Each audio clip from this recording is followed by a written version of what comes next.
All right, we're back. Thank you for the water, babe. Did you not fill this up? Did a goblin do it? Did I do it? I guess I did fill it up this morning. I'm going crazy. Oh. Okay, we're back. We are back. We are so back. Yeah. Okay. Oh, I also should have pointed out that it would feed it in Discord. Bonjour, Beck. All right, what's up? Hello. Yeah. I'm not trying to take any chances. I'm trying to do all of the things. I'm trying to eliminate all of the variables, all of the possibilities, to see if we can figure this out, because I don't want to risk it. So this is going to be lower latency. If you don't know everything that I am doing this stream to try and make things better, I put it in the announcements chat in the Discord. Basically, no multi-stream, 30 FPS rather than 60, low latency instead of ultra low latency, turning off the chat bot, made a brand new OBS scene. I was going to download the episode, but then I didn't. So I want to do it all at the beginning. I want to do it all at the beginning to make sure that it's as good as it can be, because I really like making this show. I really like making it. I really want to make it. I just hate it when, like, I was even thinking about it when I was, setting up the gigantic stream, or something like Minecraft, or even Baldur's Gate 3 to an extent. It's like, when I'm doing those sorts of streams, it's okay if there's a momentary in and out, It's okay if there's like a momentary blip, like a 10-second, 20-second blip. When we're having a deep, nuanced conversation about like the verisimilitude of traps, it's not good if 20 seconds of my commentary gets cut.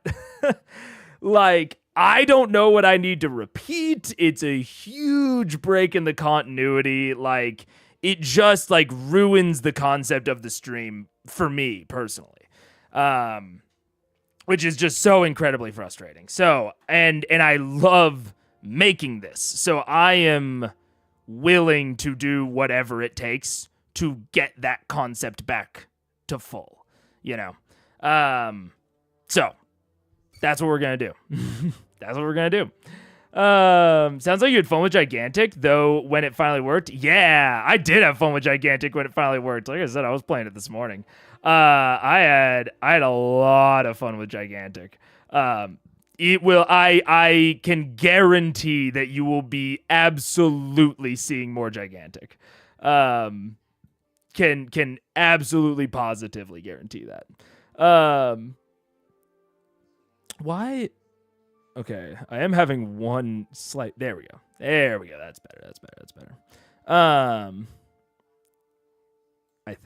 I think it's better. What the fuck? Sorry, I'm just having weird issues with my OBS. Not even like disgruntling issues, just like weird. That was odd. I too like to portray my dungeon traps as having a very silly tude. Exactly. Good. I'm still considering buying it, so I need you to add to my demo by proxy. You will see more of it. So you will get a much better feel of what it is. I can guarantee that. Most of the time when you do, it eventually sends us all the video. It just buffers for a second, but not every time, so you can't ever be sure. Yeah, precisely. So let's do it. Let's do Critical Role. Let's do it. Okay, so we're just going off of the primary share. So I will be moving things on and off the screen. We don't have any fancy setup or anything. You won't be able to see it for most of it. So we won't be able to do, the whole like me writing things and you guys being able to see it. Not going to be a thing, but we're trying our damnedest to make this shit work and eliminate things. The 1K perk will be having no tech issues. Oh no, it hits too close to home. It hits too close. God, I hope so. That would be a 1K perk to all of us if that was the 1K perk. I'm so ready. Let's do it. I'm so psyched for the rest of this. I'm so psyched for the first like dungeon in a while. And okay.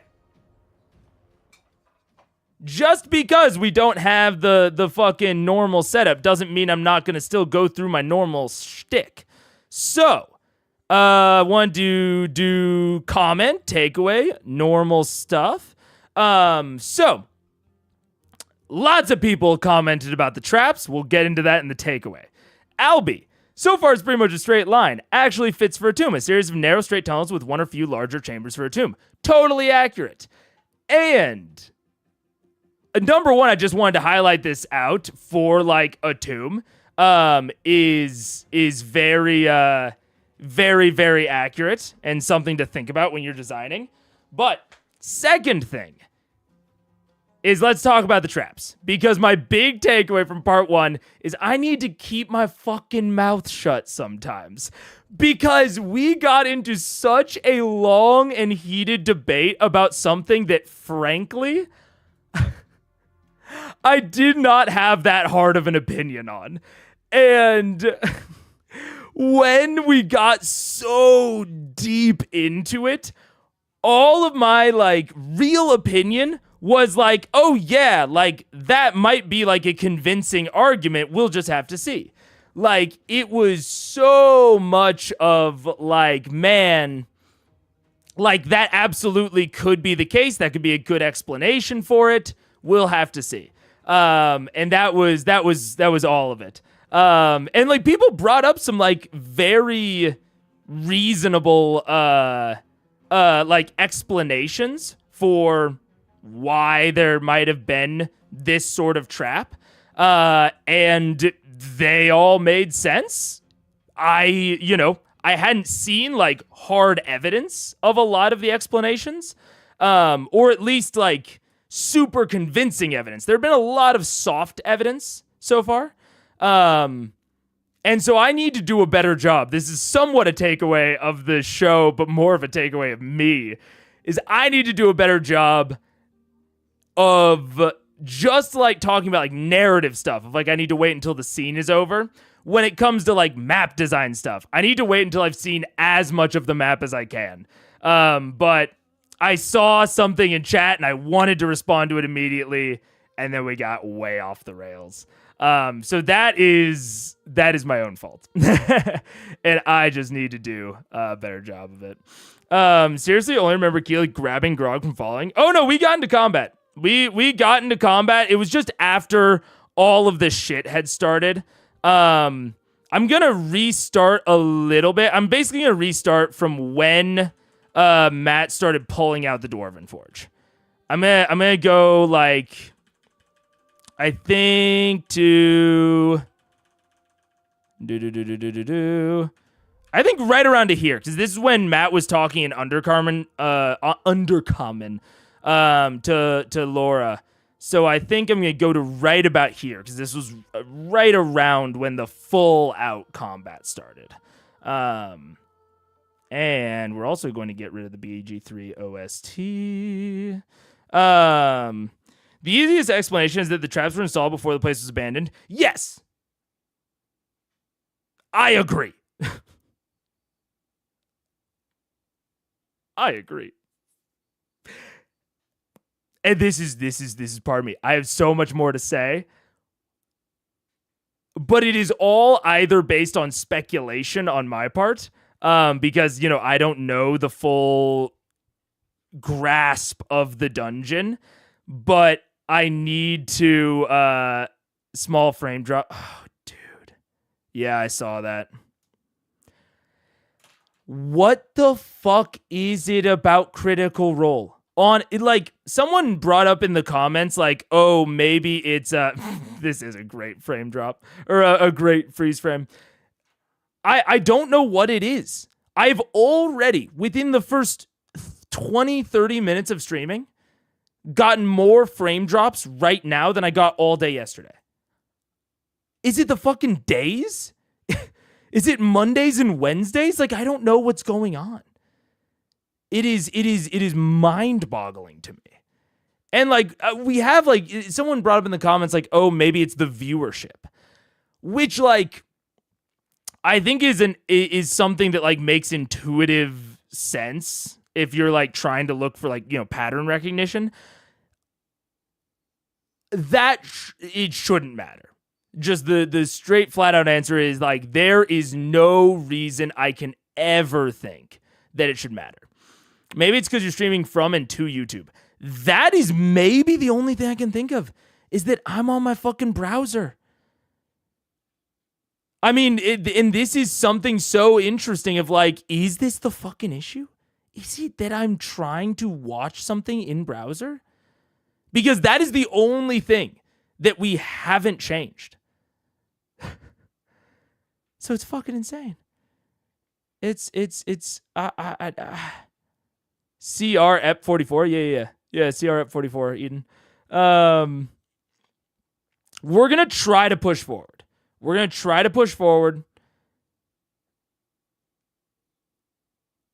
But, like, watching a YouTube video should not.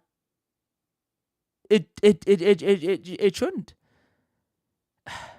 Definitely some crusty grognards at your ISP manually throttling CR content. It must be, dude. It must be. Let's turn down the qual even more. Fuck it. I don't know. How does 480 look? 480 doesn't even look that bad. Could you watch Critical Role on Twitch while streaming on YouTube? I would have. Do you mean like modern CR or like old CR? Because I don't even know if the VODs still exist on Twitch.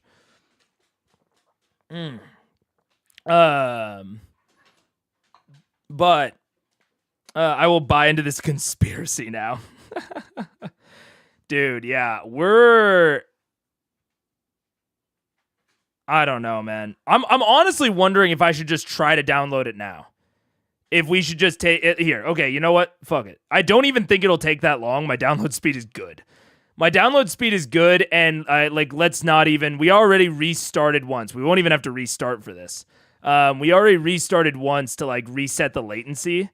I don't want to. I want to take as few chances as possible. So let's see. There was a potential solution that also got us the SRT file, so that we could have subtitles. So we're gonna take a beat. Okay, so let's see.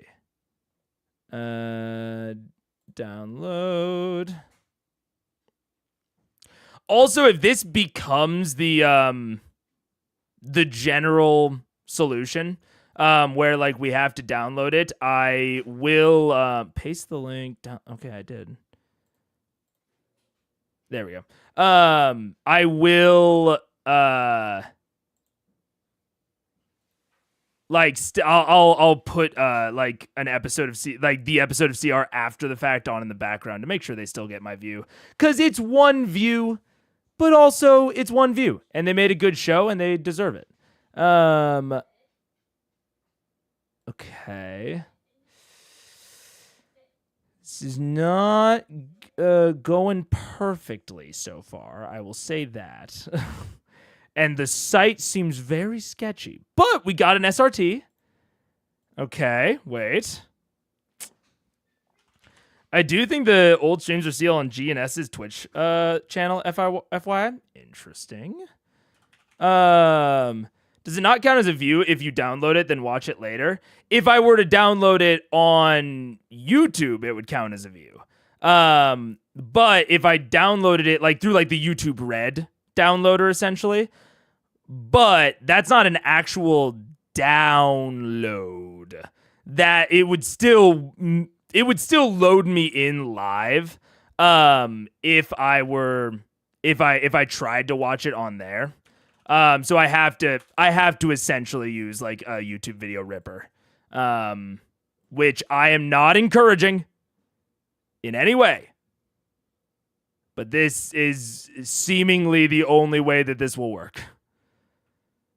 So we're downloading Sunken Tomb right now. Sounds a little like piracy. It does sound like that. But it only sounds like that if you say it out loud. And I will absolutely still make sure that they get the appropriate view from my IP later. And we will do this for stream. Yo-ho and a bottle of rum. Yeah, I have it on a DVD. That's true. That's true. How did you know? Okay. So we've got a type VLC.mp4. What? Oh, God. All right. This might be a lesson. Hello, everyone. Okay. Okay. So we got it. And again, I can do this beforehand next time. And then I'm going to add the subtitle track on and bonk. Okay. So we're going to fully fucking close out of all things browser. No browsers to be found here. No Discord. What other things? No fucking... no Steam. No File Explorer. All of CR's cursed. Dude. You know what's crazy about that? Is all of my frames dropped the moment that I closed out of my browser. Maybe it is the browser. That'd be insane. That would be ludicrous. But we're here. Let's see. Okay, do we have the subtitles? Welcome back. We should. Critical Role. Okay. I added the sub track. Why added the subtitle file? Subtitle track added. Okay. How do I might just be stupid. Extended settings, synchronization. Echo? Dude. Double audio. What? 2-week Oh, I know why. hiatus due to illness and I also just saw that we dropped like 100 more frames. Dude, what? I cannot think of what it could possibly be. Like, I feel like... I know Chrome can eat up RAM for no reason. I use Opera, and I have that shit capped. Like, I use Opera GX, and I have all that shit capped. So I don't know. For the love of God. Is this SRT file just fucking fake? Well, I don't see it, but I also don't know if I'm maybe just the buffering seems worse there to the point I couldn't keep up with you live in Firefox. Very weird. That I have no idea why that would be. VLC subtitle, but I am so beyond trying to figure out this. I just want it to work, dude. The time of day thing sounds most plausible to me. Me too. Like, it really does seem the most plausible, but okay. Here are the steps. The dialog box will open. Choose the subtitles, then apply. Automatically open a sidebar captions file. How do I turn it on?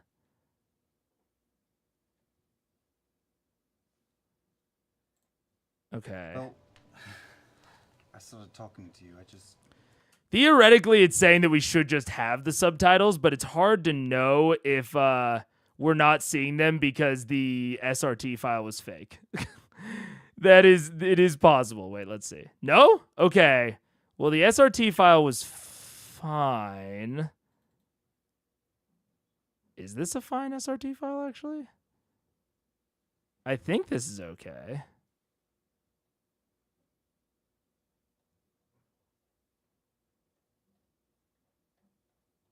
I don't know.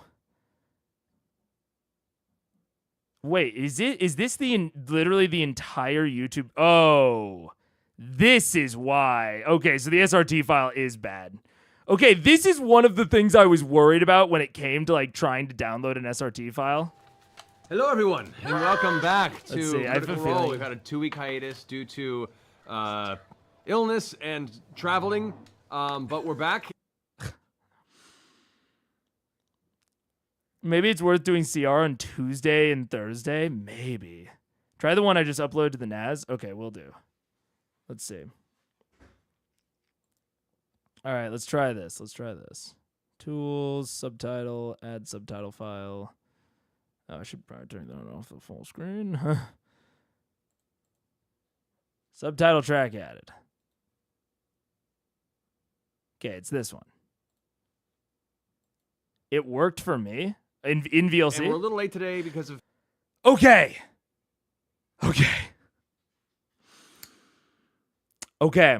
And I'm resetting the fucking frame tracker. We're at 0 frames dropped as of right now, as far as I'm concerned. As far as I'm looking at. Okay. If there is still an ongoing issue, the only thing I can think of is exactly what Deadly just pointed out, is the days. That's the only other thing I can think of. If we still have an issue, because everything else is basically off the table at that point. Like I've done everything that I can think of, and it's not affecting the other streams. So unless it is a legitimate curse that Taliesin Jaffe has put on my computer. That's the only other thing. Yeah, it's either that or magic. It is one of the two things. Okay.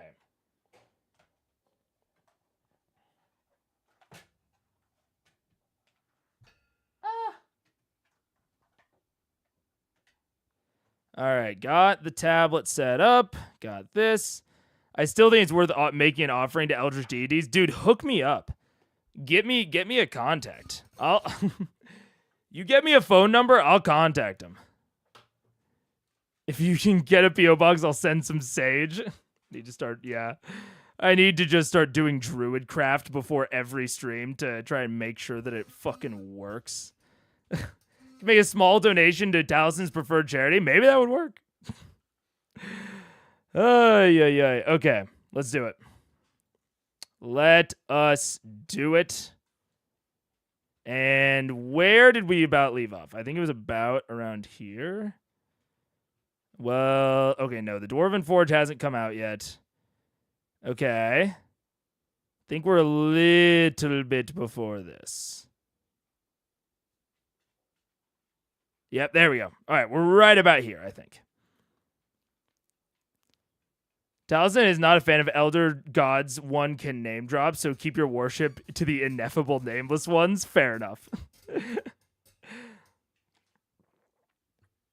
All right. Let's do it. We're still going to go at one point at, higher speeds because it's still going to be a long fucking stream regardless, but combat essentially just started. Essentially, yes. Posters for sale. You Yeah. got something Oh, right. wait. No, but I don't know. I didn't Catch up. apply yet. So, What? Did you not? Just. What's the matter? We're going to go at slightly slower speed just to ease ourselves into it because right now they sound like chipmunks. So I'll slowly, frog boiling in the pot sort of feel. We'll slowly ramp up the speed. They know it, yeah. Obviously, you threw a fucking rock. I wonder if there's a way that I can make like the shadowing on the subtitles a little bit stronger, because right now I don't know, for me it's a little bit hard to read against that background. But honestly, I'm not going to fuck with it. I'll fuck with it off stream. They want to fight us, whatever it is they're protecting. They want to bite us? I don't know if anyone can hear you when you're whispering. CR audio very low. Good to know. Good to know. Oh, that's probably because it's going through a different audio source. That would make sense, actually. Yeah, it's going through that. Whoop. Let's just yell it out. Yes, well, they know we're here. Hey, there's people on the other fucking side, and they're gonna attack us. When we walk in here, they're saying to defend his fucking tomb. Oh, right place. So they've been in the dark for a long time. Is that right? Massive light. I'm gonna cast some light as bright as I I'm possibly going can. inside of the Stealthing to the room. side. Stealthing to the side. All right. Kashaw jumps up with Zara. They cast the light at the same time. Whoa. Okay, so light spell is about as Talk. It's missing the background layer, I think, but very happy to have subtitles for works for me for now. I agree. You guys say something fun in comparison? Oh, for comparison. That makes sense. They're saying fucked comparison. Yeah, the levels seem decent to me. CR is now louder than you. Okay, we can work with that. I did jack them up way high. So just turn them down a little bit. powerful as decent torchlight. It doesn't become crazy, Okay. you know, Gandalf. Those levels look good to me. Those levels look good to me. Brews of Daylight. Khazad-dûm style. You shall not pass. You shall not pass. Yeah, but it does light up the room, and from what you can see now, immediately across the way, atop of this platform, there is what looks to be another stone raised platform, or what could be considered some sort of a tomb or stone coffin that lays atop of these stairs and this upper platform. There is another humanoid figure that stands on top. That turns around at the light, and you can see the light kind of giving that weird, ominous animal eye glow whenever the light catches it at an awkward angle. The fish face snarling at you, robes kind of drenched in various liquid and mucousy fluid, kind of just slish around from it as it turns to you. This fish humanoid clutching this big staff. You can see now 3 other of these fish-like entities all kind of clamber up from the side, holding onto these spears and these like weird buckler-type shields on the side of their arms. And it just... What do they say? What did he say? I want to get up and Oh shit. Okay, I can't just click in the middle of the screen. I forgot. Okay. Oh, I also just realized I am fully covering up Grog. So let's, I'll occasionally cover up the map, but that's okay. We're going back to our roots of how this was originally set up. Okay. I'm gonna make a hard read. Oh wait, oh fuck, that's where the subtitles are though, and I can't move the subtitles. Shit. Okay, wait. We can do this. We can do this. You know what? There'll be some fucking black bars, but that's okay. That's okay. We're just gonna do that, and then put me up there and you guys over here, and there's just gonna be some black bars on the screen. That's just gonna be the thing that it is. And that's just gonna be okay. And I'm gonna be covering up Matt occasionally. Or I don't want to cover up Matt. Shit. Wait. We can do that. F the chat being on screen. Honestly, the chat isn't as big of a blocker. It's fucking me. I'm just gonna make me a little bit smaller. I think that's a little bit better. Yeah, the chat can fit very snugly into this. Me, on the other hand, I'm a big old. I'm overlapping everything. That's the battle cam. I put you between Matt and the subtitle. Yeah, that's the battle cam. Yeah, I think this'll work. We'll have black bars. It'll be fine. If this works, we'll start adding back in the old shit. Okay, big read time. Big read time. I don't know how it's going to happen, but Kuo-toa famously make gods. They're one of my favorite enemy types. And one of the most classic things to do with Kuo-toa is to make fun little horror demon gods of your players. So, big read time. I think we are going to see the Kuo-toa. I think they're going to defeat maybe most of them, or they're going to defeat maybe a key member, or someone is going to do something very impressive. Maybe even in a how do you want to do this style thing where they do something very impressive. Or maybe the Kuo-toa will call their master and they will defeat the master, which is an existing god. And they'll be like, oh shit, you're so sick, you're so dope. What about bottom right with chat above you? Oh, actually, you're right. There is a decent amount of space in the bottom right. That's a good idea. Wait. That's a good idea. So the Kuo-toa, maybe over the course of this dungeon, but maybe even once the people have exited. My theory, what word do you keep saying? I don't know this. The Kuo-toa? Oh no. Is that... Uh-oh. I am basing my whole theory on the fact that they're Kuo-toa. I don't know if you guys are having fun or not. But the is that the word that you're talking about, or is it a different word? Because I will clarify.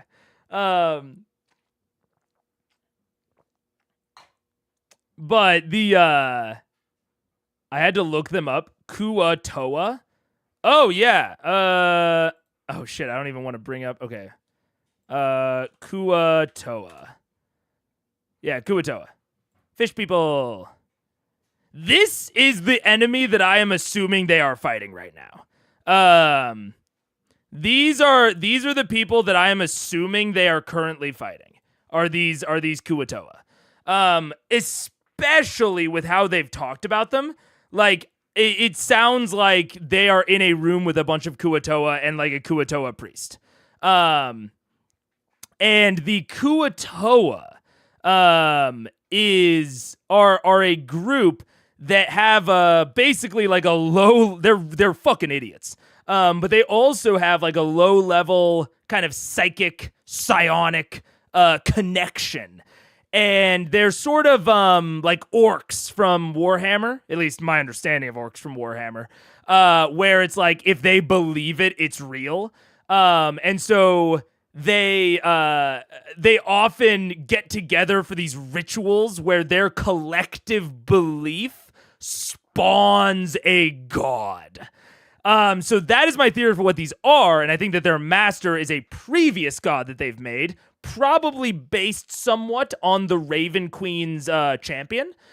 And so Vox Machina is going to fight said god, defeat it, and then the Kuo-toa, or, you know, whatever these are, if Matt's renamed them or something. Not to say that was like a spoiler, AKL. AKL's just right. You know, sometimes Matt renames shit.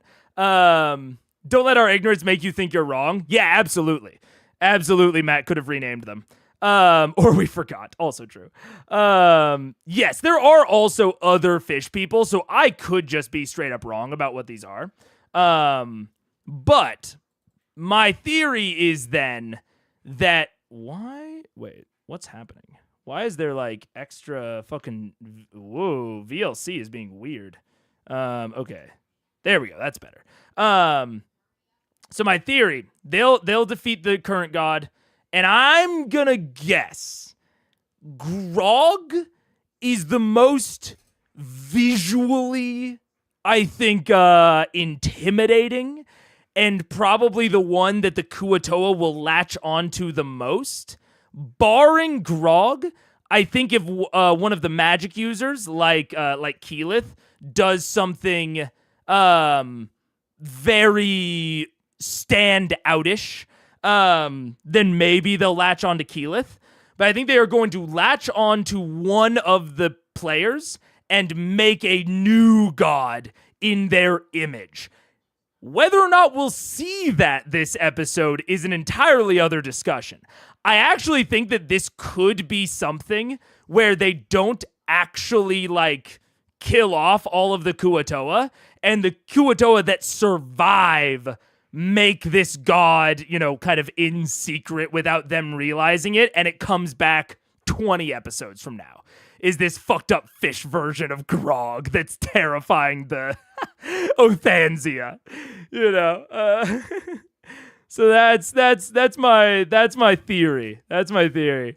How'd you come to exist? Well, a bunch of very devoted fish people believed in me very hard. Oh yeah, absolutely. Kuo-toa are the best. Dude, I love a good Kuo-toa arc. I thought he said what they were in the last half. He has called them amphibian fish folk. But I don't think he has specified what they are.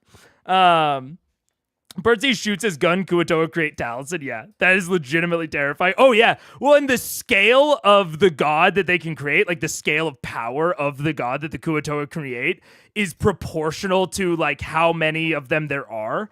So you can do a really fun arc where like you like start narrating like these like Kuo-toa migrations, but they're being very peaceful about it, and they're all gathering, and then they like create a fucking world ender. All of these very, very nice fish people. Anyways, so that's my theory. The master will be called, they'll kill the master, one of them gets not turned into, but a recreation of them in the Kuo-toa's image is created. Need images. To do this. Sorry. You can also make donations to our charities of choice. Find links to those like and sundry. Oh. Love it. I use my earring and I whisper, "They're calling to their master. Something big." I stay stealth. All right. The rest of you. Oh shit. Stealth. Right. We have two of you who have stealth inside, and you roll stealth for this? Rolled stealth. We still all new have stealth? Pass Without a Trace in us. Yeah, everybody still has cast without a trace. Is this new stealth? Well, it doesn't matter. There's two big light sources in the front of the door. This is Also, interesting note that doesn't really have anything to do with the verisimilitude of the trap, but it is interesting that the Kuo-toa, I mean, I guess I don't know that these are Kuo-toa, but my assumption, whatever these fish people are, seemingly got past the trap without activating it, because we saw them up in the passage and then they went down this direction, right? We saw them up here and then they went down, and we haven't seen any splits, like any other optional directions to go. So assumingly they went from here all the way to here and got past this trap seemingly without deactivating it, or they deactivated it and then reactivated it as they passed. Which would speak to a higher level of intelligence, which kind of makes me think they're maybe not Kuo-toa. I don't know. Just realized KT on your notes is Kuo-toa. It is indeed, yes. So the Kuo-toa are just super fans? Yeah, absolutely. going to be an initiative roll, folks. Yeah. Wow. Look, there's the broken floor. Oh, it's so pretty. They're the pillars. Wow, so the cool. detail. Thank you, Wow. Dwarven Forge. Oh my goodness. Who is this made by? Dwarven Forge, folks. Dwarven Forge. Awesome. Yeah. All right, so Get your stuff. this door here has been opened for the moment. The folks that were still back in this tunnel here, Right. we have Zara and Cash that walked in and created a light. Drinking still back here at this point. Scaling at the edge of the door, Percy. And we have Kima in the back there, holding up the range. Across the way we have the one robe individual, and he's That's CR audio, right? I believe that's CR audio, not me audio. other kind of frog-type creatures that have stepped out from behind here. Alrighty. So, let's go ahead and get some initiative rolls, folks. Was I supposed to roll stealth at all on that? Yeah, if you roll 35. 35. Okay. Ew, did you add it to anything? Yeah, you have an initiative number. 29 for me. Or nothing. Plus 2. Okay, jacking up the speed a tad. All right. So, 25 to 20. Oh, interesting. 21. For combat. 21. All right. He's looking at that. 20 to 15. 19. Oh man, I can't see them well enough to see if they look like Kuo-toa or not. Shit. 19. Oh, Nice. 17 and 17. No. 17 for Scanlons. All right. 19. 17, no, I'm sorry. So, Grog 17. Scanlan 17. 19 for Vax. Yes, 19 for Vax. Which roll 5? Okay. Okay. So that's 15 to 10. 12. Percy. 10 to 5. All right. Keyleth, what you get? 4. Yeah. Lucky number Oh 4. man. Kima rolled really bad too. This is a really. Keenan's very quiet. It's incredible. It's so amazing. You have 9 people in your traveling group as a bear. Try not to overcomplicate this. You mass traveling assholes. She's very focused on studying our styles. Exactly. Oh, and that's where I made fun of Matt for complaining about having 9 people when he regularly has 7 to 8. All right. All right, so Vex, you have the top of the round. Awesome.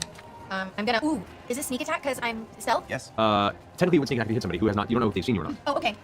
I'm gonna cast lightning arrow on the guy in the middle because everything within 10 feet Right there. is hit. Okay. Oh, you know what? I was using those little blocks as feet marks. Is that? Yeah, I mean, these are 5 feet each. Okay, So it would cool. get those 2 there if you were to do Is it. there is there light? Oh, they lit torches, right? Yeah. Okay, good. It wouldn't get the 2 guys down. It would get these 2 there. This guy is actually beyond the 10-foot radius if you were to hit Okay, the middle so guy. let's do the middle guy. Yeah. Oh.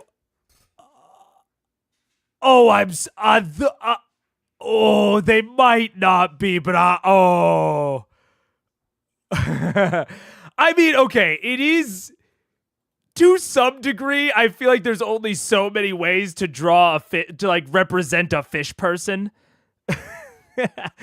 There's, I'm not gonna say that that it means necessarily that these are the same, but oh man, that looks like a whip. That doesn't even look like well, it could be an archpriest, but even like the darker skin.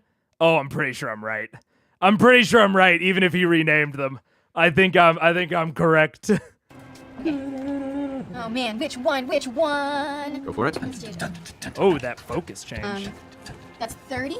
30. 30 Oh, hits. 28. But he has passive flat trace now drops, by the Yeah. way.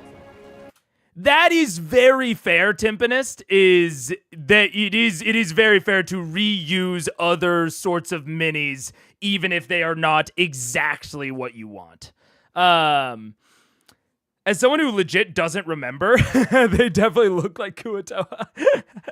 Plus the undercommon. Yeah, the undercommon is also a big light signal to me. I'm pretty sure Kuo-toa speak undercommon and Aquan? I could be wrong about the Aquan, but I think that Kuo-toa speak undercommon. But I am also a DM that rarely drops monster names if I can help it. That's why at my table it's a fucking there's a big meme of Needle Blight because I accidentally dropped a monster's name once and like got kind of flustered because I realized I had name dropped it and my players never let me live it down. But yeah, they absolutely just might. I mean, there's no reason for them to know the name of the species unless someone else really tells them, honestly. But All right, so go ahead and roll damage against that guy. Lightning arrow is Whatever, Ryan. 4d8 lightning damage. Correct. So go ahead and roll that for the main guy. Okay.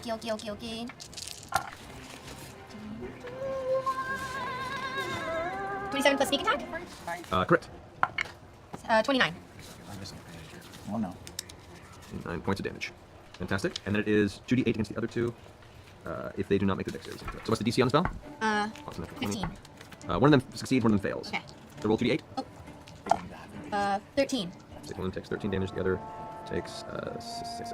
Okay, so as you step out of the shadows, pull back your arrow and release this bolt of blue lightning energy, it fires across, slams into this robed fish person who shrieks out in pain. The bolts then scatter off and shoot into the 2 of the nearby ones. One of them manages to pull right behind the pillar and manage to avoid most of the impact. The one over here, however, takes the brunt of it and doubles over in pain, almost falling onto its knees. They start croaking back to each other.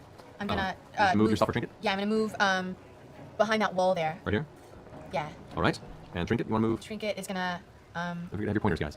move. I don't know where that is. I have combat gonna be probably 1.25 since it's a half ep, but I think I will rarely do 1 unless people in chat are like go to 1.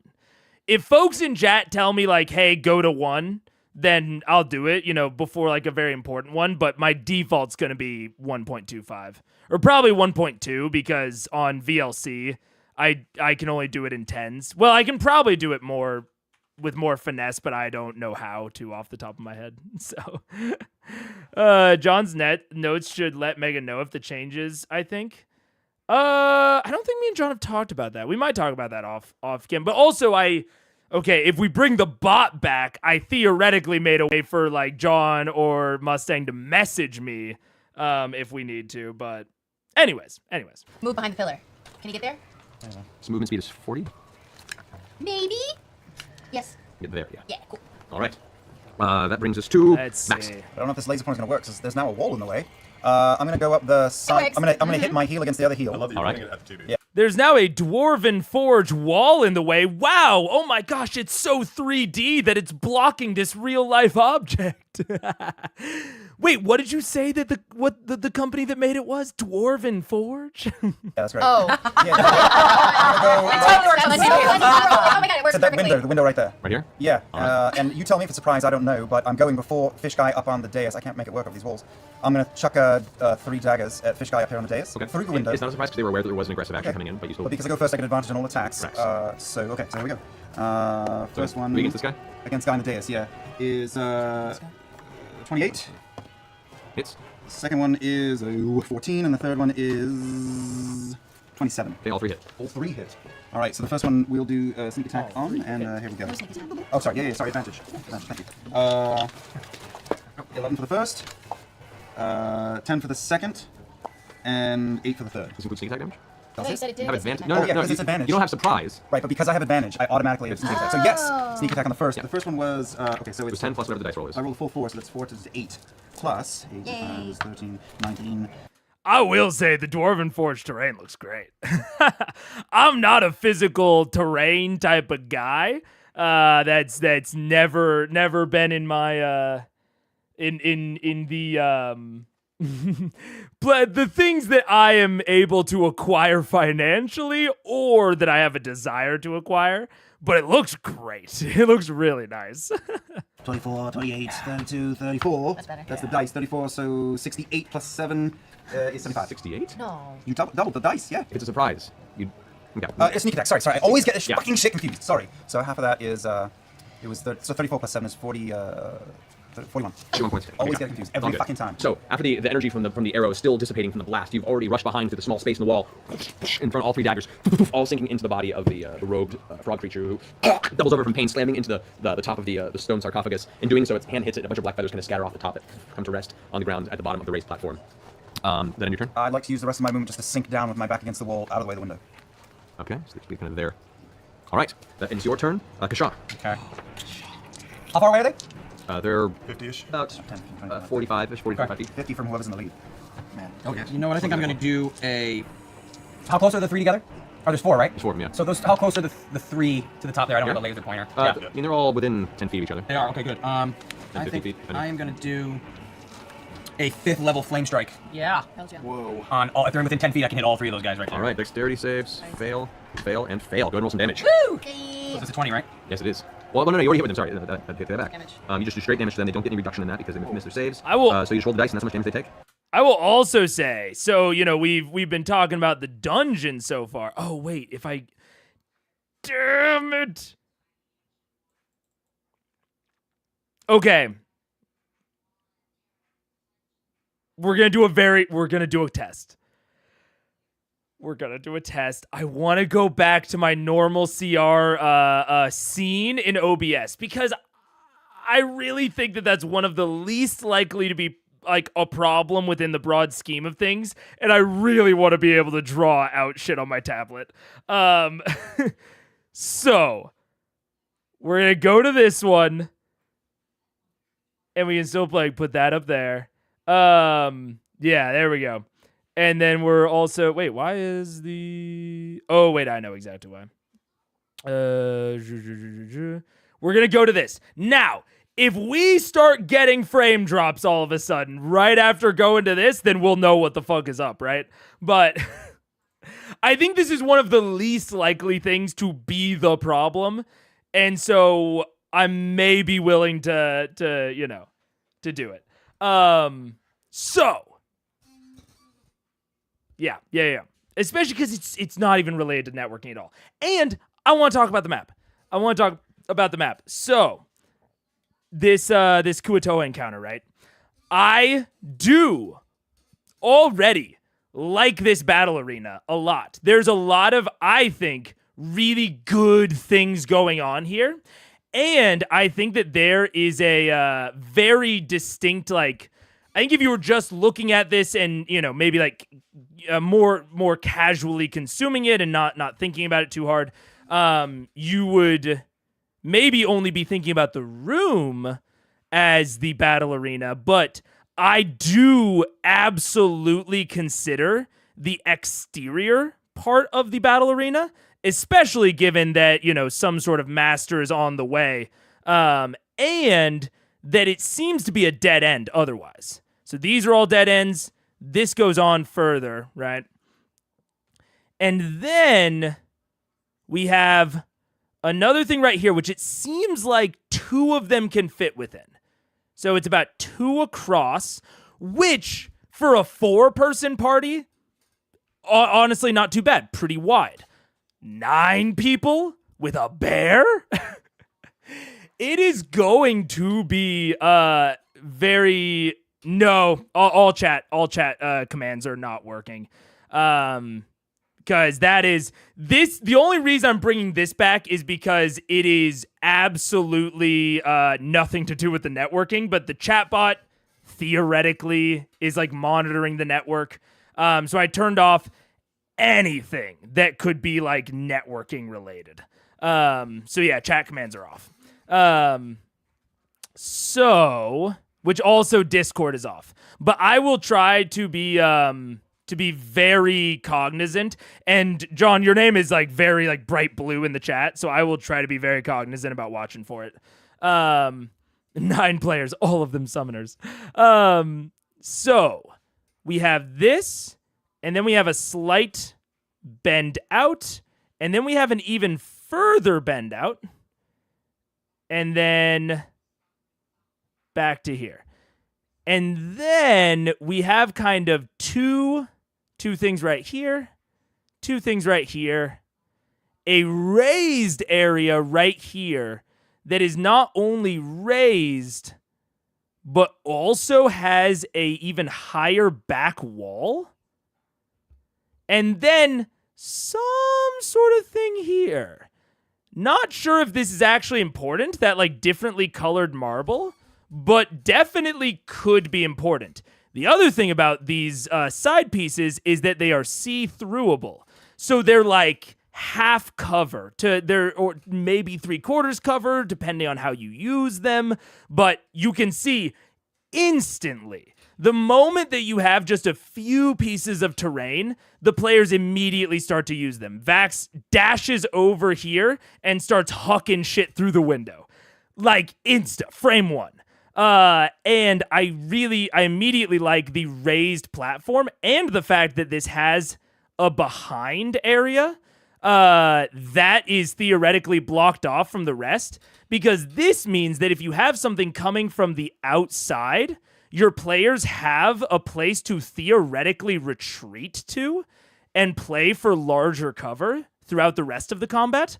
Like this combat arena, just with how it's designed, and not even to mention this pitfall trap out here. I mentioned that last episode about how having like these small, like very easy to digest traps or pitfalls or environmental hazards can be really good because like someone will fail the check, especially when you have 9 fucking people. But it's also great, a really great feature for a combat, because this pitfall is not bad. Like when you're just navigating, like it's not really that much of an environmental hazard when you're just trying to, navigate the space. But when you're trying to navigate it within the context of combat, when things could pull you into it, when things could push you into it, it suddenly becomes a much, much more dangerous obstacle. So I think that is like the thing that I like so much about this map, is that there are so many ways for all of this to take on different context, right? Because even if we like abstract this, right? We have a kind of 4 white dots here. Because if you guys don't know, I do like to abstract all my maps to try and get a better handle on exactly what they're like. Then, one of the interesting thing about these terrain pieces is that they subdivide a larger room.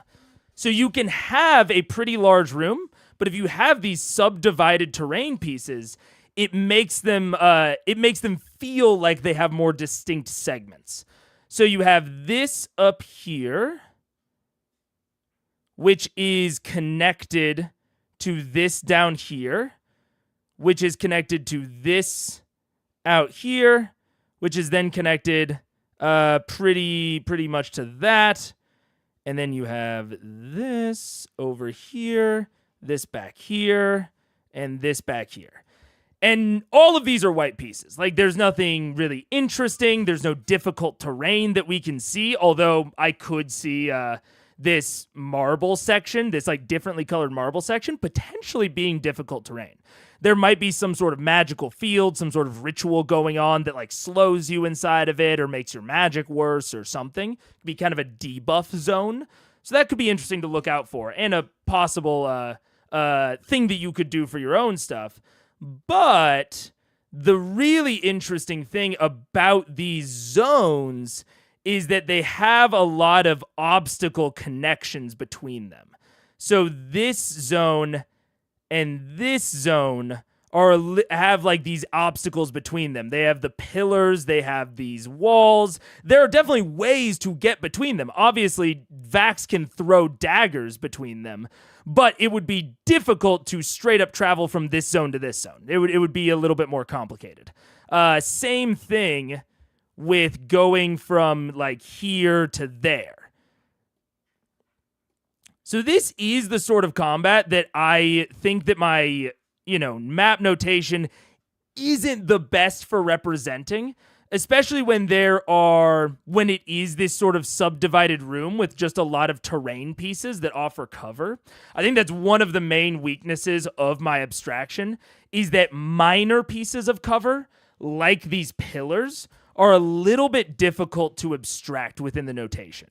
You can still do it, and I think you can still get a good sense of like what's going on, but it's harder. It's a lot harder. So this is the way, if I was just doing this for my own understanding of my own maps, that I would kind of connect them all like this. And you can kind of see the sort of terrain that he has set up here. This is sort of how I would abstract it. So there's kind of, you can even see just within the abstraction, because one of the reasons that I abstract my maps like this, and I'll take it off the overlay so that it's a little bit not as fucking visually busy to look at. But basically we have 3 areas over here, all connected to one red dot. And then we have 4 white dots. And these are also connected through a purple. Actually, they're not really purple, but they are dotted white. And once I get it a little bit more done, I'll kind of explain the terrain, how I'm representing this stuff. So then we have that, and then this over here, this back here, this right there, and I think and then one in the middle. So now we have this to there, this to there, that to there, that to there. Then we have kind of an easy path. And then there's this area behind that's a little bit, I'm going to kind of classify it as actually maybe not even difficult. But kind of do that. And I'm not connecting this. And this is maybe one of the kind of the centerpiece features. Actually, I'm not even going to connect those two, because I think that this is a little bit more accurate. And then that.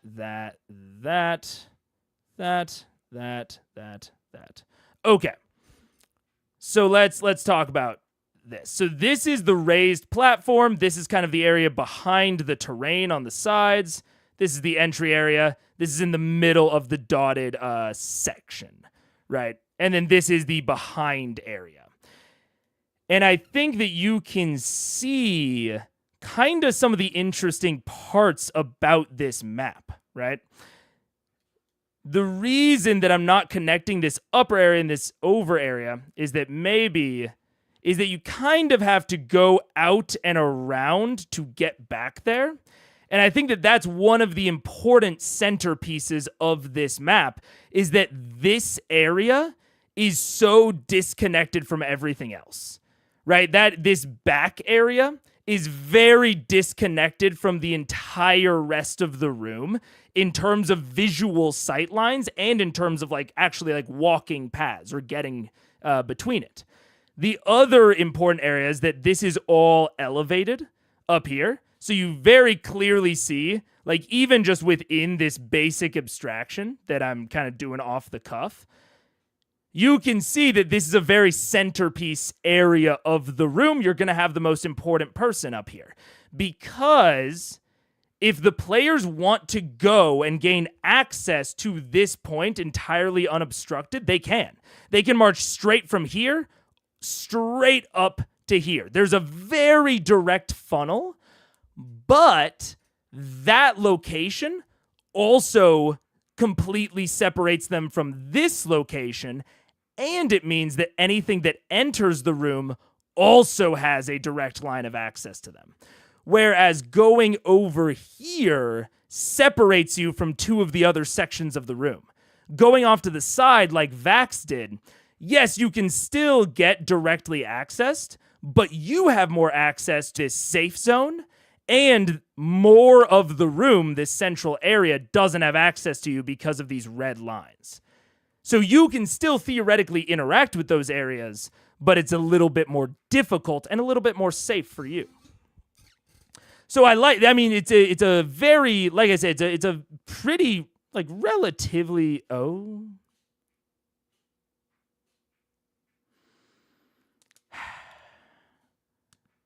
Nope, not just you.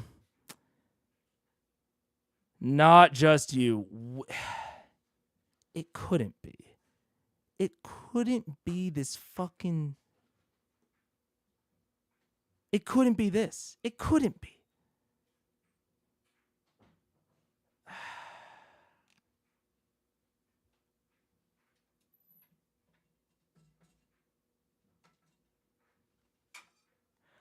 I'm going to it can't be the tablet. It can't be. I'm going to make a call that it's just not. I just feel like it can't be. The tablet's a mimic. Dude. I feel like it was just a random blip. I feel like it was just a random blip. We'll see. And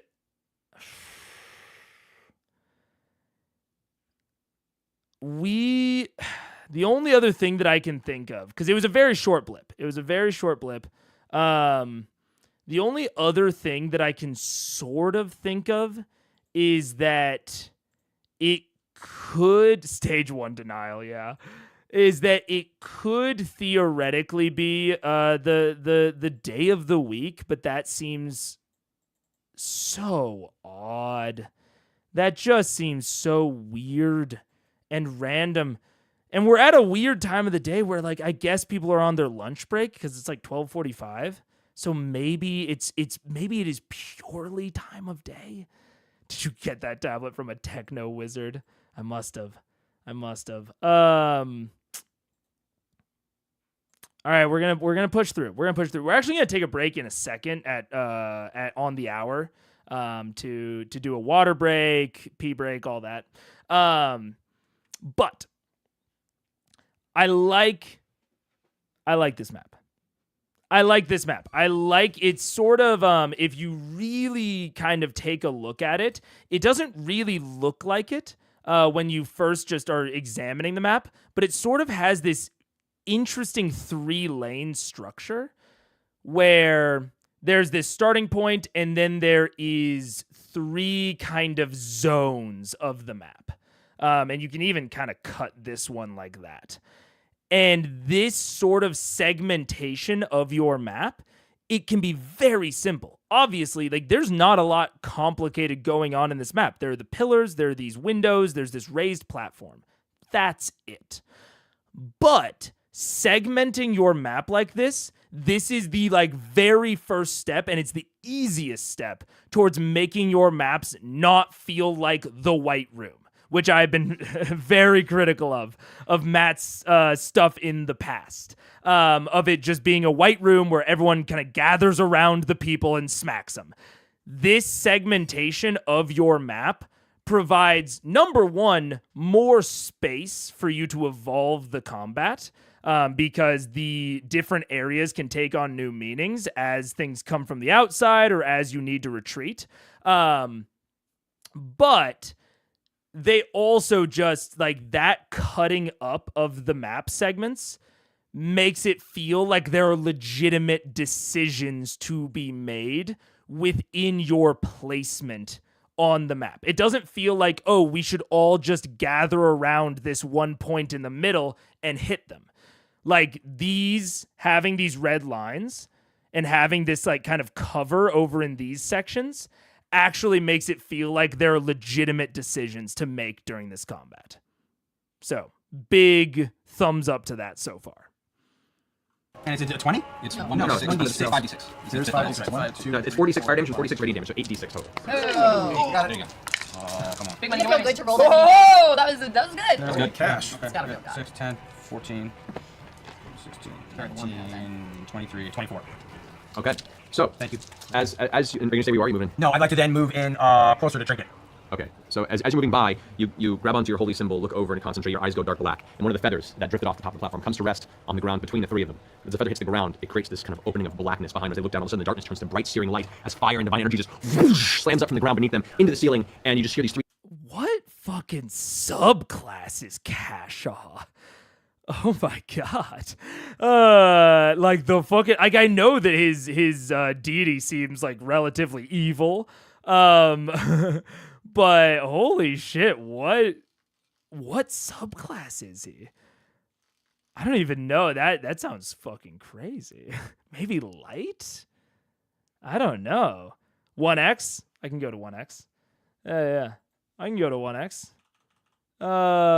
Also, something I very quickly want to point out, I do think that if you wanted to elevate this map a little bit, maybe this is already the case. We'll have to see. But I think that if you wanted to elevate this map just a skosh, putting something challenging, just like an environmental hazard, on this dot, I think would be interesting. You missed my note? No! Oh, no. No. I saw 1x. Oh, 1x. Did you mean 1x before the Kashaw bit? Damn it. It's hard. But I will very much try. It is difficult though. But I think having this interest zone, like, whoa, I don't know what just happened there. Okay, get off of that. What is going on with my software? I don't know what's going on with it. But having some sort of interest zone right here, I think would really elevate this. Elevation would probably also elevate the map. There is already elevation. But having this area in the middle that's on these stones be something like an anti-magic zone or a slow zone or something like that. There's already kind of a visual aid to help know where that is. And I think that could bring even a little bit more interest and decision-making to this scene. But it also just being a totally normal path has its own benefits. And, I'm not too mad about it. I'm not too mad about it. 1x for a while? Okay, 1x for a while. Got it. Okay. Of blackness behind them as they look down, all of a sudden the darkness turns to bright. Actually, okay, if we're about to go into a 1x for a while zone, we were going to take a break in 6 minutes anyways. Let's just take a break now. And then when we come back, we can fully settle in. My bladder will be empty. And we can fully settle into the 1x zone. So I will be right back.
All right, let's do it. Let's go. Let's do it.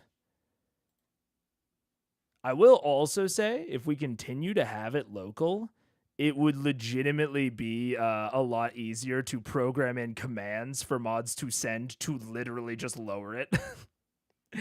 It would actually be very easy to do. What up, Deso? Deso Nix. Okay, let's do it. Make sure I'm on 1x. All right, let's go. Searing light as fire and divine energy just whoosh, slams up from the ground beneath them into the ceiling, and you just hear these 3 simultaneous screeches as the flames die down. There is nothing left where they were standing. Yes! Nice. Yes, my brother. All right. All right, that sort of shit also is absolutely something that could create a Kuo-toa god. The Kuo-toa seeing that shit, Kashaw is an insta-god. That ends your turn. He doesn't have a turn anymore. At this point in time... I'm sensing something bigger's on the way. Vax, did you see that? I'm undercover. I'm pressed to a wall. I saw a flash of something. Sorry, I won't draw attention to you. There is this echoing mutter, this almost burbling that seems to rise up behind Akima and Percy at this point. Oh shit. Oh shit. You Oh, glance you're way in over the your back? shoulder into the darkness below, the collapsed tunnel. No. And what little bit of light you see coming through, you see something fleshy rise up from underneath. Oh shit. It's glistening in places, and immediately a cold shudder crawls down your back as you see a series of appendages release, each with a gleaming eye at the end of each one. No. One giant eye rises up. No!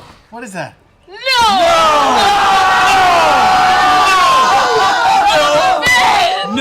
Oh. Oh fuck! Oh fuck! No. Oh wow! We're prepared! Not cool. Happy anniversary, you dicks! As it rises up and Kima looks over the shoulder, It's so big. Shit! that's going to be a beam die. at Kima, a beam at you, Percy, damn and a it. beam at Grog since Everybody you're wake most up. visible. Shit just got real. Yeah, dude. And we're all stuck. We're stuck in the room now.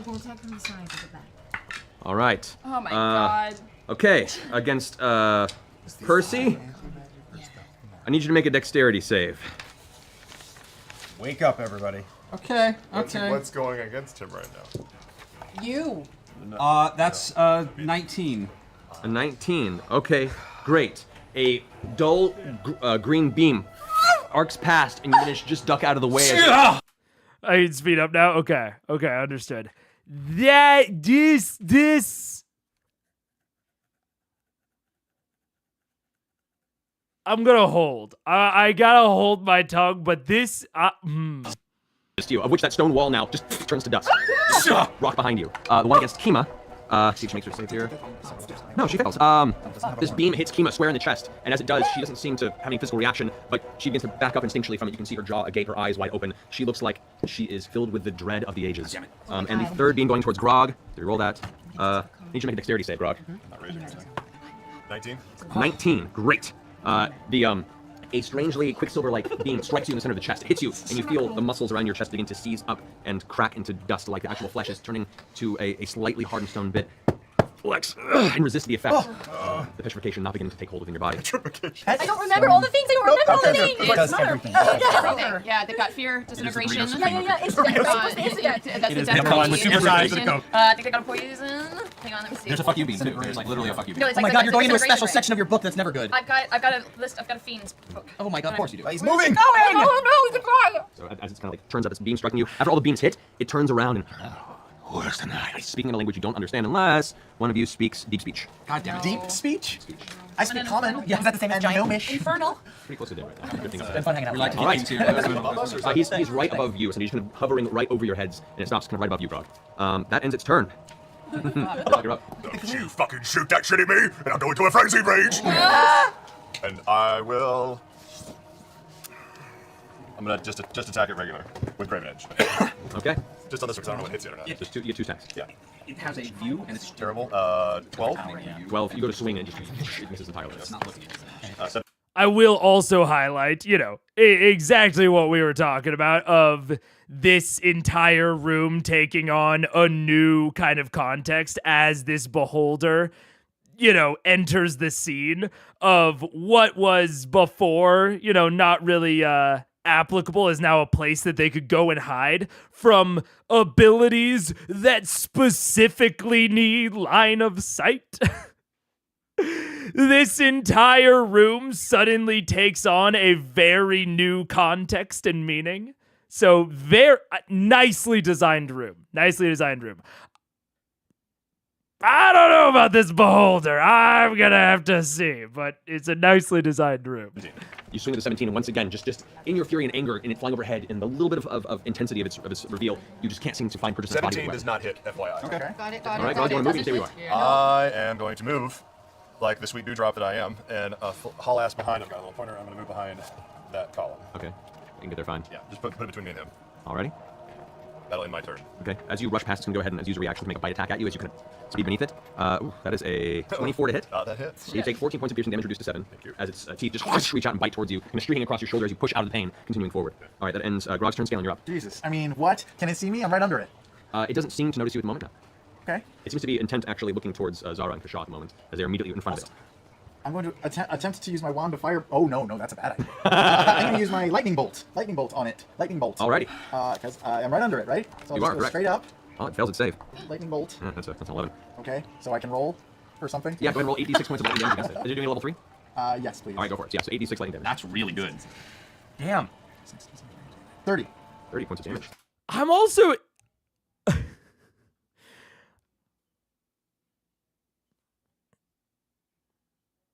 one of the things that's throwing me off about is how distressed they seem. They've already taken down a powered up beholder, assumingly. They've already taken one down with less people at a lower level.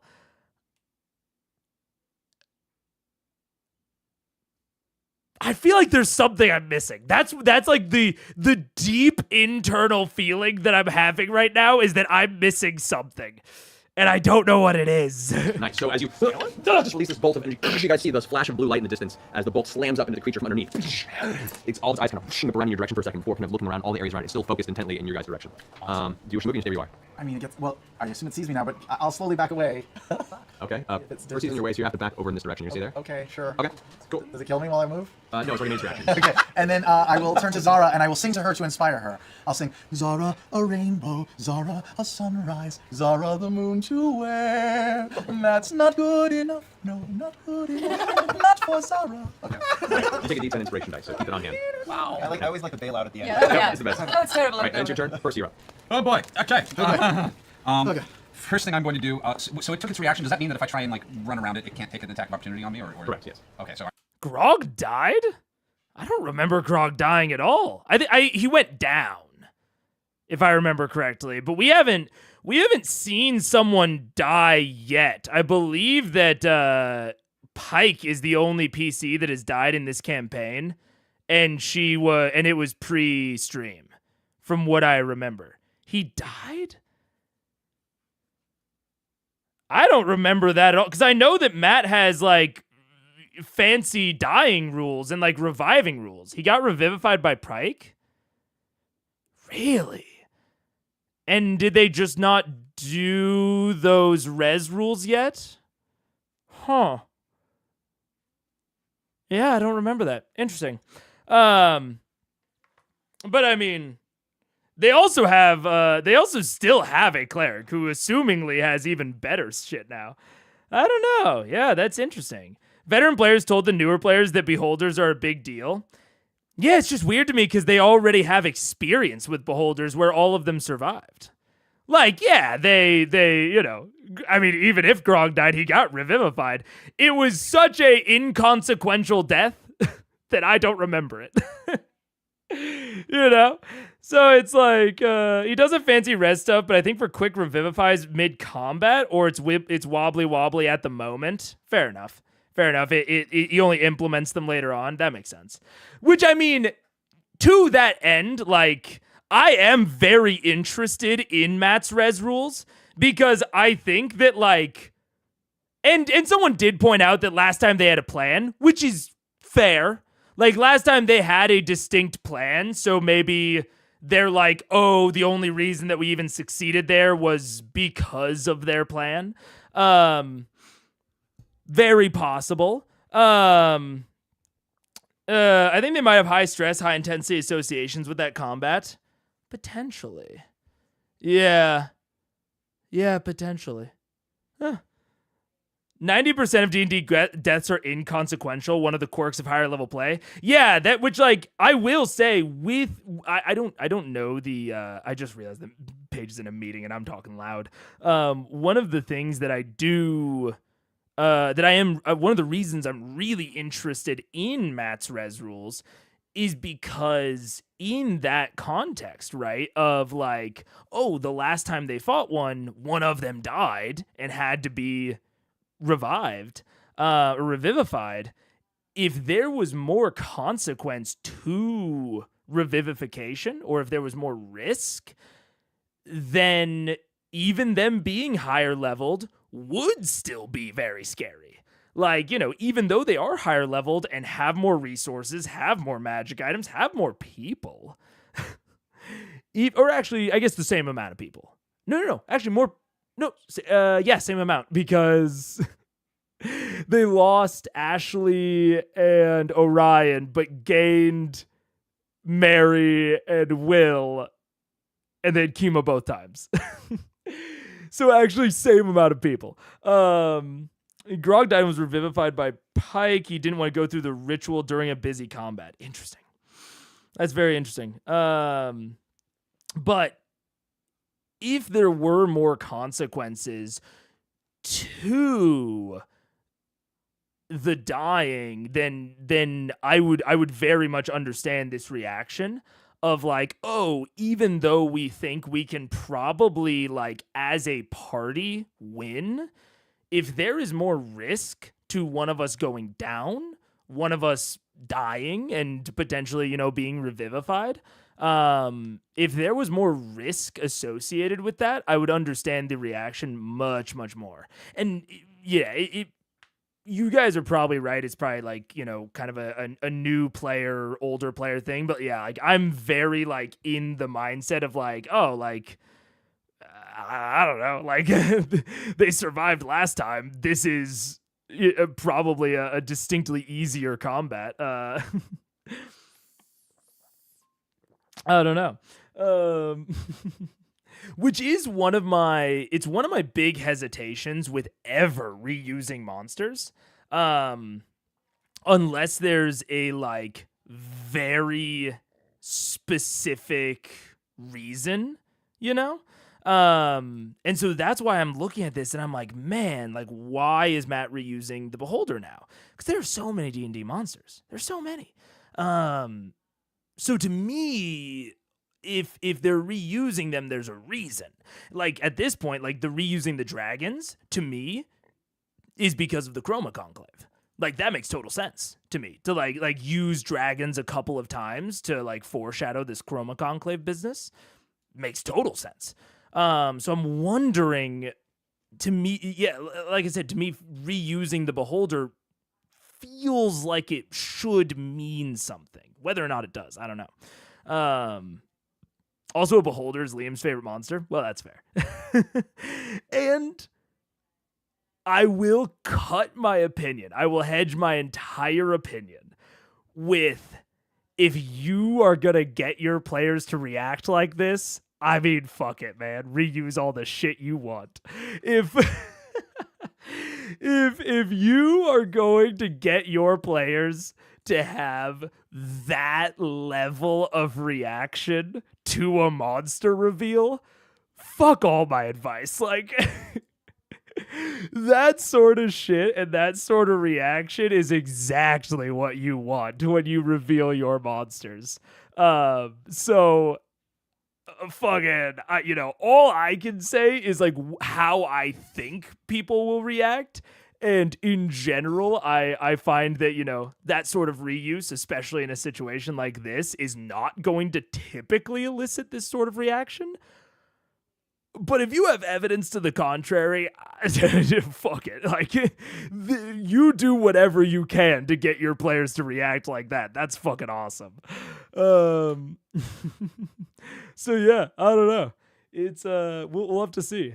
I'm very interested in how this progresses and what this means, because I feel like it means something. I'm gonna be able to. If you want to move past it, yes, you could. I'm going to try and run past it. Full speed, yeah. There you go. That's as far as you can get in a direct line. Okay, that'll do. I'm going to. What's the smart play here?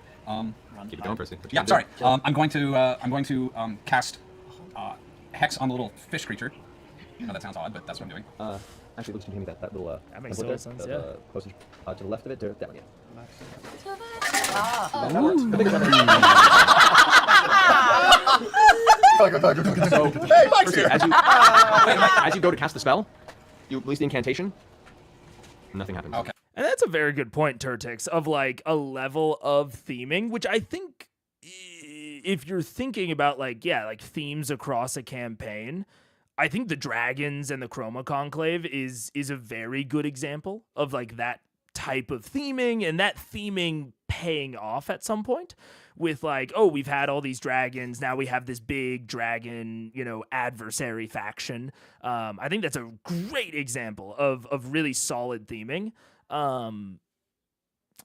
These Beholders, and that's why I need to learn my lesson from last stream and shut the fuck up, because this is giving me big, like, I need to wait and see vibes, because to me this means something of like, and there's like a couple of possible like things that this means of like, Beholders are relatively common within Exandria, but they tend to go into like old ruins like Yugvaril or I guess Yugvaril.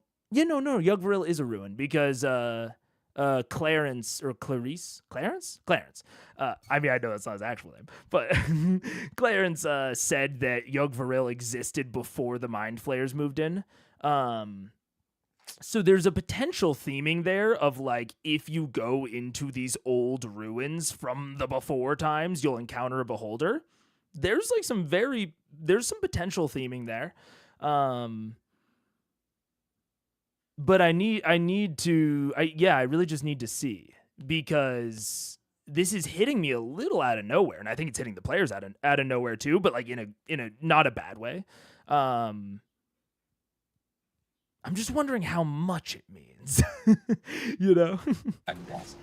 That's fine. I'm going to take a trick shot at the beholder. Okay. So I'm going to shoot for the head. Okay. That tends to go well. Oh, thank God. It's gonna miss. That's a 15. 15, unfortunately. In your sudden fear of realizing the spell not happening, go to fire and it just ricochets off the stone. All right, I'm gonna take another shot. Okay. Same thing, headshot. That's a little better. 20. 20 does hit. 20 hits, so that's wow, it has been a while. God damn it, I'm rolling really poorly. That's 8 points of piercing damage. All right, 8 points of piercing damage. Plus he has to make a Constitution save. All right. Okay. Or now, if he misses a Constitution save, that means he's disadvantage on attacks until the end of his good to turn. know. The rays don't make attacks, so the only thing that affects is the bite. Okay, that's sad. But good Rays don't make attacks. Good to know. It just looks at you when the ray hits you, and it's your attempt to try and get out of the way. That's how it works. Good fucking God. Okay.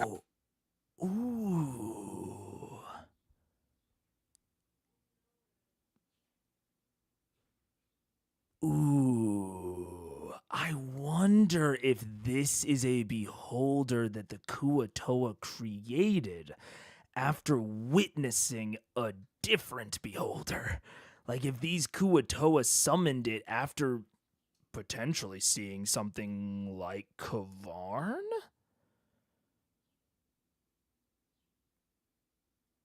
Ooh, I have to wait and see. But I'm going to be looking out for that sort of connection. Is there a way that these Kuo-toa and Kavarn could have interacted in the past? And did the Kuo-toa make this beholder in Kavarn's image? Oh, I don't know. And then God fucking damn it. And just I suppose with my last attack, I'm going to shoot that fish person just because we should really clear the board. Okay, go for it. That's better. 28, 31. 31, that hits. Good roll damage. 8. 8 damage, alrighty. Just sucking. So as you turn around, the third shot, fire, it slams into the fish creature. You see like blowing part of its neck out. It's pretty heavily hurt, but still standing. And it looks to be like almost like the pain is withstanding as it's looking up at this. It's like reverence and kind of raising its spear towards the beholder, like yak. 4 more years. Yeah, that's my roll. All right, that's Percy. It is now that creature's turn.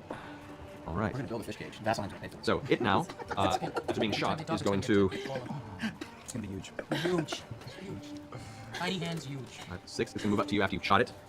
Percy is gonna make an attack with its spear on you with both hands. It kind of pulls up, goes towards you. Its big old fish mouth snapping. Oh, that's gonna be a 21. You know, I'm gonna. No, I want to save it for the Gonna take the hit. Yeah. Okay. As it jams the spear into your side, it hits your shoulder and kind of streaks off, tearing into the flesh a little bit. But it's not too bad. You end up taking. Okay, it's 9 points of piercing damage. Okay, that's fine. It's not too bad. All right, that ends its turn. Keyleth, you're up. Okay.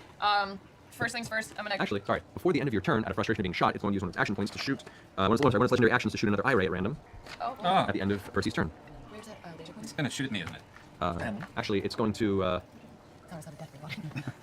Yes, it is going to shoot you because you're the one that shot at it. No, it's not going to shoot you because you are in its. It would absolve its rays, so it's not going to shoot you. It's going to fire behind it instead of Kima.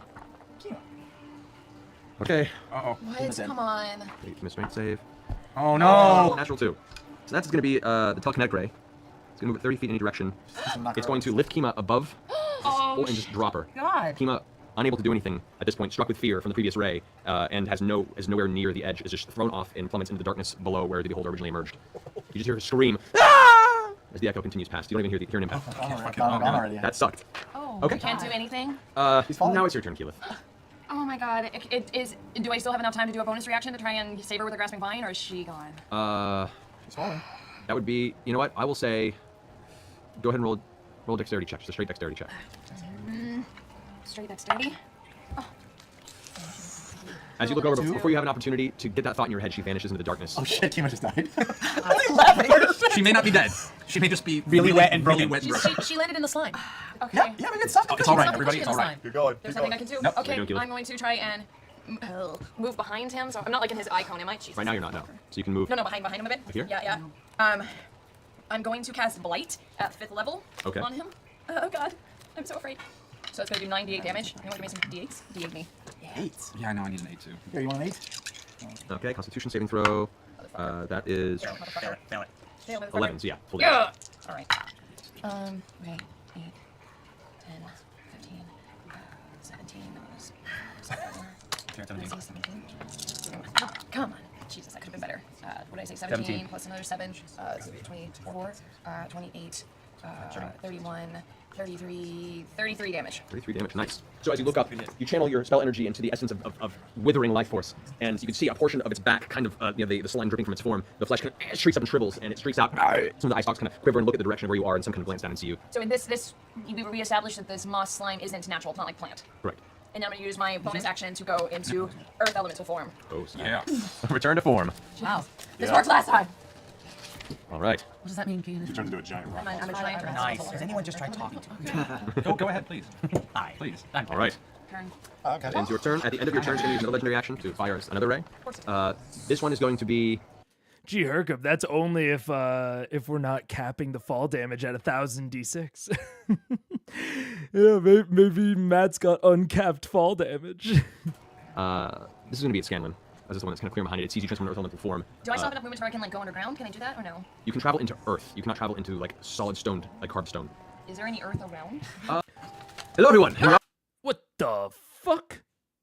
Oh, I pressed the N button and it like shot me back. Oh, we're gonna have to figure out where we just were. Oh no. I don't even know where we just were. Also, someone asked earlier why the other stream is not up, because I forgot to set the latency, so we needed to redo it. Sure, yeah. I hate beholders so much. That ends Kima's turn. Kima's turn.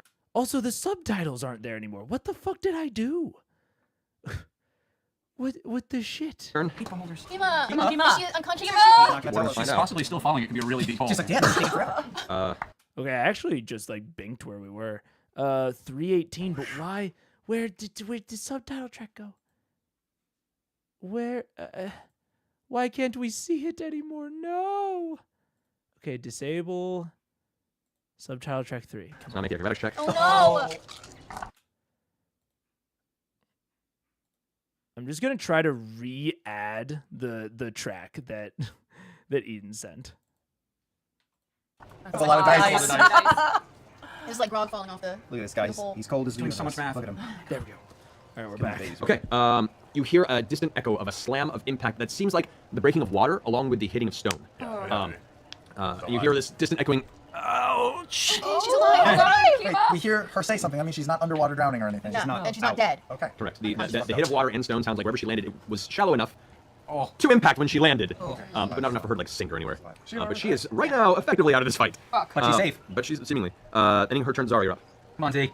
Need the flavor farm. All right, Flavor if I move, flavor flav, to this tiny little alcove right Here? there, can it see me? You're not within its main eye, but right. you can see everything around it. Then I'm going to Hex it? No, I'm going to use Witch Bolt. All right. I'm going to use Witch Bolt. What level? I'm a warlock. What level can I use it at? What level would it be? It would be max level as a warlock. It's So my max level. so it'd be. I don't know. I'm sorry. 6, 7. No, 6. All right. 6, 7 was last week, and that doesn't count. You can't finger it to death. I can't finger it to death. And I want. Wait, what? Wow. That's right. Yeah, I'm casting Finger Blast. Grog, do you still have those? It's not so notes? bad. I know. It's a plus 11 attack bonus, and then 5d12 plus 2. Correct. We'll tell you 60 for doing this next level. Oh, 60 Go ahead and roll the CD hit first. You have to roll the. D12? Still try it anyway. It'd be a D20. And add your ranged spell attack bonus. So I want to go. Smash you. I'm up for it. Alright. No range spell attack bonus. Check out your spell. Your range attack bonus? Yeah, no range spell attack bonus. Because I'm. Contact bonus 11, 11. and what is it? Oh, it's a 9. 20. Okay, so you rolled 20 total? Yeah. That hits. Go ahead and roll Nice. 6d12 lightning damage. 60. Oh, crap, girl. Come on, Zane. Yeah. Okay. It's hot. 7, 9, that's 16. All over me every single time. 20. You're welcome. That's for you. I feel closer to you now. That's 18. That means you're rolling a d20. Oh, sorry. Sorry, another. Why did you do that? Why would you even do that? It's just not. Jesus Christ. 24. Lows, you better know. 24. 24? 24 plus 2. Okay, so 26. 26. All right, so the lightning blasts into its side. Where the near stalk just kind of looks over at you to acknowledge the impact, and you just hear a slight snarl as the eye kind of looks out of the corner towards you. Second your turn? All right. Bring us to the top. Vex, you're up. Okay. Can it see me in its eye? Would I be in its thingy? It is looking in your direction. Okay. I'm gonna move stealthily along the wall so I can maybe be out of that thing. Can I be? You don't know. We'll find out when you stop. So there? Use an action to stealth. I know. Okay, I'm level already, 1? I'm already stealthing, dude. Yeah. You would still be in the eye range. Fucking shit, bitch. Okay. Only she can get away with that. Okay. I'm gonna. None of the rest of us Shit, can. bitch. Mother Can I? bitch. Am I? She would be still in the eye range, but does line of sight not matter? And maybe I assumed that the reason that the beholder was up here like this was because it was, floating above in the tunnel, but he, doesn't have like a long pole for it. But maybe I'm misunderstanding like where the ceiling is and like how the ceiling constructs are. I assumed that this bit went all the way up to the ceiling and that these walls all went like up to the ceiling. So my assumption would be that the beholder can't see her from here, even if she's like horizontally within the range. But maybe I'm misunderstanding something. Hiding? Am I still hidden? No, because you revealed yourself in the attack you did a little But I bit. mean, can I duck behind a wall? I mean, you can duck partially. If you want to use an action to try and hide, you can do that. No, I don't want to do that. I just want to like make my motion hide behind a pillar, maybe. Only go to the pillar. There? Okay. Yeah. And then Remember, Laura, you can move a little bit faster because you have 30 gold less than you did earlier. But she's way down by the yeah, I appreciate it. My problems are still pretty heavy. I'm gonna hold my action. At least he's non-discriminatory about he's looking away from me. Okay. All right. And I want to move trinket behind the wall. Over here? Yeah. Okay. Yeah, right Trinket there. was behind the wall there, kind of looking over you. You can see like a noticeable fear in Trinket's face. All right, at the end of your turn, it's going to use its third legendary action. It's going to take another eye roll, another eye beam. This one is going to fire at Grog. Actually, no, not Grog. It's still the pillar. No, Grog, because you're the one of the few like big individuals in its front that's not in its ray. Does the pillar grant me any cover at all? Nope. We'll see what it does though. Oh god. All right, I need you to make a Constitution saving throw. Boy. 19? Yeah. 19. 20, actually. 11 plus 9 is 20. All right, cool. So as a kind of yellow. No cover at all? No cover at all?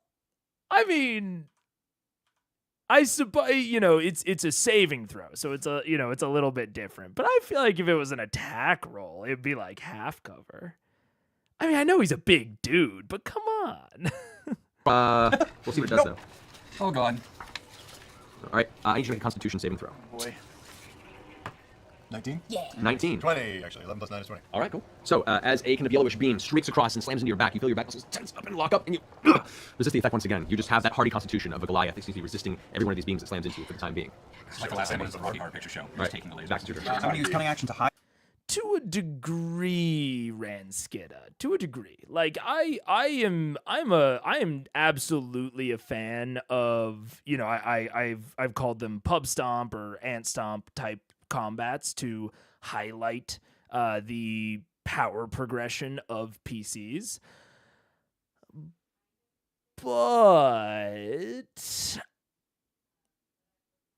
I don't know if that justifies reusing a monster for if that's the sole and explicit reason. We went over when this first came out, a couple of reasons that I think that a beholder might be being used right now. And I think that is a reason that can layer on top of those others. But if that's the only reason, I don't know if it's enough. But I do agree that it can be like an extra reason on top of the layer cake of like when you're choosing your monsters, its death ray must not be working. It must not be working. Yeah. Oh god, I keep fucking trying to unpause it differently. And then I'm going to run along the back wall to the pillar by across from Vex at the back of the chamber. And if counting is right, I'm 60 feet away from the beholder. 11, 12. And you'd be just within 60 Just within, right? Just barely. Yeah, that's what I thought. And I'm going to throw 3 daggers at his fucking eyeball. Go for it. And would you say that he's not within 5 feet of anyone because he's so Well, high you up, right? use your bonus action to hide, so I have two advantage. attacks. 2 attacks? The bonus action, but I got the hasted boots on. I click the heels. Right, but you only have 1 attack with your main action. Oh, right, thanks, yeah. Okay, and do I have advantage? Is anyone... No one's near him, right? Roll a stealth check to see if he sees you or not. Come on, Okay. Dorothy. Use my last luck. No, it's okay because I'm me. That is 25. 25, okay. So go ahead and roll your attacks. All right, so the first attack was an 18. 18 hits. I rolled that already. Correct, and you do have advantage on these because he does not see. Okay, so the first attack was... oh, no, it was 18 plus... Sorry, it was 30. And the second attack was 28. Both hit. Go ahead and roll damage and sneak attack on the first hit because he did not see where you were. 1 plus 2 Surprisingly, plus... being an empty covered 9s. Plus 2, 5, 10, 11, 15, 16, 17, 20 for the first. No, 27. Yeah, all right. And then the second attack is 10. Got it, 37. Rushing behind the side, kind of ducking into the shadows, you go around the pillar and launch one dagger, spin around and launch a second one. Both of them sinking into his, kind of adjust in place angrily from the pain and impact, but yeah. I'll just make a little like raspberry noise at the end. And go, okay. Cool. That's what breaks yourself. Not the attack, strangely. Yeah. Okay, that ends your turn. Kashaw, you're up. Right. Come on. But if he's looking right at me, I mean, he can see me. It's actually looking right at me, correct? Everything else except for you and Percy are directly out of the main eye, but has eye stalks all over the entire room. They keep shifting and kind of taking in the awareness of the surroundings. But the big eye is just staring right at you intently. Can I get out of the direct? Well, can you cast magic against the big eye or no? You don't know. Find out. So should we give it a shot? See, that's the thing, is he's staring right at me. Ask your friends. Yeah, first thing we want to do is run away. Can we get out of the range of the eye somehow? Possibly. You have not encountered a beholder in your time. Go ahead and roll an intelligence check. God, it's ironic that I don't even know how to do that. Higher. Just his modifier? Modifier. Yeah. So 12. 12. Do what you want to do. Thanks for that. How far away can I get? I mean, you can move 6 squares, 30 feet, so. Let's get away from the eye. Yeah, let's, can we move to behind that wall? Is that possible? Yep. Right there. And then I still can see him, though, but he can look at me, and I'm just gonna be wasting stuff if he's stumbling at it. Yeah, I'm gonna hold my action until he's not staring right at me. Can we do that? Sure. Yeah, Oh, not much I can, keep staring in this direction. not much I can do. Yeah, so that's what I'm gonna do. I'm gonna run away. Okay, that ends your turn. It is now the holder's turn. A holder's turn. The holder is going to float up towards the ceiling of the area. How's it go? This is going to put it at 25 feet. 25 feet? Yeah. there. This is going to be, let's see, a little weight there on this one. You said behind. Need to find someone to weigh that down, actually. Want this? I'll use this dice back. Cassandra. Perfect. All right, so it is approximately 20 feet up, which gets it out of predominantly melee range of most anything at the moment. All So right. now when it looks down at us, does it change the direction of the cone? The cone still kind of spreads in the area, and it's going to look, let's see, right there. So it looks away from you, Gash. So what action did you want to prepare? Should we try it now, you think? I'm gonna try to blind it. Nice. Okay. So if you can't see, maybe he can't do some shit. So I'm gonna cast blindness at a 3rd level. Okay. Come on, Cash. He's reading blindness right here. Yeah, me too. All right, so Constitution saving throw. Hey, what? That is a 19. Where's the DC?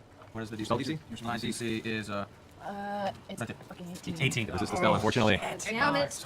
However, he's now going to make 3 eye ray attacks. Comes. Let's see who's in the radius here. So going forward here. So I can't get a ray towards the 4 of you. So it's going to do 1 ray at Zara, 1 ray at you, Kashaw, and another ray, Zara. Sorry, it's 2 rays. Alright, he can't do anything. Hey, Mary, go fuck yourself. So, Mary, I need you to make a Constitution saving throw, With inspiration. if you need it. The saving throw. It's a saving throw. That's your inspiration. That's your inspiration. With an inspiration. I have luck too. Oh, Whatever you yeah, want to yeah. You have an inspiration dice, sir. You can roll the 20 or add inspiration. That's good. 16 plus 18. 18. 18. Okay, a similar yellowish ray that hit Grog earlier strikes past you and it hits you, but you manage to resist the effect. A light blue ray streaks across towards you, Kashaw. I need you to go ahead and make a wisdom save. Wisdom save? Yes. Come on, Cash. Oh, no, you're gonna be so dumb now. Now. 20. Yeah. Slams into you. A wave of intense sleepiness comes over you, but you shake yourself out of it. 3rd ray goes towards you, Zara. Okay. I need you to make a dexterity saving throw. Come on. Use luck if it's sucky. 17. 17. You manage to duck out of the way as it slams into the wall behind you. This entire chunk now Oh, shit. is gone. What's behind it? Disintegrated. Or below it. You see it's a chunk of rock and earth that has been exposed on the opposite side as it just disintegrated that portion of the room. It's under the door for Kita. Yeah, dope. All You right. can also just take apart pieces of the model. That's amazing. That ends its turn.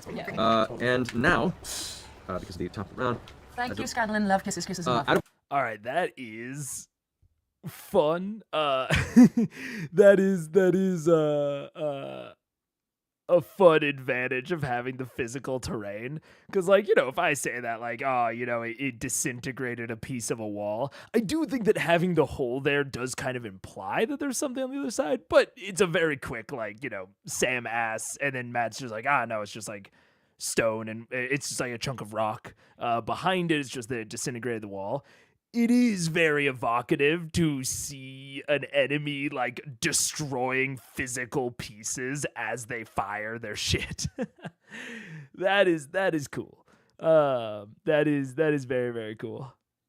One of the slimy surfaces in the room, Oh no. you see all of a sudden the stone opens up, a phantom eye just whoosh, appears out of nowhere, not even attached to this beholder. As it does, another beam streaks out of it. What? Yes. This is going to be, What? It just this got will be like. a Scanlan. Homebrew. Where's the beam come out? Where's the beam come out of? Where's the eye? Where's the Yeah, fucking where's the eye? The eye for this one will be streaking out of this pillar here. It comes out of the It'll pillars. be this pillar here, or this wall here, and it just hits towards Scanlan. Oh my god. City of the room. I need you to make a Oh, you want to switch it?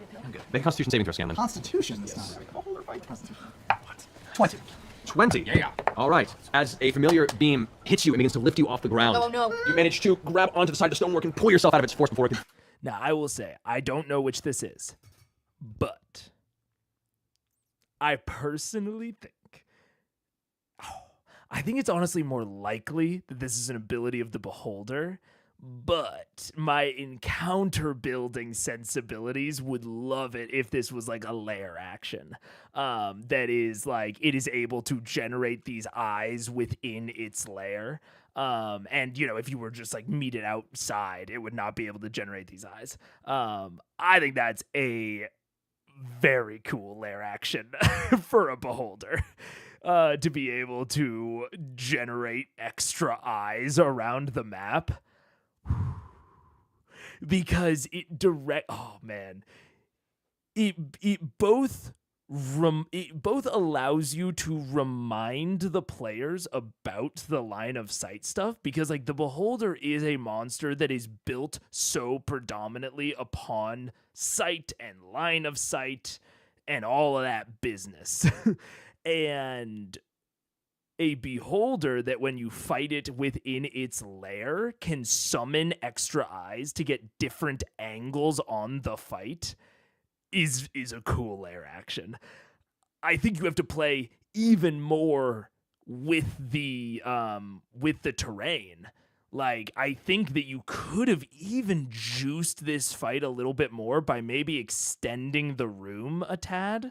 And making even more terrain blockers to really drive this point home. But now this is just me. This is just me trying to elevate a 10 to a 10.1. I think that's a cool lair action. If it is a lair action. Or, you know, if it's just like a homebrewed feature, that's also fine. But yeah, interesting. Throw you into the same hole that Kima had tumbled into. The chemo. All right. Grog, you're up. I'd like to run directly beneath it and slightly behind him. Okay. So a tunnel with, actually, towards, right there, that's perfect. And I would like to use the chain of returning on Craven Age and throw it up into the bottom of the... Oh, that'll be a hard disagree from me, Ranskida. I mean, regardless of if it, like, a lair action is, you know, can be abstracted to be like from the lair or from the monster or whatever. But the generalized mechanic of a lair action, this is why I'm not quite certain if this is a lair action or not. I do think that most lair actions should be more obvious. Like, I think there's one in Forge of Fury, if I remember correctly. I also brought up Forge of Fury last one. I believe that the Acid Dragon at the end of that module has like the ability to activate acid vents within its area. And so it's like very clear that like, oh, if we weren't fighting it right here, then it would not be able to use the acid vents because there are not acid vents, you know, outside of this. So I do think that, like, I think the best lair actions are, like, very explicitly worked into the environment. But also, I'm just generally interested in monsters that can manipulate the environment around them. especially if it is like very much related to them, because I think that working in mechanics that specifically manipulate the environment or allow them to, do things within the environment encourages better encounter design overall. It really discourages the white box design that I've talked about, where it's like, just the monster in the middle with nothing around it. The more you work in lair actions, because I'm not gonna deny that sometimes lair actions are a little bit wishy-washy on the exact like flavoring of them. But I think working in those sorts of actions that allow like things like the beholder to summon these eyes or to do things within the environment encourages a better encounter overall. You can make it a bit better by making the lair actions the actual lair. Yeah. I've fought a beholder that had this ability. Pretty sure it's in the MM. Really? It might be like a ghost beholder or something. I'm not familiar with this ability. But I don't know. It's possible. It's possible that it's in the MM. I have not read every stat block in the MM. Actually, that may not be true. I might have read all of them once, but I've forgotten most of them if I'm not actively prepping that monster for a fight in my campaign. Sounds like we're mostly on the same page. Yeah, I think so. And I do think that like people will call things lair actions that maybe shouldn't deserve the tag. But hold the line can mean refrain from confirming or denying Mega's thought or theory. Yeah, generally can. Yeah. But anyways. Raven, Let's do it. 23. That hits. With With a 5, it fails its saving throw, so you take +1 strength, you take the minus. Yay! Amazing. 11. 19. 19? Yeah, 19 points of damage. All right, great. Blade sinks into it. It kind of, as you yank it back, go ahead and make an athletics check to pull the blade back. Get back. I got it. That's an 8. It's an 8. Yank on the chain, and it's just still embedded in the bottom of the beholder. You can't seem to pull it back. That's right. Go for a ride. Yeah. It's like a balloon. Yes. All right, Grog, end your turn. Essentially, All right, Scanlan, you're up. You lucky gnome. It's your turn. He's 25 feet up. It is 20 feet, technically. If I aim a fireball right at the roof, will it hit any of us? Yeah. Right at the roof? 20-foot radius. It might, you don't know, depends on where you're hitting. If you aim it up here, it may hit Grog. I'll aim on the far side of the beholder. Over here? Yeah, just up from there. You can't see that wall area, this is all blocked area. You can only see through this passage. You can only hit anything on the ceiling in this way. Unless you move into the room. I'll just try to get it as far away from Grog as I can. Okay. So say up there's where you can hit it. Sure. Go for it. Okay. 1 to fireballs, and I'll do it at at 4th level. Yeah. Okay. What is the DC for the wand? If I use my does that go to Not for the wand, no. The wand has its own DC. The wand has a DC of 15. Okay, it doesn't make the save, so it takes half damage. So go ahead and roll damage on that. Do I have to take a save? Currently with the blast area, no, and it would hit Percy, except for as the fireball explodes, the fire just seems to dissipate around the cone, actually absorbing the flame from its current position. Is he going to be affected? He is affected, yes. Okay, 1, 2, 3, 4, 5, 6, 7, 8, 9, 10, 11, 12, 30, so 15. 15 points of fire. Okay. The blast, and you can see some stones from the ceiling from the impact of the blast. It kind of weirdly shapes around the cone in front of its eye. And you want to move and stay where you are. I mean, if I move, he's going to hit me. I will inch away from the precipice. Okay. I will inch away from the chemo hole. Okay. And I will. How do you make that sound weird? I will inspire. Let's see who's going next. I will inspire Percy with a song. I will sing. And if we're talking Percy, you got a perfect gun, so put it on me and pull that trigger. If you shoot him right, you'll end his life. On and on and on. Take a decent inspiration there. Yeah. All right. Percy, it's your turn. Okay, I'm gonna deal with this fucker in front of me. So I'm just gonna pull out my sword and slash him and stab him and see what happens. Okay. So using your quick draw, you only have one hand, so you can pull out a second hand. So go for it. All right. It's a one-handed sword. All right. Let's that's 19 to hit. 19 hits. All right, and that's 10 points of damage. 10 points of damage. With that, you eviscerate. As it croaks out, and just falls to the ground, gurgling into a pile. Sorry. Actually, it wasn't a word. I don't speak fish. It's the worst kill line ever. Blood, motherfucker. Right. Suppose you floundered that one. Can I ask a technical question? Yes. If I've held my action until he does something and he never does it, do I ever get to go? Nope. I just hold it Oh, it's a until the end gamble. of the turn? Yep, and you got next turn. So technically that's a gamble, and if the thing you ask for never happens, happens. you I'll forfeit double the check turn. here. Oh, I didn't know No, that. whatever- whatever you say, Balls, dude. man. Can you finally check this fast? Just make sure, because I don't want to screw you Good out to of know I'm gambling that away if... Let me double check, because the internet will let me know if I mess it up. It will. Essentially, it's readying in action. So, Did you remember Hunter's Mark? I didn't do Hunter's Mark on purpose. Because I can't do any magic on him because he's looking at me. Yeah, whatever. I mean, okay, how has with this essentially is you wait for the trigger, or you can ignore the trigger, which means if you want to, you can just do it at any point if it never happens. So, Oh, okay. And so at the end of the next person's turn, you could unleash. Say, screw it. Total. So you can just chime in and say, fuck what I said, I'm going now? Yeah. Okay. Unleash hell. So my other question is, You can ignore the trigger?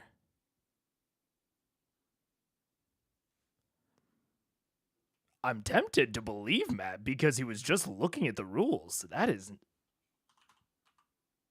I'm going to look that up on the other screen. I did not realize that.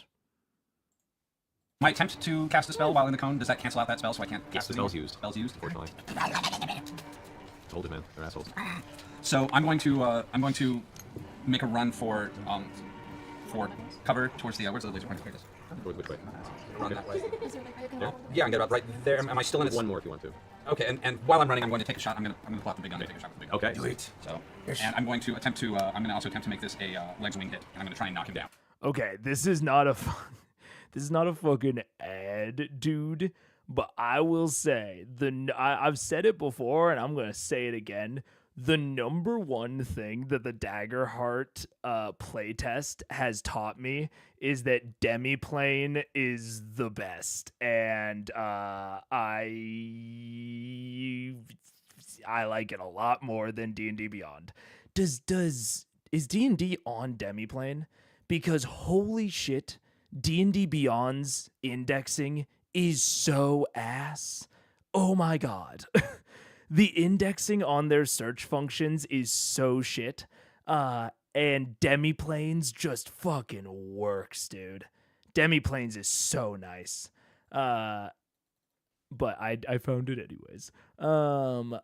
First you decide what will trigger your reaction. Then you choose the action you will take, or you choose to move. Examples: when the trigger occurs, you can either take your reaction right after the trigger finishes or ignore the trigger. So, am I misunderstanding? When you ready a spell, you can cast it as normal, but hold your energy, which you release. To be ready to spell must have a casting time of 1 action, holding on if your concentration is broken. So, I take it back. It is worded as ignoring the trigger. Where is ignoring the trigger? Am I going crazy? Oh, wait. Oh. But this doesn't mean that you can do it anyways. This is when the trigger occurs, you can either choose to not do the action or do the action. This doesn't mean you can do the action regardless of if the trigger occurs. The trigger still has to occur. Right? Am I misunderstanding something? It's not worded as ignore the trigger, more the trigger gives you the opportunity. What? I thought the action takes place before the trigger. So you do the ready action on your turn. The ready is an action. So you decide what the trigger is, then you decide what you're going to do in response to the trigger. So I think that Matt has it back, like, because Laura was asking, like, oh, you know, if the trigger never happens, do I just like waste my turn? And Matt was like, no, you can just choose to ignore the trigger. And I was like, what? that doesn't make any sense. Okay. I think Matt misunderstood the raw. I was just, because he just read it and I was like, have I been misunderstanding the raw this whole time? But I don't think so. I think Matt misunderstood it, which is fair. It's a fast reading. I have misunderstood rules plenty of times trying to confirm them in session, where, yeah, you read it fast, you switch some words around. It's very easy to misunderstand that sort of thing. But yeah, if the trigger never happens, you lose out. Yeah. And then you just have the option to also ignore the trigger if you don't want to do your action for some reason. I thought you were asking about choosing to not take the action. Yes, which I agree with you, Daniel. Yeah, you can choose to just not do the action, but you can't choose to do the action even without the trigger, which is, I think, what they're talking about. Anyways. Does not have legs, does not have wings. Oh, shit. Okay, that's fair. Just kind of That's fair. Hovering entities aren't really affected by Pro. No, You would know no, that. they're not. Oh, also, someone asked, are you going to discuss the update? Yes, Timpanist. Maybe tomorrow? Maybe. I don't know. Probably tomorrow. So I think we're going to do Kukuro at the normal time, and then potentially later in the day, like starting later, do Daggerheart reaction. Or I might just end up saving it till next week. I have a little brain worm that says, hey, you need to talk about it soon because it just came out and, you know, fucking breaking news and all that. But also I need to not be as concerned about that just for my own mental. Because the thing that stresses me out the most about like content creation is trying to get something out quick because of like a news cycle, breaking news type thing. That is the thing that stresses me out the most. So I told myself that I was going to try and ignore it more often. For real, guys? Oh my goodness, did it happen? Ooh, that's 1,000. Oh shit. Thank you. I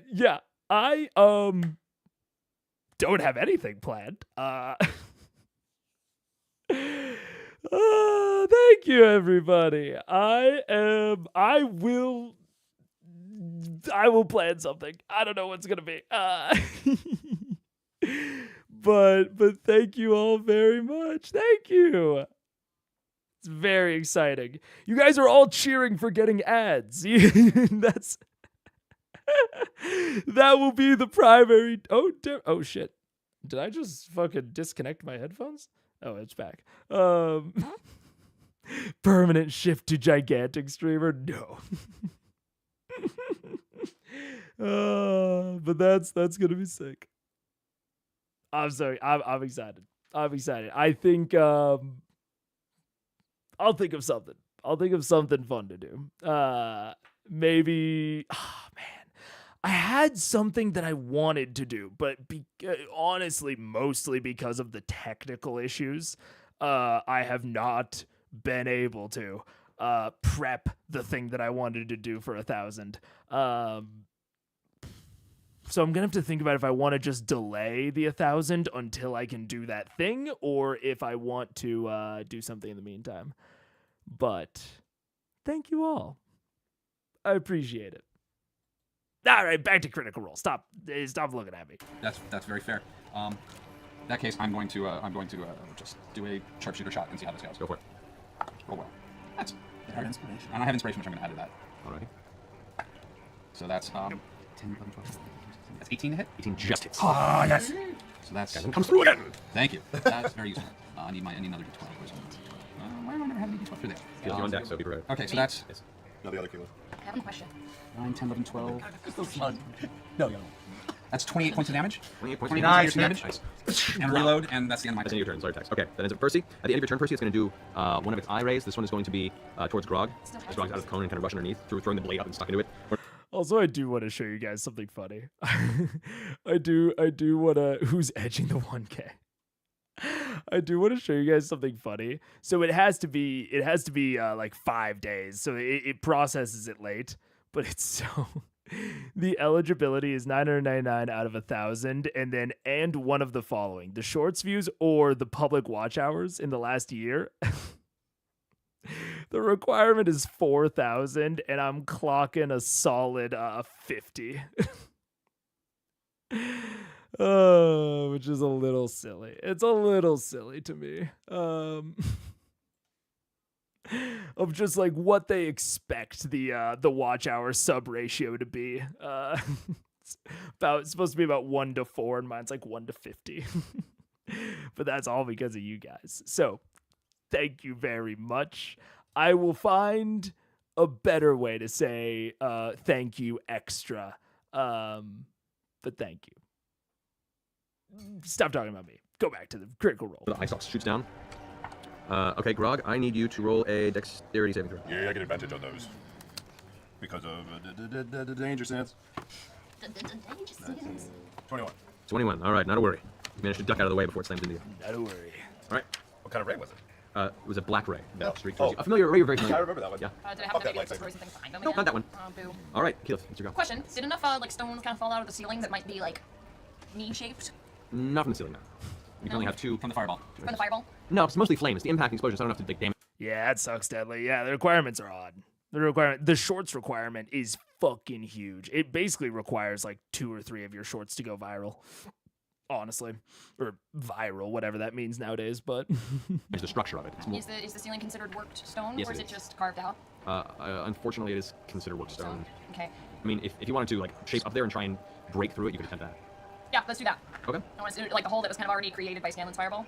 Okay. So what's your movement as an elemental? I don't know. I'm doing Earth Glide, so Every time. I think I don't know. Oh, throw 30 feet. 30 feet. Make So it? it'd be like Actually, 20, 30. It's cutting it close. Make it. Cutting okay. it close. Okay, and now I just want to. All right. Go ahead and make a strength check with the strength of the earth elemental. No thank. Oh, wait, is that cocked? Was that cocked? I don't know. I don't think so. It's not great. No, 7. 7. No, you pull up and you slam your fist into the stone beneath you, and it cracks a little bit, but not enough to get away at all. So you are currently kind of resting up in this vicinity. That it? That's my turn. I mean, that's your action, All right. your movement. Okay. Okay. Try to do next time. Kima can't do anything right now, so Kima's just currently trying to heal her wounds a bit. Okay. Heal. I'm still down here. Go take a walk. At the end of your turn, it's going to come from another eye ray. This one is going to be a shot. Yeah. I have to, well, no, actually, those I don't have to reroll for the same because they're each different turns. I need you to make a dexterity save, Kashaw. 21. 21. You guys are rolling some serious. No, this is fucking like saving intense. throws. Yeah. As a DM who loves using a beholder, it's really frustrating. That's great. All right, so you just dodged the same black ray that just streaked past Grog, just ducking out of the way, across the wall. All right, that brings us to Zara. I believe I still have Witch Bolt going. Now, my question is, because Witch Bolt is a concentration, I still have a cantrip of Eldritch Blast, which is not a concentration. May I use Witch Bolt with just a single, Witch not Bolt, the full blah, blah, Witch blah, Bolt is an action to use and only does 1d12. Yes, I know, but it's still going, so technically it's an automatic 1d12. Well, you have to use your action to do it, which means you can't cast any other spells to do Can't it. cast any other spells. Yeah. Focus on the ship. Big hairy balls. So, I mean, That's a good point. Do what you like, your cash. All right, I'm going to... cries in Warlock that first experiences Witch Bolt before realizing its large downsides.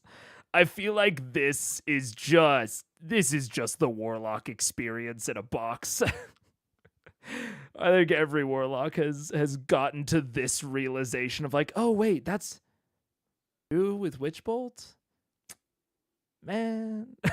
to Eldritch Blast plus invoke Agonizing Blast, which does not use a spell slot, so...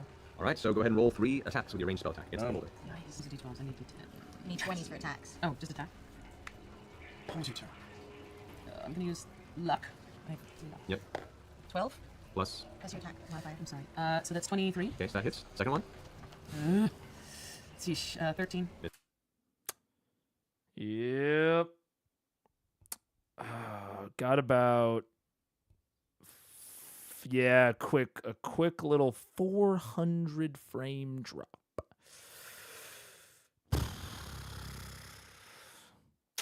Yep, and YouTube just told me that it wasn't receiving it. No buffering, but low frame rate. I mean, I guess that's good at least. Yeah, teeny buffering. I'm glad it was small at least. Okay.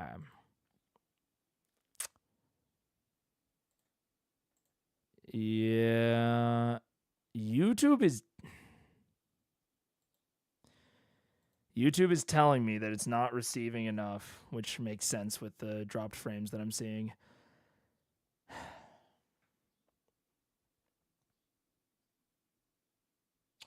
I mentioned it in the announcement.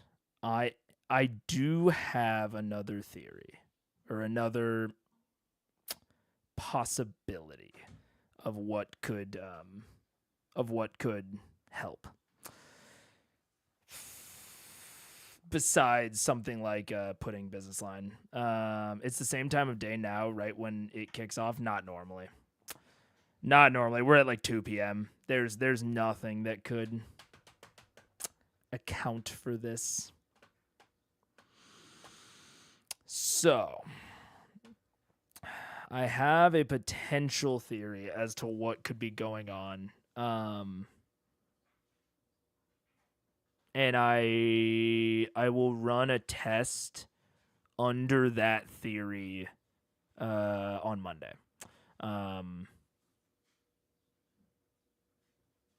Yeah. I think it seems to be okay enough for us to, finish this episode. And then I will make some changes on my end.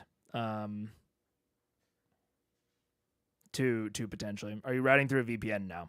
I think it is possible that even though I have fancy schmancy mesh router, that the mesh router communication between the modem and then the gateway router is just not communicating well enough to the what's the word? Child routers. Which in that case would be a problem.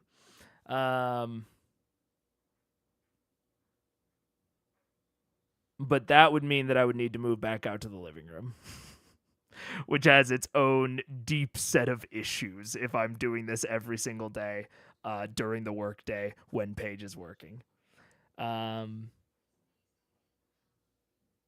So I'll think about it. We'll run a test and we will see. But for now, you got 1K subs, just have Paige quit. yeah, easy peasy. Easy peasy. She'll just quit. Yeah. Yeah, we'll can you move the main router? No, I cannot. Because even though I don't know if you can see it. That looks like a this thing right here looks like an Ethernet port. It's not. I'm also not on Wi-Fi. I am hardwired into the other mesh router. It's just a mesh router. Which should not be having these kinds of drops. Shouldn't happen. But yeah, that back there is not actually a real Ethernet port. It's for Ethernet fucking 1 or 2. The fucking plug size isn't even wide enough for a Cat 5 or a Cat 6 Ethernet cable. Which is a possible thing that I could ask my landlord about, but I don't want to fucking pay someone to run a crazy I don't want to pay someone to run a new Ethernet line in this house or in this apartment if I may not stay here. I don't want to fucking basically pay that. But hopefully things can be worked out. Yeah, hopefully things can be worked out. I just have a really, really long Ethernet cable that goes through my house. I could do that. I could theoretically do that, but it would make it to where we couldn't close the door because the door is really snug on its jamb. I've tried to run an Ethernet cable through it already, and it doesn't close, so then we wouldn't be able to close for noise dampening. Me and Paige actually talked about this possibility for the last 2 days, and there is an option to make this her office for work, but then it would basically take away the living room during the day. So no TV. She would have to hear me streaming while she cooked, or just made lunch. So, but it might just be what has to happen. Yeah. Are you talking about a phone line? I honestly do not know. I don't know much about phone lines. And I don't know if that's what that is. But I know that it says that it's an Ethernet cable, or that it's an Ethernet port, and that when we rented this apartment, they said that it had Ethernet ports in every room, and then we got that. And I don't know what type of Ethernet it is, but it's not. It's something older than 5. So yeah, you could make the room right now her office. Yeah, we could. Yeah. I was thinking a cable to the main router, but if you're already connected to that, it won't solve anything. Yeah. Does not even go under the door? No. Because this room is carpet and it's kind of sunken down, and then the hallway is hardwood and it's like raised up. So the bottom of the door actually doesn't even like clear the hardwood. So it would like crunch up the wire. Even the flat ones. Maybe the flat ones. I don't have any flat ones. I only have the circular ones. I have like a 15-foot one, but it wouldn't even... A 15-foot one wouldn't reach from here to there. So I would have to... I think Ethernet cables lose functionality after like 30 feet, if I remember correctly. So I would also have to get an active Ethernet cable, which has a repeater in the middle of it. But I'm not sure if that would work ultimately. Yeah. Phone lines used to look like Ethernet ports, but skinnier. It's possible. Ethernet is pretty much standardized on the same size port for a long time. If it's actually internet, that thing is very old. I would believe that it's very old. This place was built a long time ago, and our landlord has not updated shit. So, I don't know. Anyways, doesn't it also might just be a phone line. I could just be it might just be a phone line and the landlord just mislabeled it. I don't know. You'd have to ask the landlord to drill into the wall to thread an Ethernet. I know. Ethernet is 300 feet? Really? Am I thinking of HDMI that falls off after like 30 feet? Because I know I've looked into this sort of thing, but it might have been when I was looking at HDMI, at like active HDMI versus wireless HDMI. So that's very possible that I was just wrong about that. It could just be a phone line, and the landlord might have just mislabeled it. You might try a power line adapter.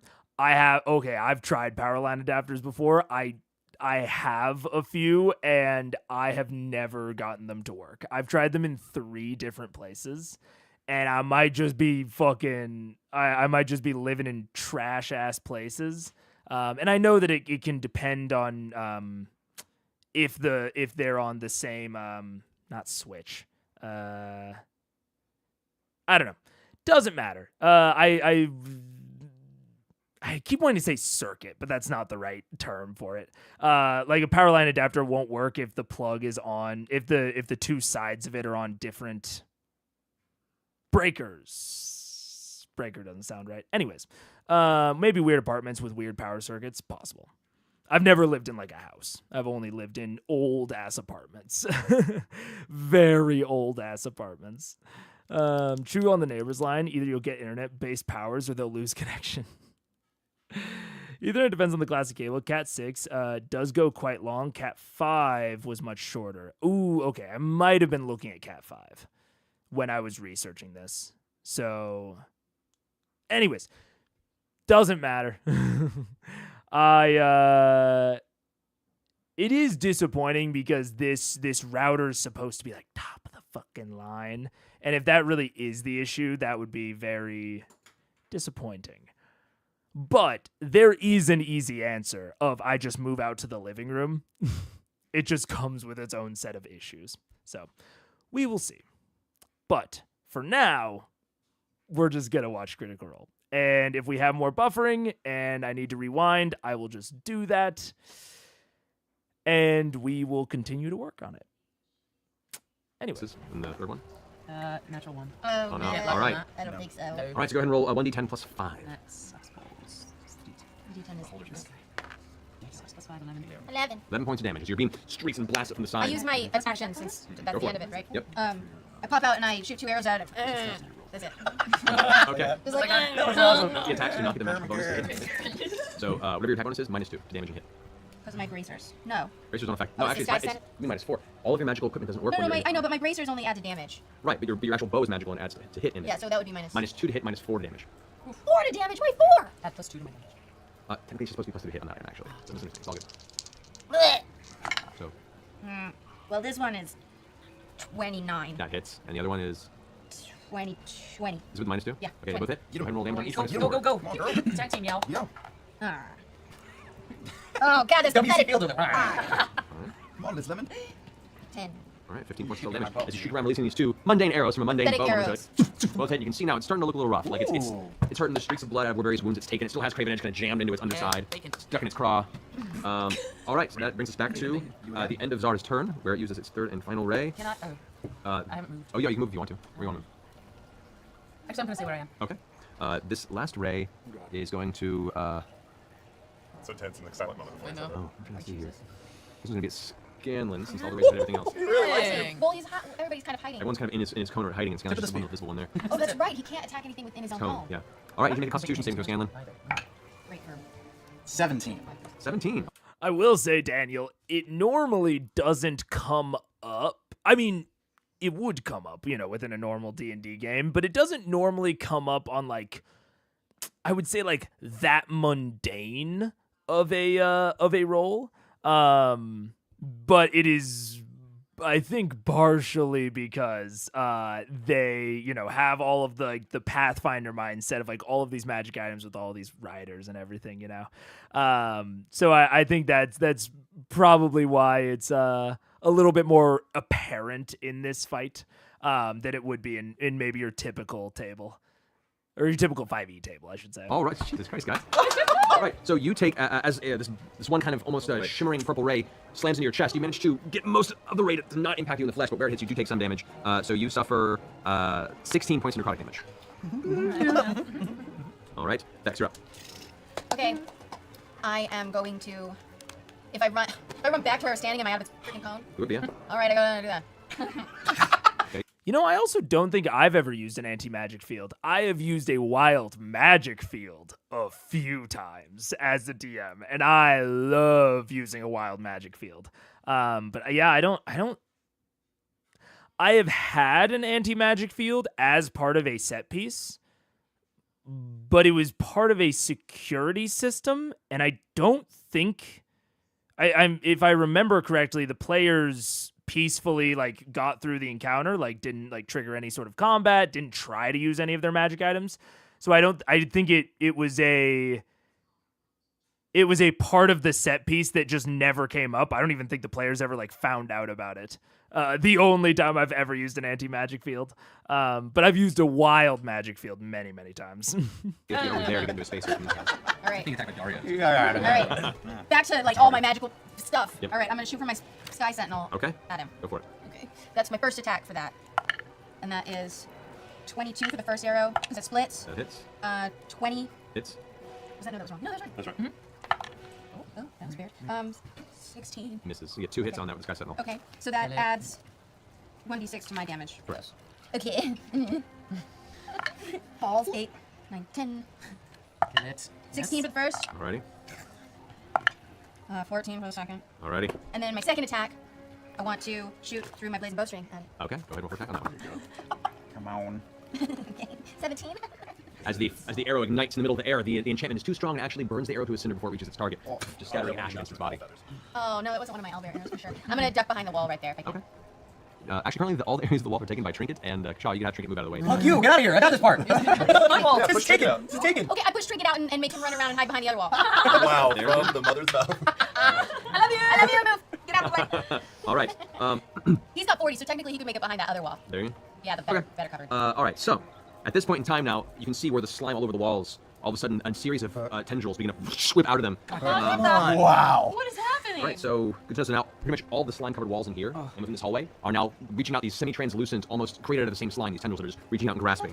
What Over every part of the wall? Yes. So How far out? You are How far out? out to here, so I mean it's within 10 Everything. Everything at the walls. And Anything 10 feet hiding. within each wall. At least all we know of they us. have no All taste. of us are I'm glad that we're all right next to a wall. Max, your Can turn. you show me where his glances Seven again? feet away? Do you guess you have? You have to guess. I have to You don't know guess? the specific elements All right. of his ray. All right, I'm going to use cunning action to hide. Well, first and foremost, at the beginning of your turn, I need you to go ahead make a dexterity save. Yeah, evasion. Yeah, don't worry. That's 30. All right. Well, don't start using evasion yet. Wait till because it doesn't damage you. All right, we go to waste your evasion for no reason. However, you do avoid being grappled as they try and grab onto you. Jeez. So yeah, so you can use your bonus action to Hide. Hide. All right. Go ahead, stealth check. Okay. That is a 25. 25. Okay. I'm going to run past Trinket along the back wall, all around the edge, over to where Vex and Cash are. All right, right there. I'm going to keep pushing along. This is our spot! I'm going to get between them. All I right. know that slows the movement down, but I want to be in there, and I'm going to use my 2 actions left to throw daggers at the floating fucking bowling ball. Go for it. I duck so he can shoot. You do not have advantage No? because they rolled a natural 20 on its perception check, and you are not stealth. Oh, wow. So the first one is a 21.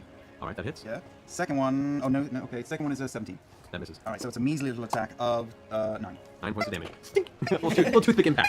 Alrighty, that ends your turn. No, I used the last of my movement to lower down behind Cash. Wait, is he okay? This is me being a bit of an evil DM. But he's by like Vex and Cash, right? Am I correct about the positioning? He's by these two are together and he's by them. Because if that's the case, his belt of returning that his daggers come back to wouldn't work, right? So he just lost his dagger, yeah? Am I correct? I don't know. I'm not exactly sure about his placement, so I don't want to say that definitively. But if he's within the anti-magic code, I believe he would be losing his daggers as he throws them. Wow. Okay. Gosh, beginning of your turn, I need you to go ahead and roll a dexterity save. I knew it. I called 10. it. 10. The tendrils wrap around you, and you're currently grappled, which means you cannot move. Okay, so can I cast? Well, can I use freedom of movement on myself? Good, yeah. If you really want to, yeah. But I guess it wouldn't matter because then that's my turn, right? Yeah.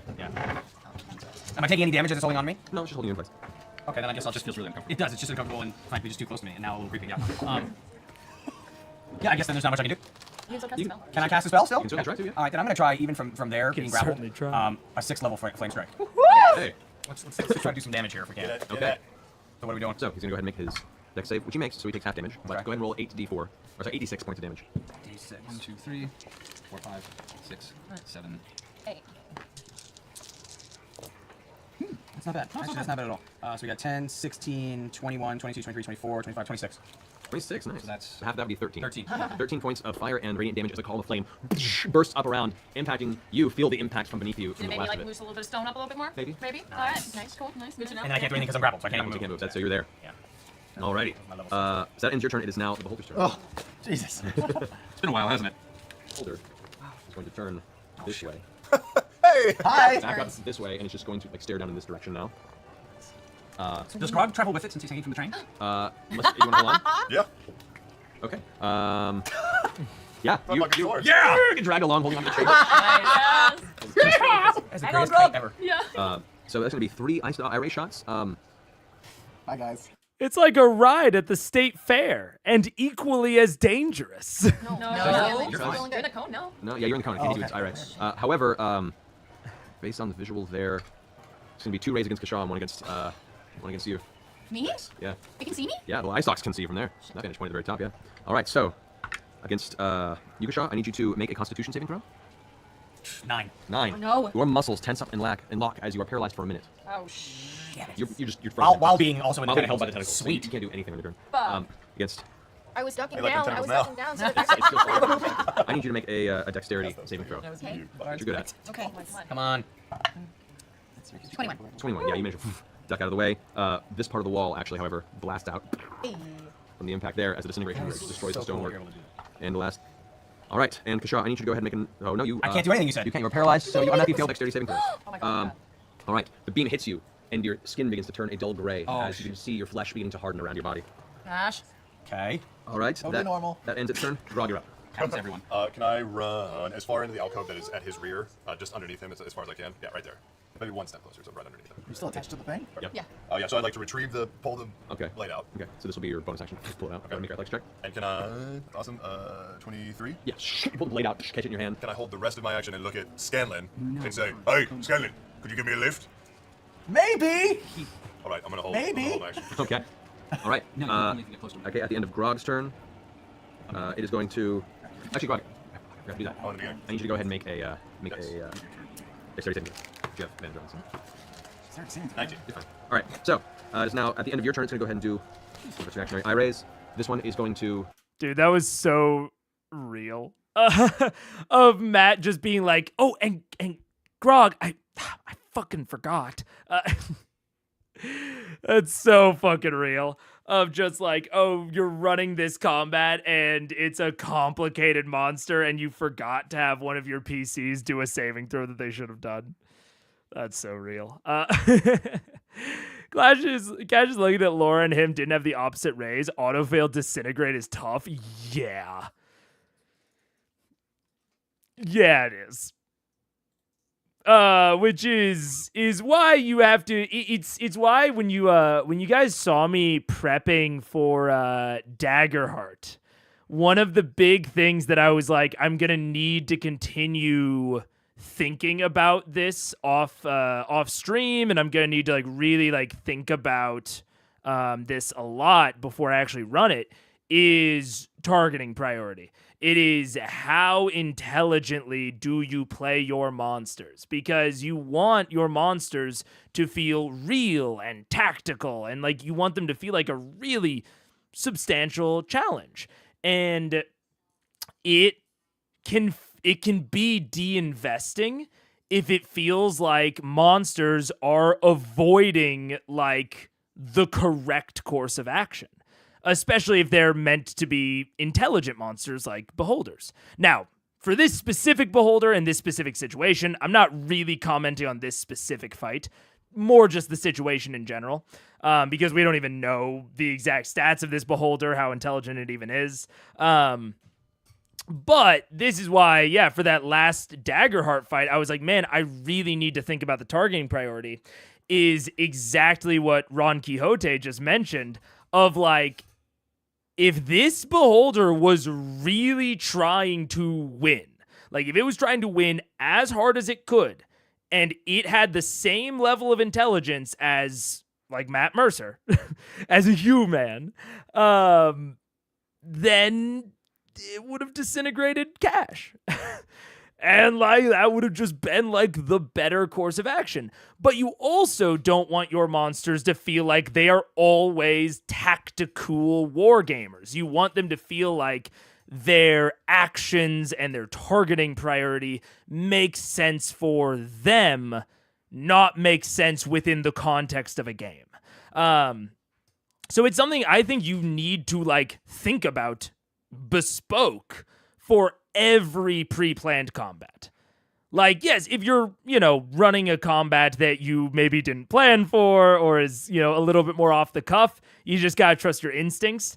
But for something like this, I am pre-considering why my beholder is targeting certain people with certain rays. I'm thinking about, like, what would its priorities be? So that I can try to make it feel as correct and real as possible. Because I think there's nothing more de-investing than getting out of a combat and being like, wow, that enemy could have won if it had just been a little bit smarter. And that can be even more de-investing when the enemy is smart. If the enemy's dumb, like if it's like the fucking fish people, or if it's a pack of, even pack wolves, I don't know. But if it's like a fucking group of oozes, you can have a group of oozes be very, very stupid and make very stupid decisions. Same thing with skeletons. But I think it is one of the most de-investing things. If like a smart enemy, if like your players get out of that and there's like, man, like that fucking beholder had us. If it had just been a little bit smarter about it, we would have lost. That's very de-investing. So it's something that I really like try to take the time to think about before these sort of pre-planned fights. I really hate recurring saving throws for that exactly that reason. I mean, yeah, I'm not a huge. It kind of goes back to the more often that you roll, the more likely you are to get every number on the graph, and the more you will tend towards the average. But if it's something like a recurring saving throw, the more often you roll, the more likely you are to fail at least one of them, or succeed at least one of them. Would an anti-magic field mute Grog's obsession with Craven Edge? Depends. Obviously, Craven Edge is a homebrew magic item. Or I guess I say obviously. I guess I don't know that, but I'm pretty sure it is. And for some magic items, it kind of depends on, like, is it enchantment magic or is it something else? Is, like, sometimes kind of an open question. It is a great question though. Yeah. In 2016, reading of the eye rays wasn't unanimous. People made points on both sides, whether only the ray choice is random or whether the ray and target were random. Yeah. It is. Yeah. I mean, I'm still not totally clear on that exact answer, Sputnik. But I will say, if I was going to run a beholder, I would try to get as clear as possible and as confident as possible as I could be. A beholder who would target a single PC with every eye stalk ray would be super deadly. Yeah, exactly. For beholders, rules is written, it is random what ray gets used, so he rolls with a d10 to see which one hits. A beholder who only uses disintegrate and telekinesis would be a lot stronger. Yeah, but also a beholder that just points all of its eye stalks at a single person, even if it's random, like even if it's a d10 as to which one gets used, it's gonna burn you down pretty fucking fast.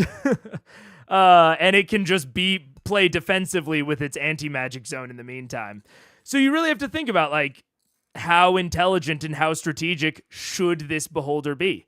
And that should be, like, a very ingrained part of the encounter, is how tactical is it going to be with this? Aim for... So I'm going to aim for Vex again. He's one of the few out of its area. Okay. Vex, I need you to make another dexterity saving throw. Damn it. I can make this shit. Make it. 14. 14? Okay. I keep rolling high. It's interesting. I'm missing a bunch of different rays that aren't even doing anything. Well, this one, however, a similar black ray streaks downward and slams into you. You take 55 points of product damage.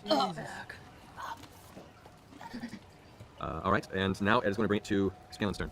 I hoof it towards the altar as fast and as far as That's as far as you can get there. Here's the thingy for me. Shit. That's as far as I can go? 25 feet, you're no, man. Tiny little legs. Can you see me? You're no. We'll find out if you try something. As a bonus action, can I move a couple more feet? Doesn't work that way, buddy. Sorry. All right, I'll give it a shot. We'll see if he's looking at me. It doesn't look good, though. Okay. Wow, that's a tight angle. Tight. Come on. There. I think you might. Yeah, absolutely, Ron Quixote. That's what I'm saying, is, like, thinking through that targeting priority is, I think, a crucial part of encounter prep. Like, that if I am prepping an encounter, because I also think that that's not, like, what you are describing is not as engaging, but also an enemy that takes one attack on every PC in order to make sure it spreads out the damage as much as possible is also not engaging. So, but I think both sides of that are very unengaging. So for every pre-prepped fight that I have, especially one that is this, monumental, or not monumental, but this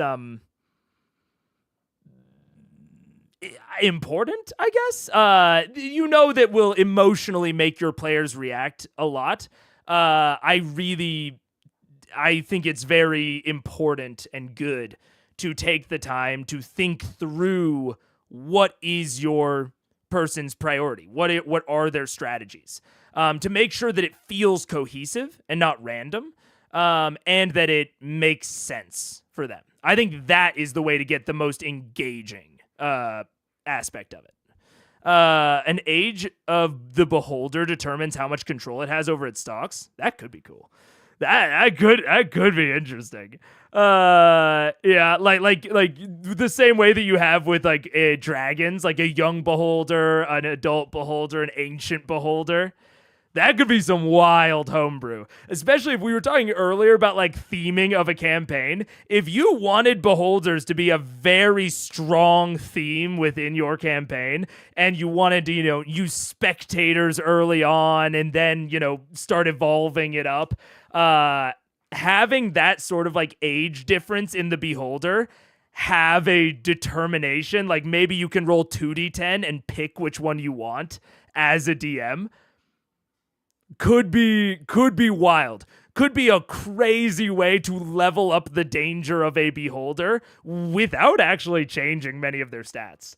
That would be interesting. One super tactical, the other super anti-tactical, and the third is random. Also possible, yeah. And I think having variance in targeting priorities during the course of a combat and like between the adversaries in a combat is very engaging. Having a bunch of stupid enemies like skeletons or oozes that are just attacking mindlessly, along with like a lich that's controlling them that is playing super tactically, I think that can make for a very engaging combat, especially if the tactical adversary is a little bit weaker than the non-tactical adversary. I think that gives the players a lot of play to work with within their own strategy. Depending on if Matt considers Craven Edge an artifact, yeah. Mega beat me to it, but I was going to say I only see those sorts of logic on dragons. Yeah, absolutely. Like, I love the idea of like leveling. I love the idea of leveling magic items, leveling adversaries, like things that you can use again, but they feel different. Like when Matt brought out the second dragon, even before, Craven or the Chroma Conclave was revealed, it didn't actually tip off my radar as much as using like two beholders because dragons have this evolving nature that makes fighting one later a very different experience, Intelligent creatures are usually going to prioritize anything directly threatening them, and then the weakest one of that group if there are more than one. You could say that. I also think that, if we want to go even deeper into it, beyond that, just the intelligence of a creature, you can also consider their biases. So I think it's not too much of a stretch to say that an intelligent magic user, like a lich, would prioritize other magic users. Even if something like a rogue is relatively weak in terms of the HP department and relatively damaging, but it's not a magic user. I think that you could work in a level of bias and respect of the lich is going to respect the magic users and internally consider them more of a threat. And so it should take them out first, especially with their, lower HP values. So I think there are a lot of layers, and that's why I can't even give like a straight up aphorism, because again, it also depends on the monster's experience with the outside world. One beholder or one dragon, like for example, Rhymefang, the dragon, typically having interacted with beasts within the megafauna of the Othanzia forest, is going to have different targeting priorities than Brim Scythe, who is going to have a very different set of targeting priorities than Rhymefang. Even if they're the same type of creature, their life experiences are going to really affect their targeting priority when it comes to fighting a group like Vox Machina. So and this like beholder having interacted with these Kuo-toa, in my theory, maybe even being created by them, might have a really fucked up sense of targeting priority. Like you might have like a really weird obsession that the party can't quite puzzle out, that like doesn't really make a ton of tactical sense, but is like odd to play around. Like I think there's all sorts of things where you can use, and this is, I haven't talked about it in a while, but I've talked about like harmony. within your D&D play of like combat should support the story and story should support the combat. I think that targeting priority of a monster can tell you something about the monster. Especially if you've been like nice and consistent, and especially if they've fought the monster before. Like if they've experienced the fight with Kavarn, they remember that fight, and then this beholder acts and behaves very differently. That tells you something that you will then bring into your story and roleplay experiences after the combat. That's the harmony of D&D. That's what I strive for. Now, am I fucking good at it? That's a whole separate question. But that is when I'm striving for harmony in my games, that is what I'm going after. And targeting priority can be a great piece of that puzzle of if they target things in a certain way, that tells you something about them. Dumb Skellies would attach the Raging Barbarian with a short sword? Yeah, certainly. Hurt creatures should be able to disengage as long as other things are threatening the enemy. That's a whole other conversation. But I'd be down with it. I love reading the monsters know on things like beholders or liches goes into all of this. I really need to get that book. I've seen it brought up multiple times. I really need to get it. There are tons of tweaks to the default. You can even logically have an enemy target a single PC if there's a history there. Absolutely. May not be the most fun in all cases, but it is logical. Well, and it's a very tough balance. Like what we're discussing right now, this is hard. This is not like an easy thing. It's not simple, but there's a very fine line on enemies behaving logically heightens the investment. It makes them feel more real, and therefore they are more fun. Even if they are taking actions that are maybe on the surface less fun, or those actions, those logical, tactical actions heighten the stress of the fight, right? But for anyone who watched my Daggerheart thing, I think that when I had the Wraith fucking ghost punch Knuckles out of his body, that was something that kind of followed these rules. It made sense. Like, he had just decimated a whole bunch of other enemies. He was clearly the biggest threat. But it wasn't fun at all. At least I didn't think it was. When I was actually running it in the moment, it did not feel fun. I had someone tell me that it was fun to watch, but it was not fun to run in the moment. It felt very slow. It felt very weird. And so that can also play into the mechanics that you're choosing to use on. That's an example of even if something's logical, it's not fun, and it probably didn't enhance the combat as a whole. So you have to be really careful with those sort of logical decisions. You want to make it feel logical because that enhances investment and fun, but not too logical to where it makes you feel like you're, playing chess. Are you saying Rhymefang going after Trinket because he's a beast? To see the online article, I don't have the book. Yeah. When I said hurt PC should be able to disengage if there are other people threatening, I didn't mean disengage in the mechanical sense. I meant colloquially. Oh, gotcha. That makes sense. Yeah. I feel you. The enemy is likely to focus on defending itself versus the active combatants. Yeah, I feel you. Yeah, I feel you. One quick opportunity attack, sure. Chase them down when there are other active combatants? Probably not. Yeah. I feel you, Daniel. I feel you. Anyways. I'm going to cast Bigby's hand. Where? And I'm going to do something unorthodox that the DM is going to have to approve. Okay, where are we putting the hand, by the way? Around Grog. Okay. And I would like to swing Grog like a hammer at the back of the thing. Your fastball specialing him with BB's hand. Yeah. I am so about this. Oh, reversal! It's a Goliath hammer. Okay, I want you to go ahead and just make a strength check. So roll a d20 at 8. 23. Okay. The hand grabs Grog, rears back, and just full strength lobs towards the hole. Grog, you go flying up in the air with the added strength. Behind you. What are you doing? I'm just slashing as I'm flying through the air at. Okay. You get +8 onto each attack roll or each damage roll from the force of Big B's hand. Come on! I would like to reckless attack, great weapon master, all three of these. Two of them. So plus 8. Okay. Well, plus 8 to damage, not hit. Plus 8 to damage. Yeah, so the first one. Plus 8 to damage. Yeah. Gotta hit him. Yeah. Reckless attacks, you have advantage on them. 19. 19 hits. Second attack. Slow motion.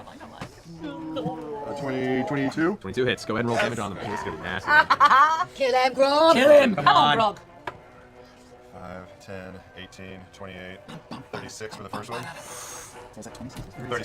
Small thing there. Very small thing that I really like as a choice on Matt's part. Typically. Plus 8 to hit. Yeah, no, plus 8 to damage. Typically, 5e is very against riders. It has tried to eliminate them wherever possible, or at least wherever it felt right.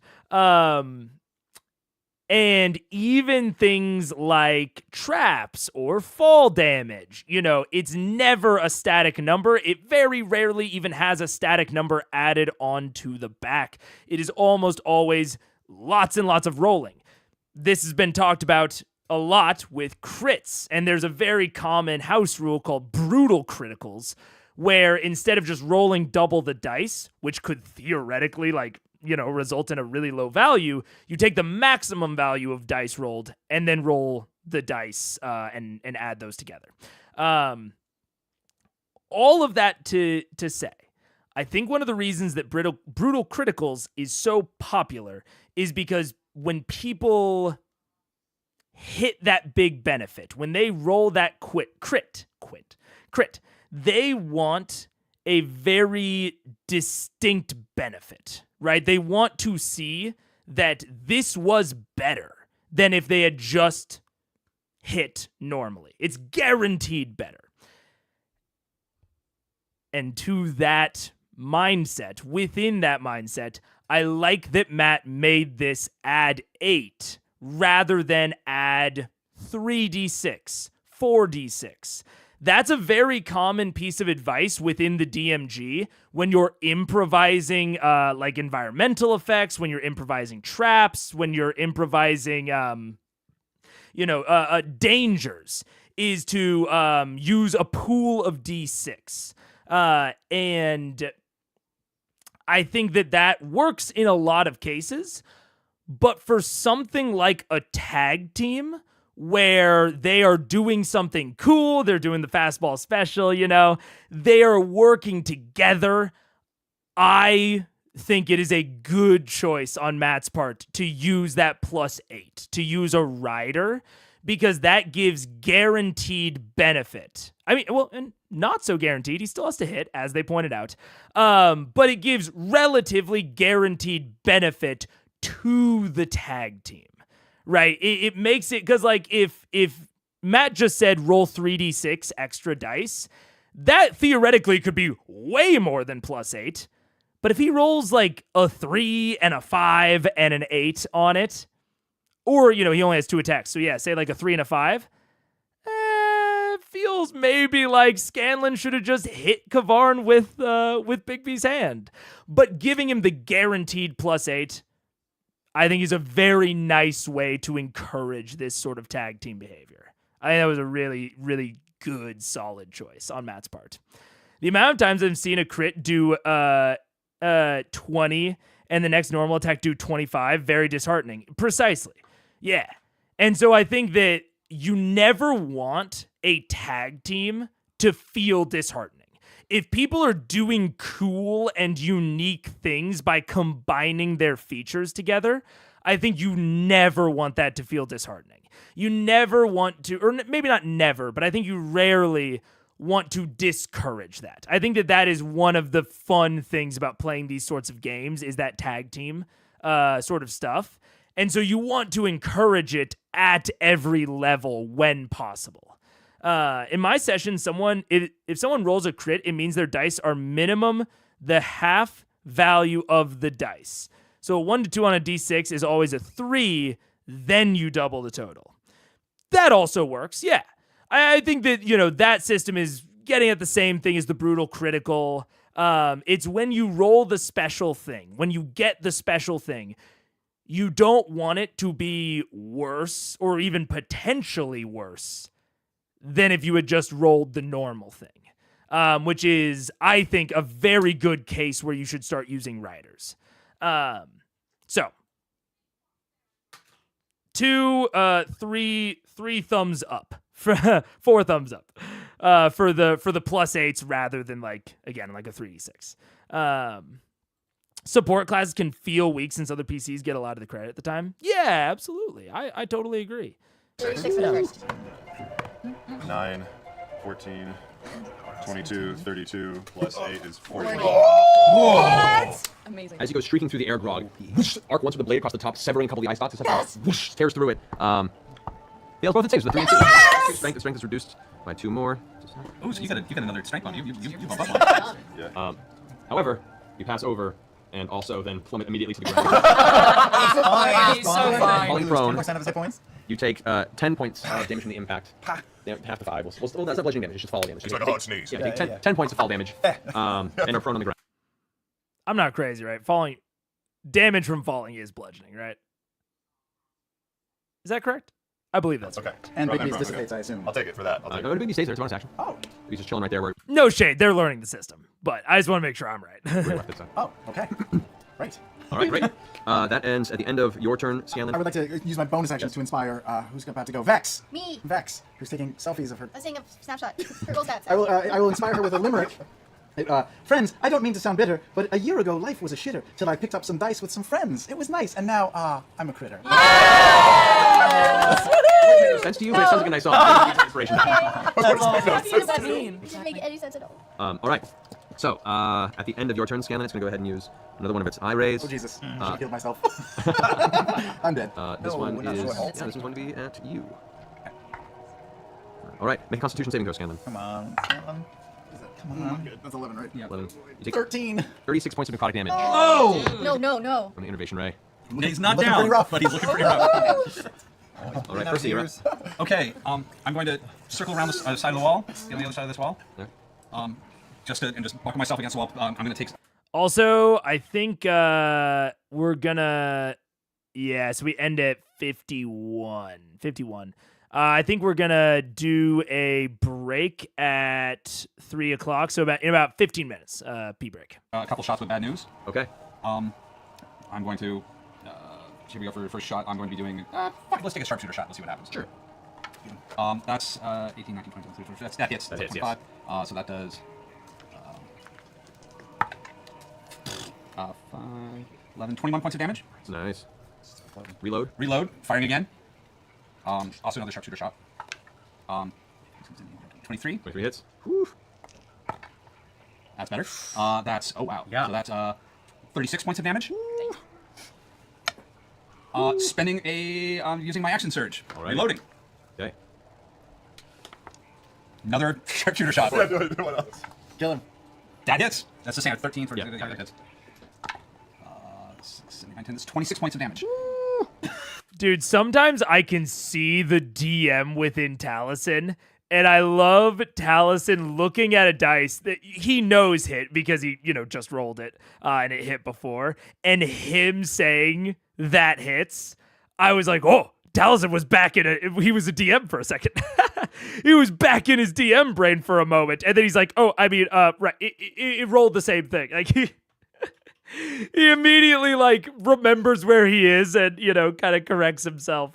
It's funny more than anything. Oh man. Reload. Reload a second time. Third final shot. Each time blasting chunks out of its flesh. You can now see some of its teeth are shattered from the impact. The eyes are bloodshot and dark blood is seeping from under the large eyes. I reload one last time, and I'm going to try and hide behind that column right over there. Come on, Percy. Okay. Nice work, Percy. All right. At the end of your turn, it's going to do its third and final one. All right. This is going to be at Zara. No, Zara, you're in its cone, so it's not going to do that. I have to think I can prone. Shit. Oh, shit, you're behind it and you're paralyzed. And still. You're paralyzed. Vex, you're up. Inspiration dice. You got this, baby. Okay. Vex, I need you to go ahead and make a dexterity check. Okay. I'm not rolling any. 24. Yeah, you're fine. 23. It's 23. 23. All right. Oh no, that's terrible. That's 170. Being so bad. I know. The interesting rays are coming up, so it's pissing me off. The interesting rays. It's like rays that just do Have a damage. chartreuse Cool ray. stuff. That's Yes. Tomato fruit or vegetable? Keyleth, you're up. Okay, I That's fucking forgot awesome. this last time. As a siege monster, I can deal double damage to objects and structures. I'm assuming this is a structure, yeah? Yeah, If I that want to, would. like, beat through it? Like, Yeah. Yeah, okay, so I'm gonna do a slam attack through it. Come on. Fuck. I don't know if that's doors. Oh, this is to the wall, though, right? The wall, yeah. It's in normal class. 14. Yeah, go double damage. Double damage. To the wall. Yes. 2d8 plus To the 5. window, to the wall. Keyleth, attack the monster. Happy birthday to the Not wall. The wall. 5, so that's 24 damage to the ceiling. The ceiling breaks as you move forward, falling down. I'm just gonna try and once again catch him. And How many attacks do you have as the... I have 2. I Alright, have so- multi-attack. I can use 2 slam attacks Sure, so you do one slam attack to break it. For a second attack, you can attempt to... to like punch the beholder into the ground. Oh, you can attempt to make a slam attack to push it down if that's what you were trying That's to what do. I want to do. All right, go ahead and make the attack. Yeah. Big money, no whammy. Okay, that's not bad. 21. Yes. 21. That was awesome. Okay, 21. That definitely hits. Let me just... Kill him, killer. There we go. All right, so actually, that would be your athletics check. I'll take it. What's your athletics for the form? I'll take it. I guess I just have my Okay. dex. Strength. Or my strength, which is a +5. Yes, so what's the total? It was a total for my d20 roll. Yeah. That would be 18. 18, that works. So no damage is dealt, but you punch the beholder down, back onto the ground, and you land at its side right there. Is it on the ground or 5 feet above the ground? Am I like on It's top like 5 of feet it? above the ground, still within. You're not on top of it per se, because you didn't grapple, you slammed it. So you land next to it, essentially. Nice job, Okay, Finn. so I just brought him down. You And do I take need 6 damage? points of fall damage from it, but no big deal. Do you get? I shouldn't say it. Do you get to stay as an earth elemental if you're right in front of it? That's right, is it a magical ability? V shape. So I'm checking right now. I was kind of wanting to like ride him, like stand on top of him. And Right, like, as part of this, that would be a grapple as opposed to a slam, so unfortunately that wouldn't be the case. And for... like specify. That is, ooh, I haven't read Anti-Magic Field in a long while. Does it dispel magical effects, or does it just like magical effects that are already in effect, or does it just stop magical effects from triggering? I don't know. I would have to look that up. Shape. Magically assume the shape of a beast. As you fall past its eye, it returns to her normal form. That sucks. I can't fall backwards. I can't, like. No, that was the placement where you were above it, unfortunately. Okay, yeah. All right, that ends your turn though. Zara, you're up. Yeah. Come on, Z. Oldie but a goodie, but I think I can do it. It's calm down. Get it. All right. Oh, it's looking towards me. Can I do a bonus action then if I fell out of my form and cast a spell as a bonus action? Sure. Can I cast Grasping Vine? No, wait, no, never mind, I can't. Oi, Never mind. No, never mind. Look at the guy right behind you. Okay, I'll cast Healing Word on Scanlan. There you go. Hello. Go ahead and cast the spell, and as you reach behind, we can't. no effect. Oh, son of a As fuck, I'm you're in in- his fucking front. God damn it. Shit. You got like 12 healing potions. I know. They don't work in front of him, right? They're They're magic. potions, though. One way to find out. But now What are you stop. doing, All right, I'm going to 1, 2, 3, eye 4, is like 5, a 6. temple I'm going rune. back behind him. You're aiming at the screen. I don't know where that is. Oh, say how are you? There. Back to there. Okay. Yeah, and then I'm going to use my charred dark staff, being right next to the son of a bitch. And I will use Witch Bolt one more time, only because it's got the biggest amount of damage. I'll use it at 5th level, so I'll still have 1 charge All left right. on my So go ahead and staff. roll your d20 with your spell attack modifier. Go get him. I can feel it. Natural 20. Oh! That was 3, baby. That's my Z right there. Dice drop. Go ahead and roll your damage. All right. So it's 5d12. 5d12. Whoa, Whoa. whoa. This could do it. Come on, come on, Z. All right, these are all details. All right, times 2. He's done. Come on. That's That's edge. 19. You only need 2 of them. Okay. 19. 35, 35. 70. 70. What? Wait, what? 2? 70. Credit. Mine's What? 2? Credit. Right, so 35 points of damage on Plus the 5. 2. Well, the plus 2 is after. All right. So how much? Get that. so 35 times 2, yes. Right, 35 times 2, so that'd be 70 points of damage. Plus Plus 2, 2. 72 points of damage. 72 points of damage. All right, how do you want to do this? Scanlan, how would you like to use Big Big's hand to do Bigby's this? hand is not doing it. Yours I'm is doing it That's all how- right. I want to stick my bloody staff into his eyeball and make him explode. Okay. I'll use Bigby's hand to catch some of the sinew and blood. Some of his spewing. All right, so as you glance over at Scanlan and give him that visual perspective of let's do this, you glance over, reach out your hand and pull Bigby's hand towards you. It streaks up and grabs the back of the holder like a baseball, just palming it, thrusting it down towards you, Zara. Its mouth open, it reaches down, teeth open, kind of momentarily frustrated by the moment. It's going to use this to try and bite down. As you reach up, you slam your staff up into its mouth and release. That's a nice how do you say it? That's a nice like little tiny small reading of the room from Matt of her asking like for Scanlan to do it, like I think it's good that they encouraged her to, no, it's yours. But also, Matt, like hearing that she kind of wanted Scanlan and Bigby's hand to be involved and finding a way to marry the two together of like Bigby's hand palms it while she fucking sticks it in. It's a nice little touch. I liked that. The witch bolt at ground zero from the inside of its body. The eye kind of widens for a second as the top of the staff pierces the upper part of its palate, and with a burst of black and bluish electrical energy, the entirety of its skull just detonates from the inside, sending chunks of slimy flesh and bone and whatever brain matter resides inside the cranium of this beholder, scattering across the room. Are we all covered in muck? Yes, you are. Wow. Yes. Oil can. I immediately call out, help Cash. Oil can. All right, as we go into help Cash, we will take a quick break as we exit from the scene. And feel free, if we're approaching a 1x zone, feel free to let me know. And we will be right back. Goodbye.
Oh my god. Because I don't have the fucking commands, it's not as smooth. What's up? We're back. Hello.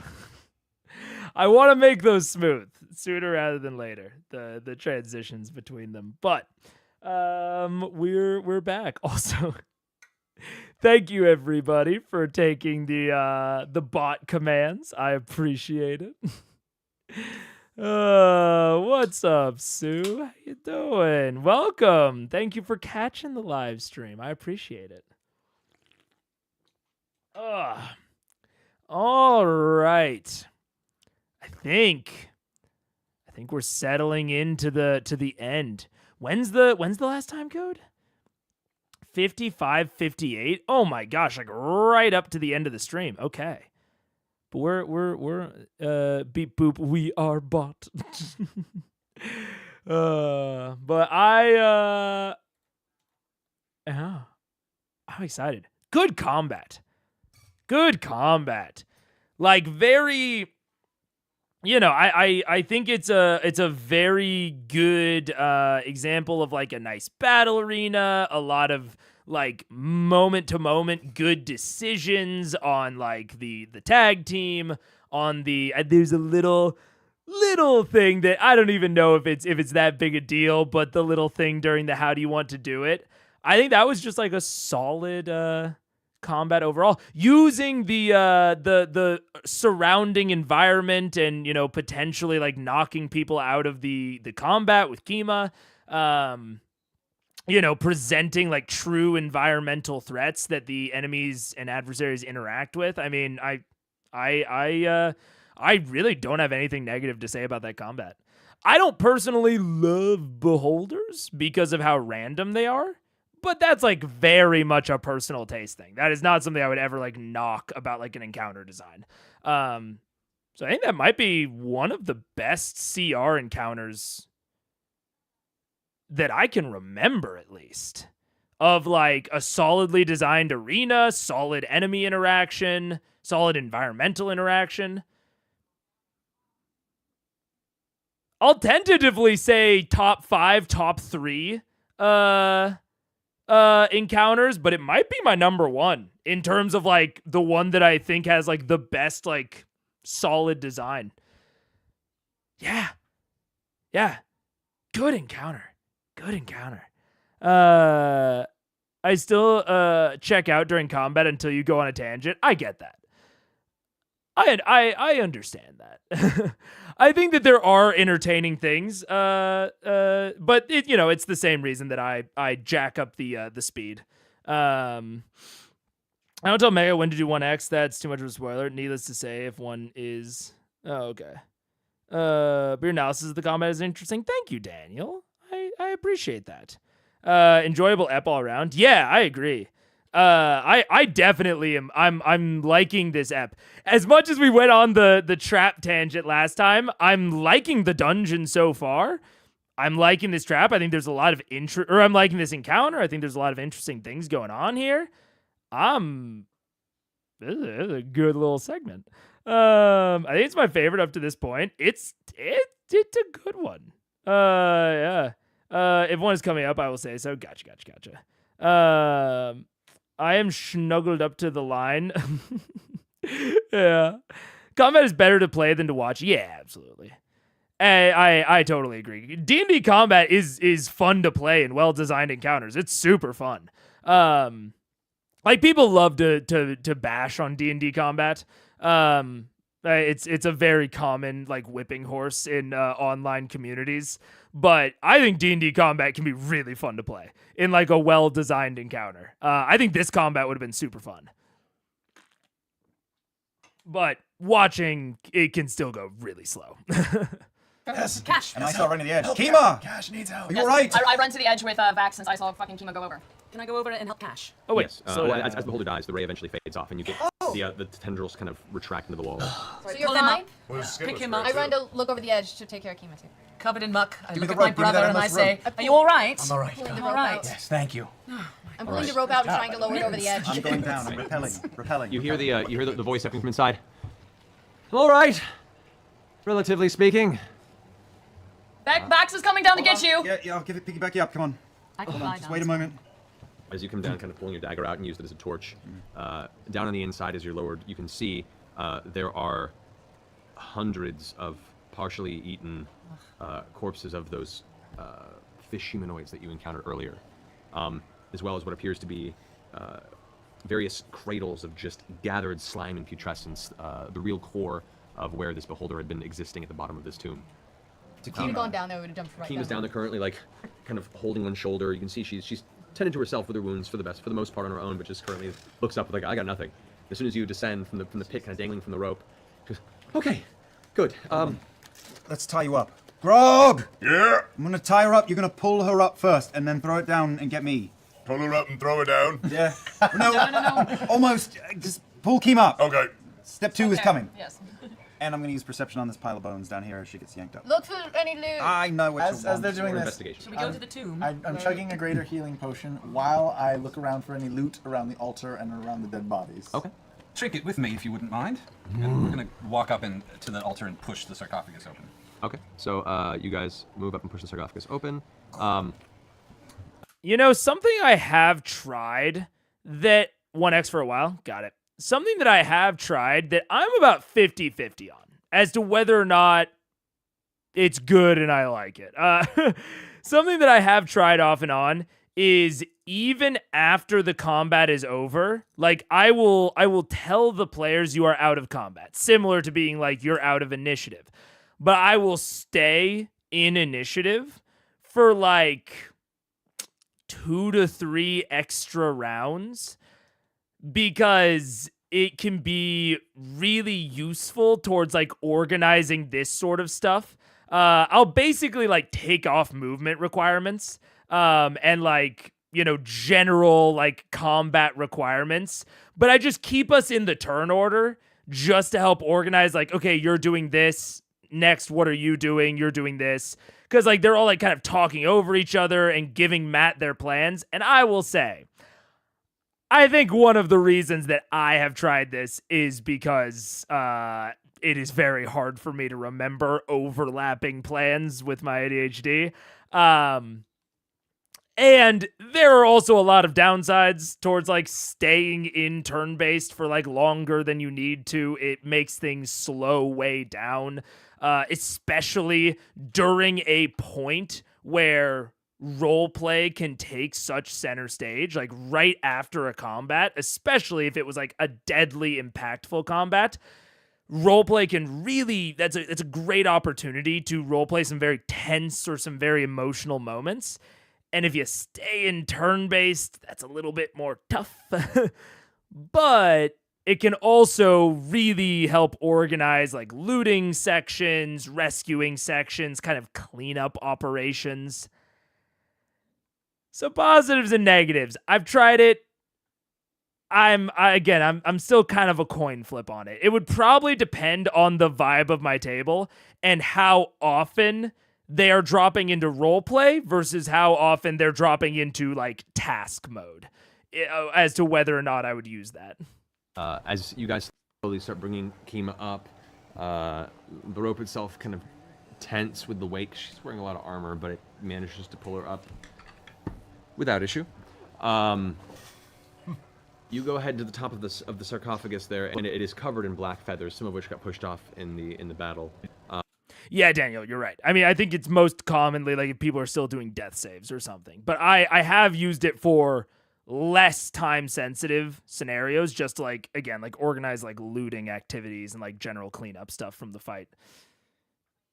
And I'm still a little shaky on it. You shove the top open, and you can see within inside a skeletal corpse that is resting, surrounded by what looks like very, very fine golden and silver jewelry that have been just laid at its sides.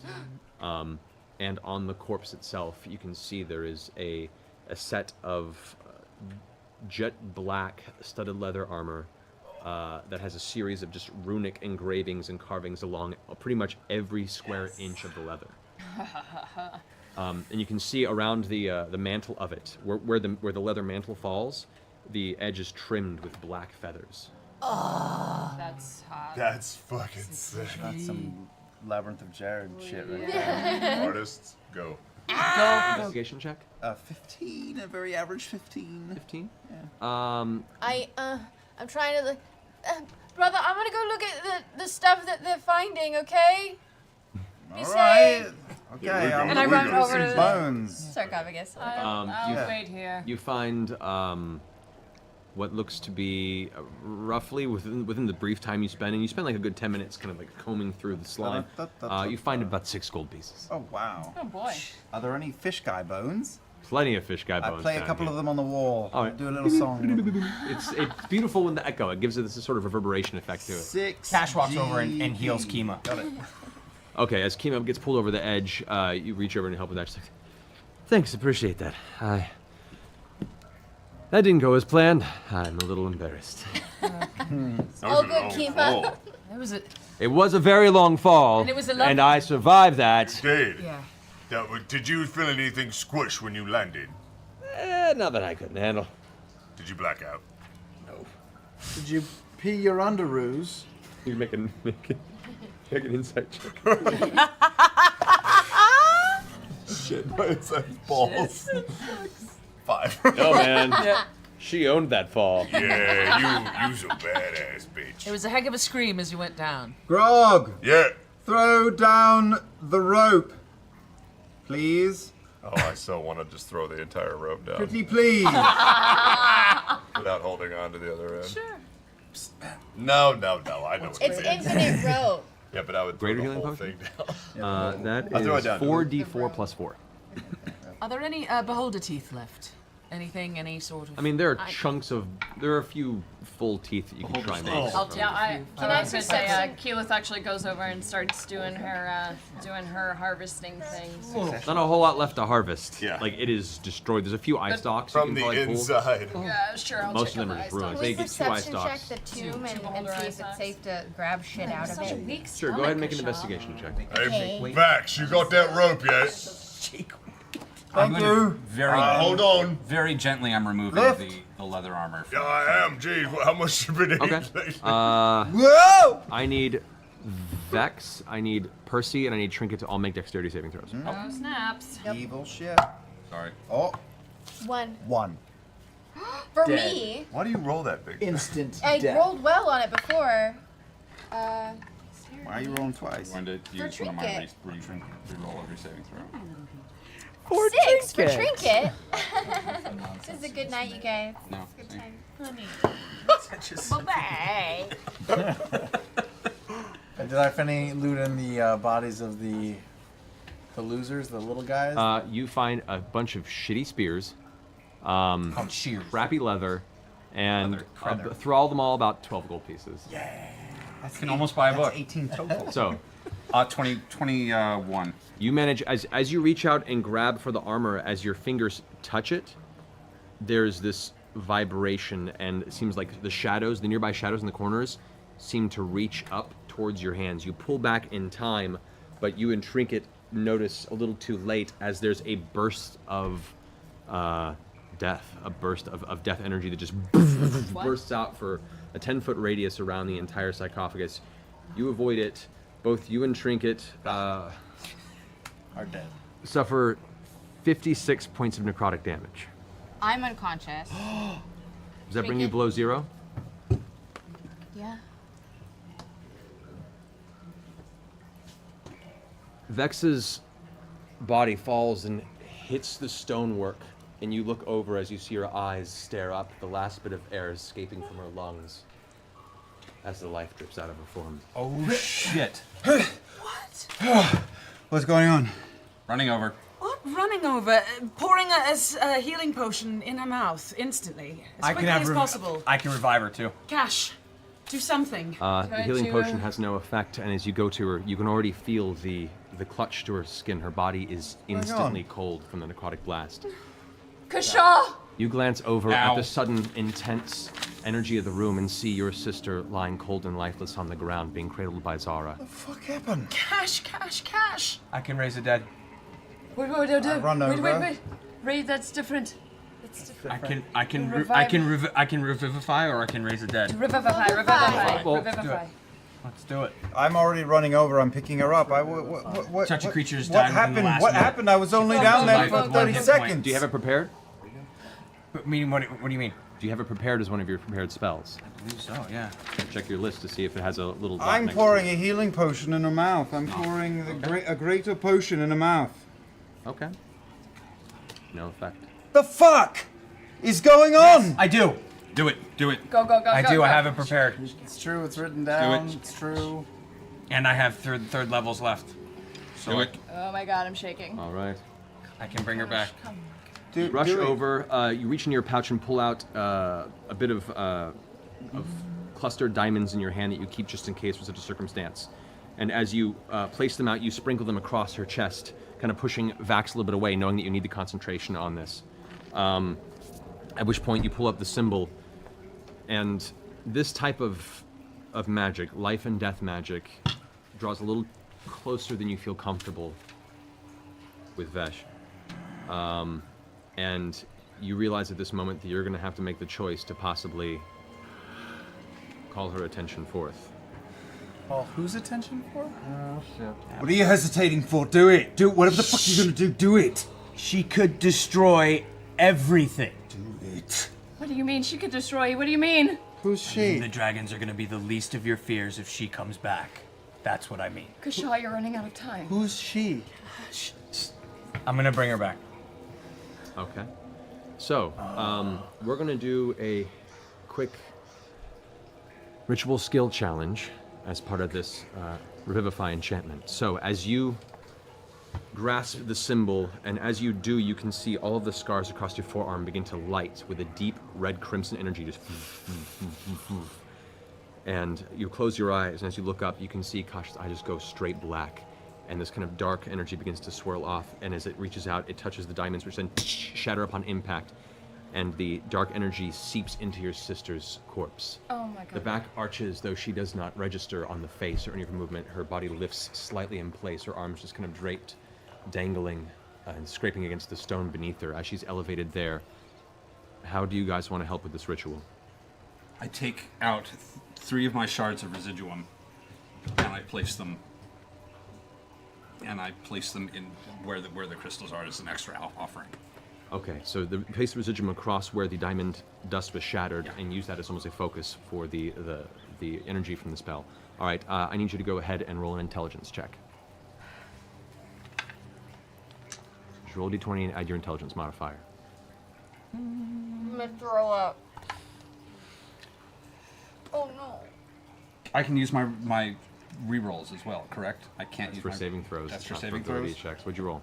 6. 6. The energy itself vibrates within the glass shards, which then shatter, seemingly not able to focus the energies of the spell. I take my enchanted moonstone from my staff and place it next to her. Okay. So as you take the moonstone, and what are you speaking to your patron to aid with this? I am. All right. So as you take the moonstone and hold it aloft, you place it near the focus of Kasha's ritual. The dull white glow begins to intermingle of Vesh's grant, and as they impact, it creates this strange gray swirl. I need you to go ahead and roll an Arcana check. Just roll a d20 and add your Arcana skill to it. Depending on what she does, I'd like to do something next. 17. Okay.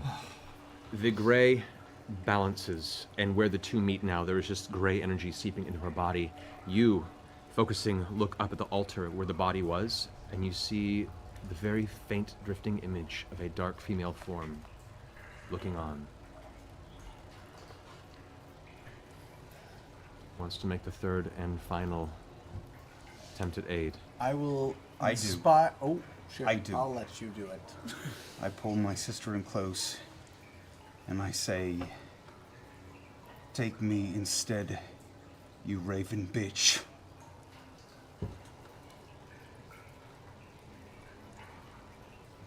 Go ahead and make a persuasion check. That's a good offer. With advantage.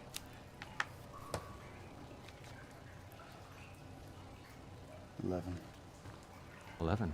Okay.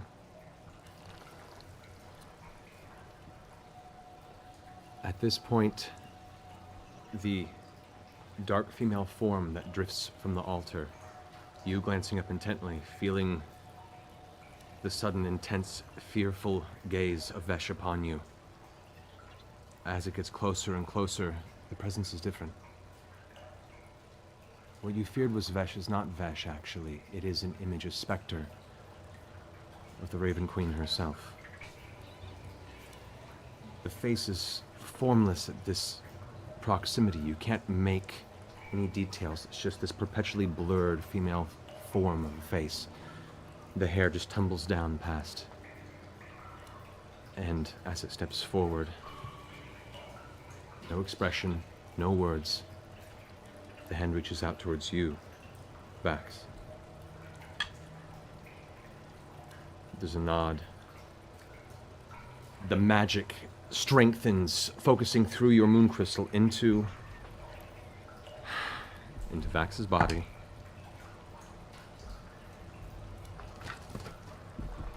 Take a picture of this so that no one questions this.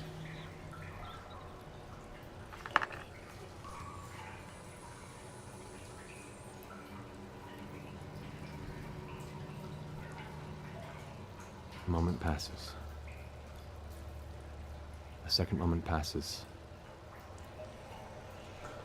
The vision of the Raven Queen nods the head to you, steps backward, and the specter vanishes. Breath fills Vex's lungs as she begins to cough, her form drifting back to the stonework. Your vision clears, and you find yourself looking up at the partially broken stone ceiling of the dark altar. Into the face of your brother, tears streaming down his face. The rest of your friends gathered around. What happened? Hello, darling. I feel so cold.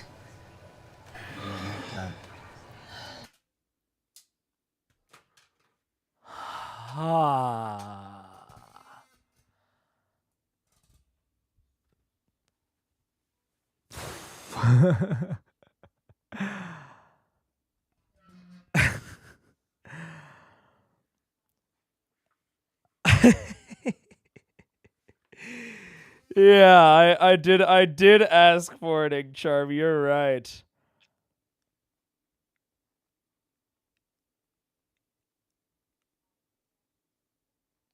I mean, I think it goes without saying. Great television. Matt has a gravitas that is fucking crazy. Oh man. I'm gonna have to think about that.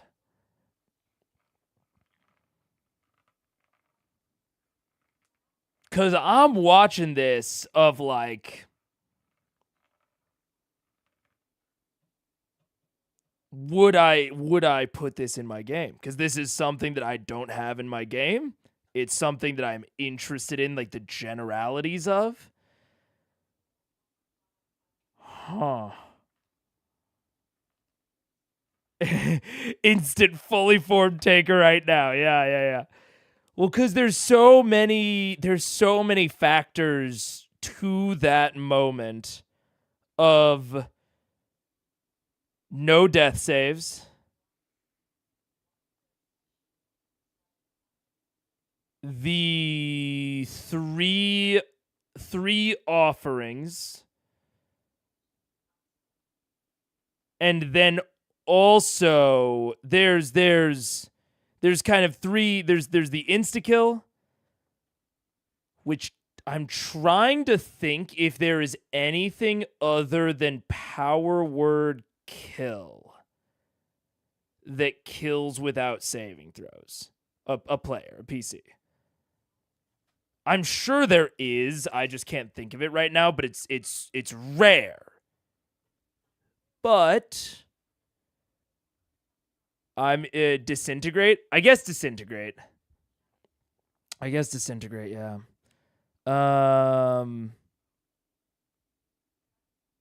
Yeah. It's rare, but it's not so rare that it's, off the table for this sort of tomb and this sort of, especially from what I know of the Raven Queen.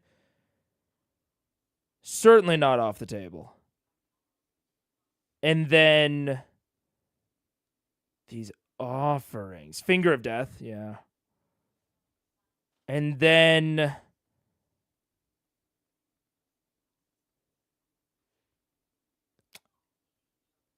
it might, yeah, let's not talk. I might just need to move on fully. Let's not talk about what has or hasn't been confirmed or the details of what happened, but regardless, there's established precedent for things within D&D insta-killing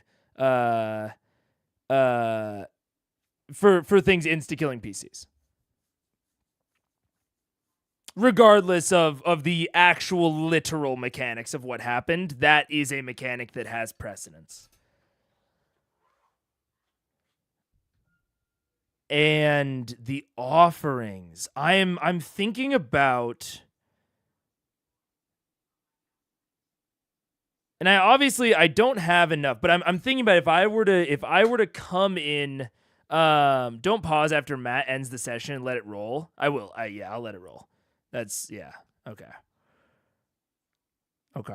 Yeah, if I was pitching this to my players, let's say I'm a newly minted critter.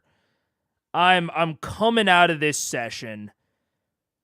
Let's say they don't explain it all. I have exactly what they've presented here and I have nothing else. And I'm like, oh man, I like more risky deaths. You aren't a newly minted critter. True. Very true.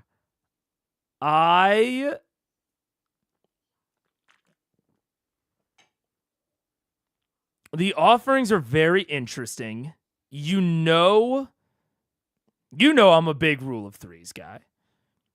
So I like the 3 offerings.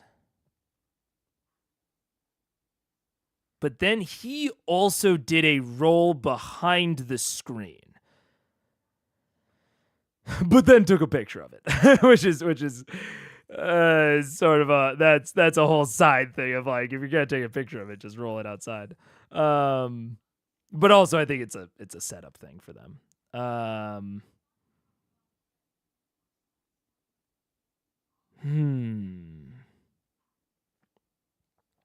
I'm thinking right now, the main thing I'm thinking about is clearly the offerings. I think what I'm thinking, and I think a good way to do it is the offerings modify some sort of final check. Although, is that a good way to do it? I don't know. It really depends on how risky you want it to feel.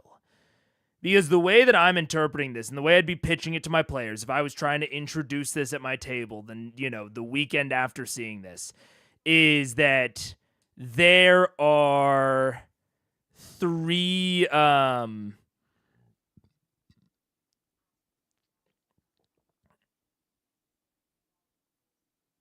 there are 3 things that can modify the DC up or down. Is what I'm thinking. And then I know, this is just meta knowledge, that with Matt's res system, every time you need to be res. I assume, John. I'm just thinking about if he didn't.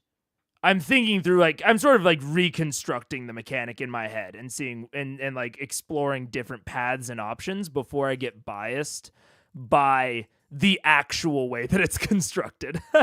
Because once I see how it's actually constructed, I may have a harder time seeing it other ways. So that's why I'm taking the time right now to sit here and think how I would reconstruct this. because otherwise I don't think I'll be able to think about it as clearly afterward. Especially because this is such a highlight moment. I assumed if he didn't explain it right away that he would explain it at some point during the episode.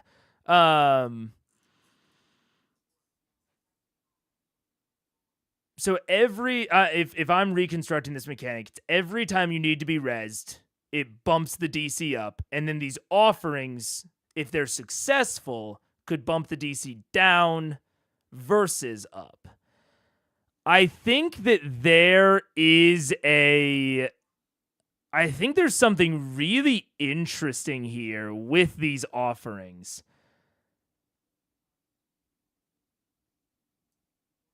I think there's something really interesting of offering up essentially material, right? Z's Moonstone. That is something that is just worth something. It has like intrinsic sort of mechanical value. Or not mechanical, sorry. Intrinsic material value. It's a unique magical item. You could absolutely have it. I wonder if it'll shatter the Moonstone, but I think that'd be interesting. Depending on like the rarity of item, I don't think I would link it to gold cost because economy can be so wibbly wobbly in D&D. But the aspect of a magic item of a certain rarity being able to modify this, especially in a maybe high fantasy game where you've maybe collected a few magic items, and in a situation where you can only do 3. So you have to pick what you're going to do, or you can make some sort of alternative offering like Vax did. I am wondering, I mean, you guys know, I've said it dozens of times, I'm a low roll DM. So the only thing that I'm really uncertain of, and this is something that I will be interested to see, the exact mechanics of how it works. I am interested. The only thing I'm not so certain on is making these offerings and then the offerings potentially not working. I'm because the offerings all had rolls on them, and then the final thing also had a roll on it. I think if it's my table, and again, I'm reconstructing this mechanic from scratch. Matt doesn't explain it, so I'm having to reconstruct it. I think I would allow the offerings to just be the offerings, but for the offerings to all have a literal effect, like to all be like very literal, like. You offer the Moonstone's gone after this. Because, like, Taliesin offered up the Residuum shards, and he failed the roll, and the Residuum got destroyed. So the risk is whether or not your offering even works. And I think I would like it more if the offerings always worked, but also got destroyed. So like his was, it doesn't seem like the Moonstone got destroyed. I think Vax did not get destroyed. We'll see though. We'll see how that goes. But the Residuum shards did get destroyed. And my assumption, although it could be a roll. The roll might determine maybe the offerings always work, but the roll is to determine whether or not you lose the offering. That could also work. That would probably be 2 alternatives that I would present to my players is either there's no rolling, the offerings always work, but they get destroyed, or they get impacted in some way. Like if Vax offers himself, maybe he gets cursed in some way. Or it's a question of the offering works, but it's a roll to see whether or not it gets destroyed.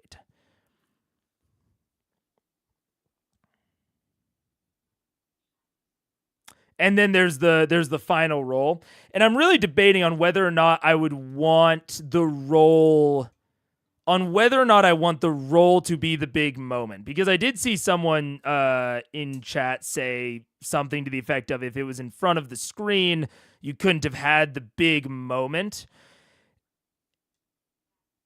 And that is very true. That's one of the reasons for keeping things behind the screen, is so that the DM can control delivery. And so I think I would have the DM roll the final check. I think that's what I would do. Me just flashing back to when I said that I rolled my players' death saves and everyone lit me up. Not everyone in chat. Like several comments had a big ass problem with that. But I do think that for this sort of check where there is so much drama and stuff around it, I think having the DM roll it behind the screen so that the delivery can have the gravity it deserves on either direction, I think is good. So yeah, if I were reconstructing this, I would say original DC is 10. Every offering is a -2. And every progressive, or maybe not every offering is -2, but the offerings modify the DC based on the quality of the offering.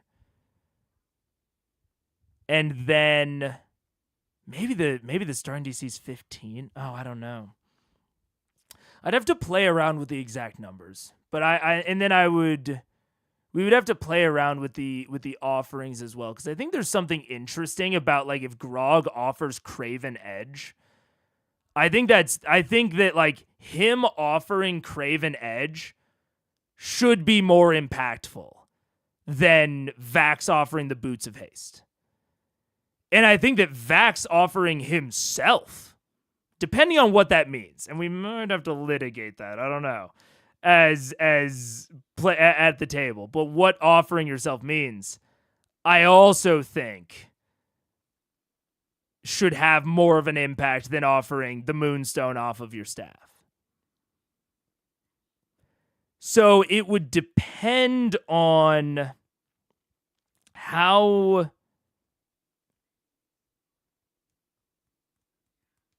I would have to, I don't know. Just asking for more stuff. There's already a material cost to revivify and other spells. Is that a general critique of what I'm saying, or of Matt's entire system? Of like whether or not the offerings like get destroyed or not? There's diamonds. Yeah.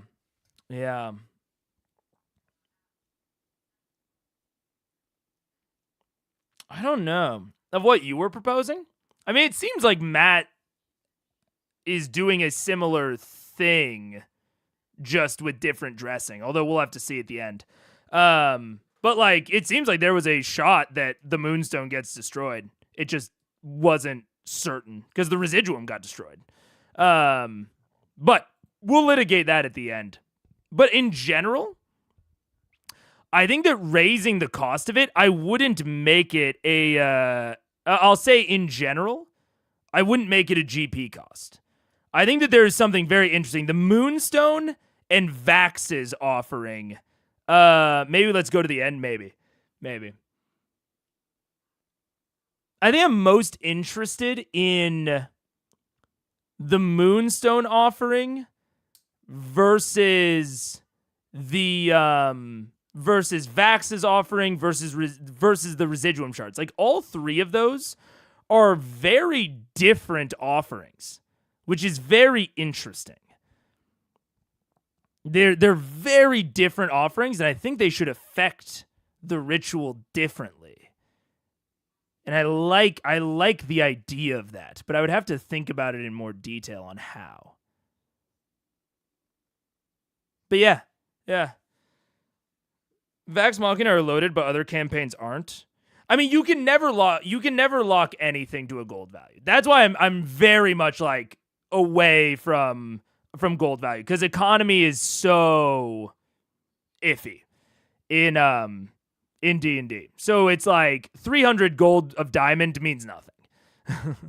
It really is campaign dependent, but also access to resurrection magic is also campaign dependent. Like, it depends on if you have a cleric, if temples will sell those sorts of services. So I don't think that when we're talking about a resurrection ritual, say, like bringing someone back from the dead, this is already a mechanic that is going to be campaign dependent to how accessible it is. So, I mean, I think that that's maybe a general critique of resurrection in general. But when we're within the context of, okay, we're already assuming that you're resurrecting, I definitely think we want to, avoid campaign dependency when possible, which is why I would avoid gold cost. But I don't think we need to worry too much about it. Percy offers something that scientifically makes sense, adding residuum as an extra bolster to diamonds. Meanwhile, Zara offers something more personal. Yeah. All right, we'll talk more about it at the end. I know this is a rare one where I read basically no chats. But we'll because I was like I gotta think. But we'll wait for Matt to explain it, and we'll talk more then. No doubt. Yeah. That was a close one. Did we find anything? Can I reach out and I touch Vax on his back? Do I feel or sense anything different?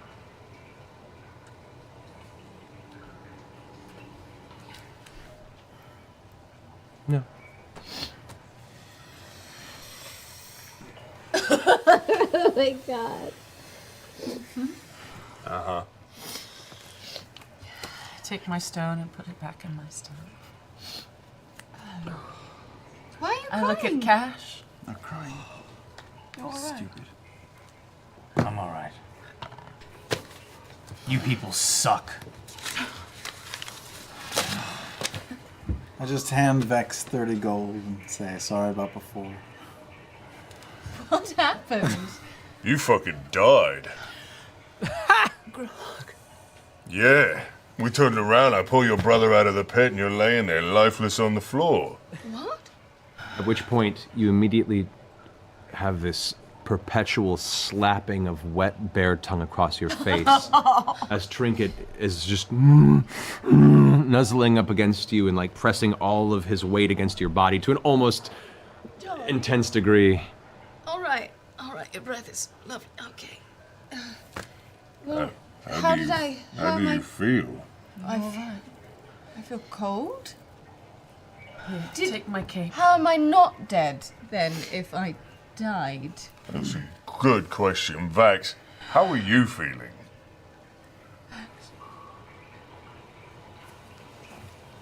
Walk out of the chamber. He walks away. Away. Percy, did you set off a trap? Is that how I died? Yes. Well, who brought me back? Cash. And your brother. Oh. And Zara. Oh. I grab Cash by the hand and just to him. What does this mean? To be honest, I have no idea. How do you feel? I feel okay. I hope the barrier that was sealed has remained sealed. Or this is the start of very bad things. Why did you do that? Because I knew you wanted me to. That would be so Hey, Vex, do you want any, like, ale or anything? We've got some, like, Yeah. fire water? Yeah, give me some of that. It'll warm me up. Yeah. We need to get those leathers, those vestiges or whatever, and get them out of here. Well, I think that was the problem, right? Did we get it? No, the moment you touched it is when that blast went off. Right. Can we investigate it and see if there's any traps? I mean, how do we make sure it doesn't happen again? Let's keep you away from it for now, darling. Have a Yeah, sip here's of fire water just here's to a warm big you up. flask of fire Can we water. read the? Can we Can go we read over any it? of the runes that are on the? As you walk back up to the altar and look on the inside, the corpse is dust. The blast, whatever it was, while it didn't damage anything, seemingly the remains are dust. I will say, Rebecca, like talking about, great involvement of a guest player. Oh, I can increase the speed now. Gotcha. Great involvement of a guest player. And I was about to say, Daniel, about like Cash having it prepared. I don't think that Matt planned on that. And if I'm in his place, like I'm thinking about that, I don't think I ask. I don't think I ask, especially like, because I'm thinking about if I ask if it's prepared or not. Number one, he's new. I don't think he plays D&D all that much. I think I've been told that. I could be wrong. But if we run into a situation in this very emotional thing where we have been like where we are in the middle of this dramatic emotional sequence, and then I ask the guest player, the new player, if they have their spell prepared, and they're like, "What do you mean prepared?" Which if I remember correctly, is basically what he did, and we have to like litigate what even being having a spell prepared means. What if he didn't prepare any of his spells? Like, what if he just forgot about prep? Like, it really could have taken the wind out of that. It especially for how for it being a and I agree, Pharaoh. I think that him being hounded on Twitter probably does make him a bit harder than he otherwise would be. But yeah, especially it's a guest player. I'm uncertain if they even know about prep. I'm just going to assume that they have Revivify prepared. I'm just going to assume it, and especially when the Revivify mechanics don't even guarantee the resurrection, which with Matt's rules they don't. Especially with that as a modifier to the entire situation, I'm not even asking. Yeah. I think Keyleth has reincarnate, but it's always a risk. Yeah. There's the call NPC pike move. Yeah, also that. Yeah, so there's that was such a nice and natural way to go about the scene. There are a couple of other like weird things that they could have done. But that was such a nice and natural way if he does have Revivify. Yeah, that I just wouldn't have asked. Because yeah, dude, imagine if he wouldn't have. Oof. But with him having it, oh my gosh, like the guest players have gotten such a great interaction, such a great session.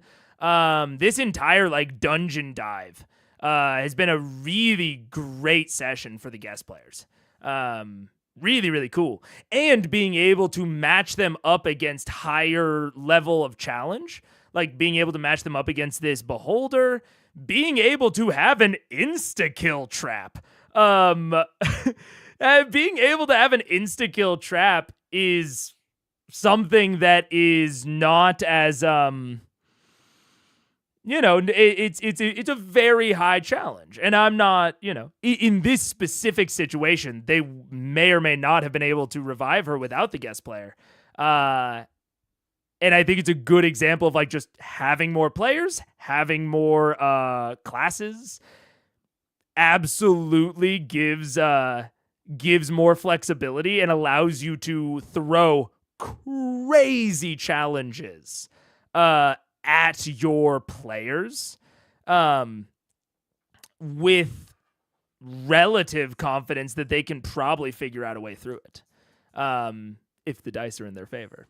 So yeah. Fun to see Reincarnate and Grog becomes a halfling with the same personality. Oh yeah. I think Cash always is Revivify prepped, possibly, yeah. Anyways, huh?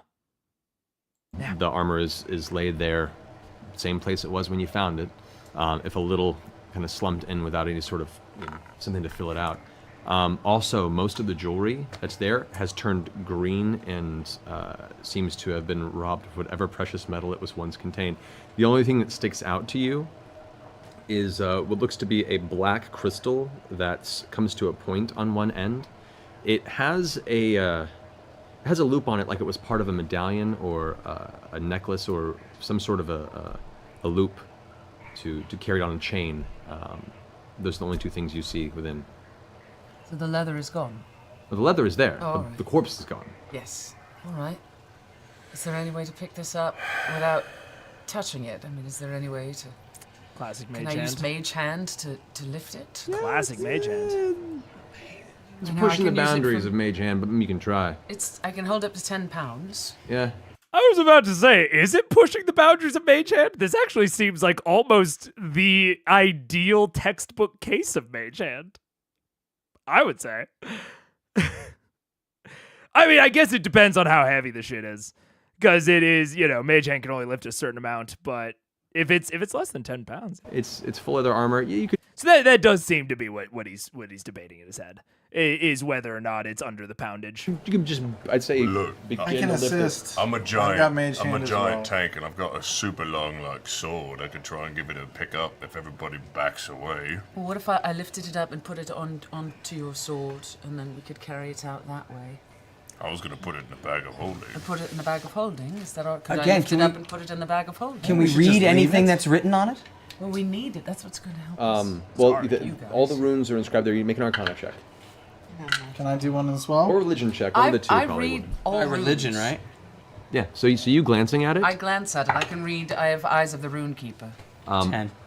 Okay. The language is a forgotten language. It has been dead for probably since before the Divergence. But your eyes clarify on it and the arcane nature of your sight. You pick up phrases throughout, and it is a tale of the creation of the Raven Queen. It is a tale of her ascendance from mortal to immortal. It is the history of her penance for ascending and taking the throne of another entity that was supplanted. It's just seemingly a history tale that is woven in with a very, very strong enchantment. And you see within each one of these little runic sections, there are mentions of elements: fire, ice, lightning, it kind of runs through all these various elemental arcane properties that are bound into this enchantment. You're not entirely certain what the nature of it is. Well, do you want to put it into the bag of holding and then deal with it later when you're up against these things? I just did an Arcana check and got a 23. Does that help us know anything about it? It is very magical. Okay. It is very enchanted, and I'd say based on the circumstances and looking at this, whatever the blast that was set off here, the runic elements that maintained that trap that were within the sarcophagus are currently expended. Okay, let's take it. All right. And What the about the jewelry and the black crystal? You can take the black crystal as well. It was the runic things in the sarcophagus that sent off that blast, not the leather itself. You don't know. But there were two runic circles within the inside of the sarcophagus that were not visible when you first looked into it, that are both now visible and expended of energy. All right. Yeah, let's put it in the bag of holding. You want a mage hand onto my swordie and then we shish kebab it into the bag? Yes, I'll take the crystal as well. Is that the only other thing that the rest are all tarnished and green, yes? Yeah. All right. So here's the black. Can I do an investigation check on the crystal at all? Or? You probably have to take some time with it, like a short rest, to go ahead and ascertain the nature of it. All right. Well, maybe on the way back. I don't know. Get some insight. So here, mage, hand it up.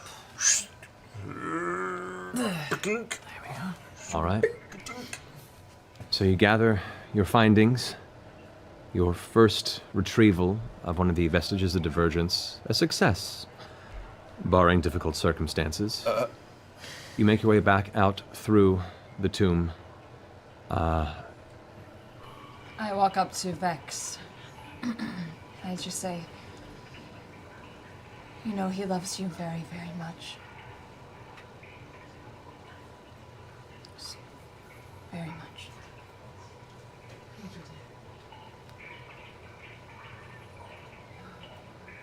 So sorry, but we still have to deal with the water and getting out of here. The stone, don't we have a stone wall there? We still have to get out. I still have one more control water spell I can do. Yeah. That would be Well, lovely. it wouldn't be an issue. All right. We'll say for the sake of story brevity, you guys make your way up through the temple in relative silence, kind of just taking in the moments that have transpired. Through the aid of Keyleth and the rest of the party, you managed to make your way back out the way you came, parting the remnants of the Marrow Lock and start making your way back in the darkened evening hours towards Vasselheim. We need rest. Do you want to rest on the outside of the lock? I feel like we should maybe camp and sleep and rest up and get. I don't know. It's up to you guys. Yeah, no, I think a little tree line rest would be a good idea I pull before we Vex. go anywhere else. I pull Vex aside and say, walk with me for a moment. Okay. And I go with Kashaw. Okay. I'm not sure what just happened, but I need you to know that you're very dear to me. I've only known you for a short period of time. At any rate, while you were gone, and I'm not sure how much time I'll be spending with you from now, I have something for you. After our fight with Rhymefang, I forged something for you as well. And it is one arrow of dragon slaying. And I want you to have this. If for some reason I'm not here or I can't help you, I want you to use this to do whatever you can to get rid of these things.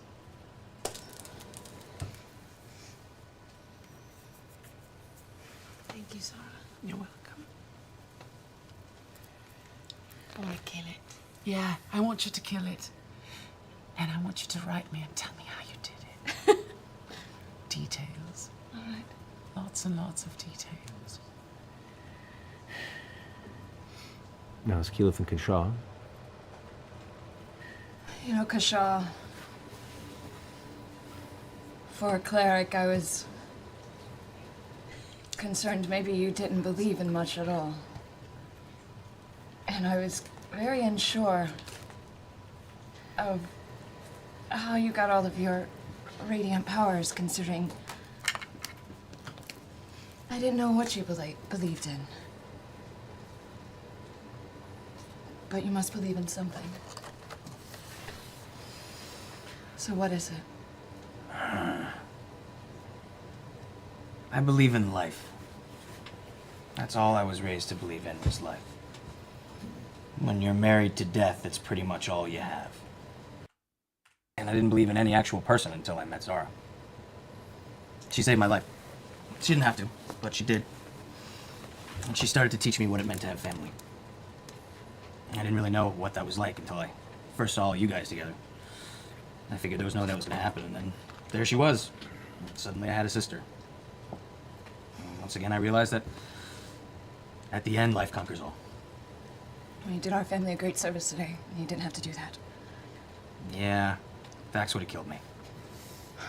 And like I said, I believe in life. Mine above all others. He's a good guy, you know. A hell of a warrior. A little creepy the way he's always staring at you, but I can't really blame him. You know, you're a good guy too, even though you try really hard to pretend not to be. Don't let that get out. I got a reputation. Thank you for everything. There is something you have to do for me, though. You gotta go and kill these fuckers. You actually think we can do it? I don't really know, but I know that no one else will be able to. I hope you can. That Grog guy's fucking huge. Yeah, he is. Stay near him. Behind him, maybe. Okay, yeah. Or just stay near Vax. He'll look out for you. Thanks for looking out for me. Yeah, you don't suck. By the way, you know, you didn't need to apologize for stealing that kiss before it. It was fine. Well, that's good to know. It was only my second one. What? Really? It was my first. Really? Yeah. Well, between us, we've had 3 kisses, and I think we did pretty well. Yeah. High five. All right. Yeah. Question. Who was your first kiss? That would be my wife. Oh, sure, yeah. Yeah. Yeah, no, that makes sense. Well, this has been pleasant. Yeah. Very, very nice talking to you again. Uh-huh. I'm glad that it's not awkward at all. Yeah. Okay. All right. Well, we should probably... I'm going to camp across the way from you tonight, if that's all right. Just because it's a little weird, so... all right. Okay. All right. Cool. As you guys head back, the rest of you have gathered at the same camp setup you had the night before. Kima, while you guys are doing this, Kima's kind of fixed a little bit of a meal at the base and set up her own Bahamut arc of protection on the tree below where you guys are set up. As everyone gathers around, she kind of gets your attention a moment and goes, all right, so best that I can understand, we have most of our allies and many of the survivors at your place, right, in Whitestone? Yes. While you're seeking most of these things, that's where the bulk of our hope resides. This is also, you say, where Allie is, and where the rest of the survivors of the council are. Yes. Everyone that we could save. Okay. Well, for the time being, I'm probably going to head there and make sure that we have a defense in case any of these dragons manage to get some sort of wind. This is where their possible usurpers are. They're going to hit it, and they're going to hit it hard. I want to make sure that we have at least a decent chance of defending these people. So I figure all strength that we can spare beyond those that are searching for these artifacts. I'll go and stay there at the moment. Besides, it'd be good to catch up with a few friends myself. Lovely meeting you, Lady Kima. Come and find me when you return to Vasselheim. You're welcome to join us in Whitestone. We could use the help over there. Both of you? I can guarantee you, probably seeing what you guys can do today, we can definitely make use of that better over there than killing things for cash here in Vasselheim. But to each their own. It's just a noble cause. Helping your friends, whatever. I'd have to put it to the group of Vox Machina. Is that all right with you? Oh, yes, we'll meet you. I'd be We're thrilled. thrilled. I'd be more than happy to. I'd be honored, actually. As would I, but... Damn, it's just going to be awkward now. We just had the whole big thing. All right. Well, I mean, we'd be passing through. Yeah, It'd be... fair enough. We'd No, love to it's help. fine. It's Yeah. the world and Just- everything, It'd be so... great. Yeah, it's big. It's big world. And just to put this out there, and I don't mean to say this in a selfish way, but I'm really sick of sleeping in trees. Do you have one of those tree travel things you have already to Whitestone? I could really use a bed. Sure. Yeah. We could all head that way, actually. To Do we Whitestone? need to go back I don't know, sleep for the night. I think we should all use some rest, don't Whatever you? we want. How about getting some rest? Still have the fire showing. We do still have the fire ashore. Granted, I could theoretically Tree just back here. tree back. You guys want to go take a nap at Whitestone? Yes. Let's go. It's been a long day. Use a bed. Great. Tree strike. As the tree opens, Tree teleport. Transport. Teleport plans. As the tree splits open, showing the portal, Kima's eyes kind of light up. Look over. See? Yeah, see? Yeah. Well played, Druid. Well played. And she charges through eagerly, and you guys all follow suit out of the Sun Tree in Whitestone. Find yourselves a comfortable bed to sleep for the evening. And that's what we'll call tonight's game. No, it was long, but also due to scheduling shifts and, Will couldn't stay for the next week. I didn't want to have to leave in the middle of that. I wanted to get you guys closer to the arc. Ah, that's okay. Immediate. So I kind of wrote out that I was kind of interested in this brevity exit. Cause like I get it, but it seems like there was more potentially planned. Like, this to me is a great setup for like a difficult departure. So I was like, man, like, not like I don't think like the setup is bad, and I get it, but it's just like kind of a missed opportunity. But especially if there was a scheduling change and Will was originally supposed to be there, and we're planning on it, Albie. But if Will was originally supposed to be there, probably when Matt was making this dungeon, and then it turned out later that he couldn't be, the brevity exit makes a lot more sense. Honestly, I was like, man, like, Matt, this is a really like, long designed dungeon essentially, for a one session thing, but that makes sense. Today's a half ep.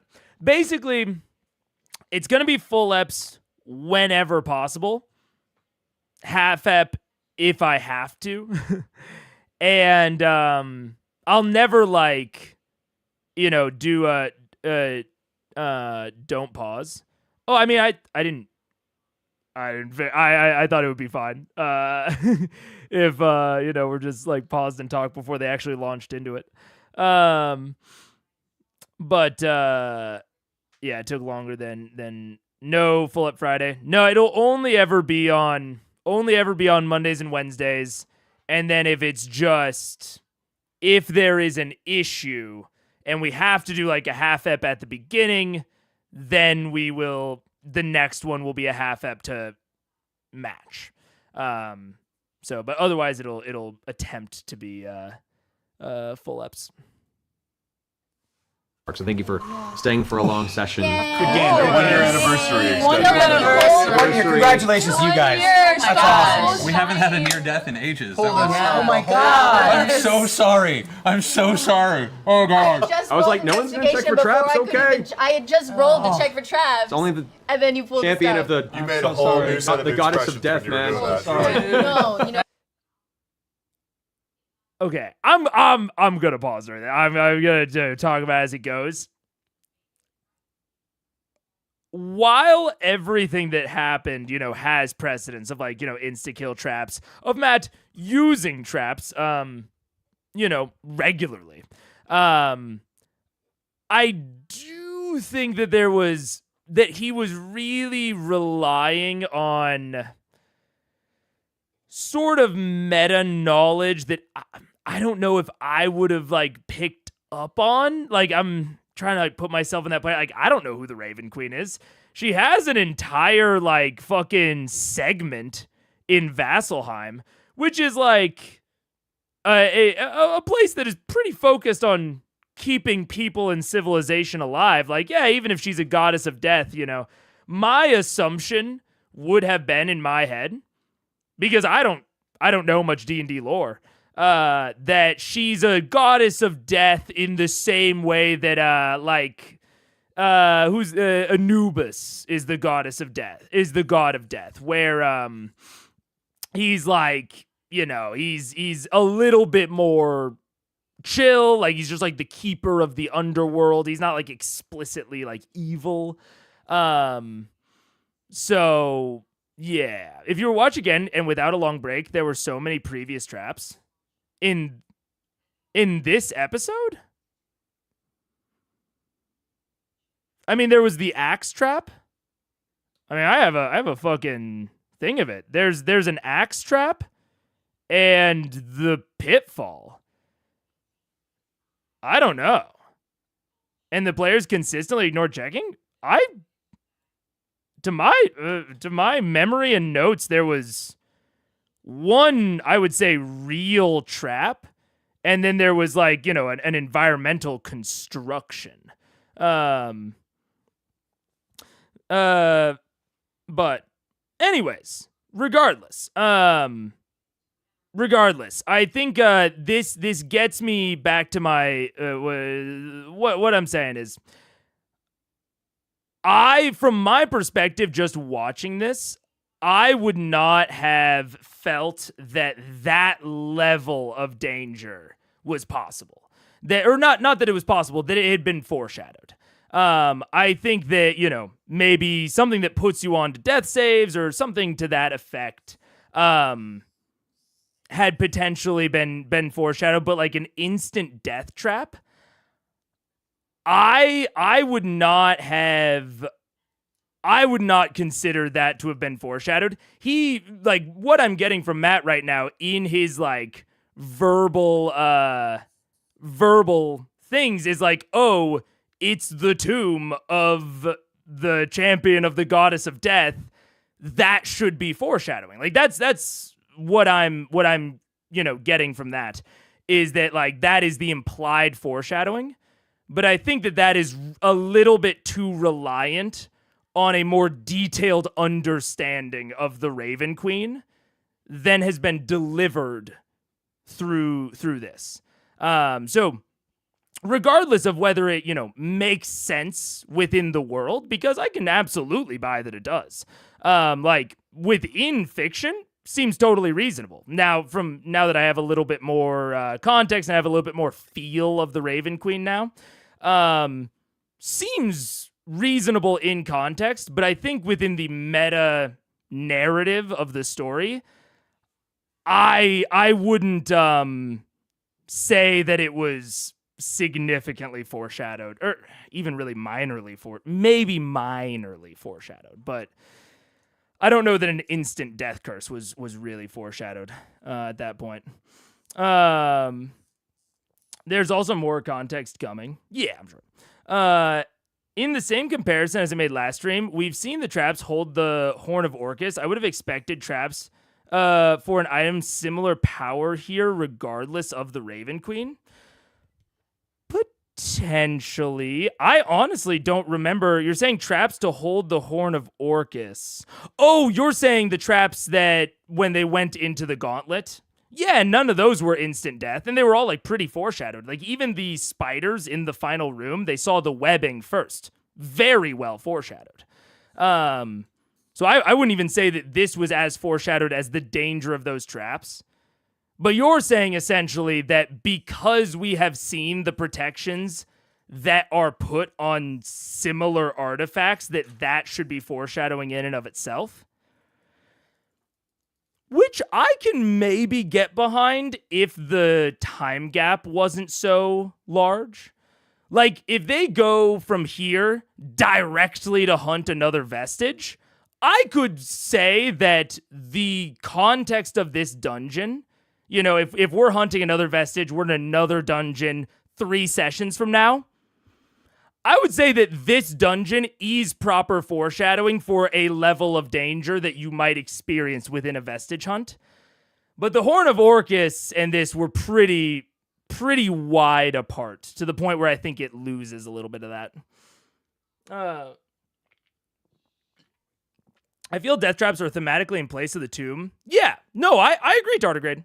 I agree. Like, again, in universe, in fiction, it makes sense, but the scale of the danger, like just in terms of like generally foreshadowing danger, I don't think it was foreshadowed. Like, I think that this sort of thing, like I even know, like one chatter was like, oh, I was frustrated with the players not checking for traps, which is fair, But you don't want the players to be checking for traps around every single corner. That's part of the reason that you foreshadow danger, is so that they aren't wasting time and getting into like a slow slog checking for traps every single point on the map. They just start checking for traps when the danger starts getting foreshadowed and starts ramping up. So I mean, I don't really blame them for not maybe being a little bit more thorough at this point. No, and it absolutely, again, it has been mentioned about her being the goddess of death. Again, I was just picturing it more like Anubis, who is not like an evil god. It's just like death doesn't have to be like an explicitly like evil, I'm gonna fucking kill you thing, you know? There's definitely miscommunications because Laura rolled to check for traps, but then Taliesin just went at it, which does go back to the initial. Again, I you know, it's easy to look at it in hindsight. I literally said it beforehand of like, oh man, I really don't know if I would keep us in initiative, but you know, the benefit of being in initiative is that it helps organize these things. And so I think that they're absolutely, you know, this is a good example of, I think there were some overlapping plans, some miscommunication that staying within that absolutely would have helped. But yeah, I don't know. I don't know if schedules already been set for tomorrow, but would you consider in the future a review of the changes? Yes, yeah, Ron. We've talked about this. I even think I said something about it in the Discord. Potentially tomorrow. Potentially next week. I'm not sure.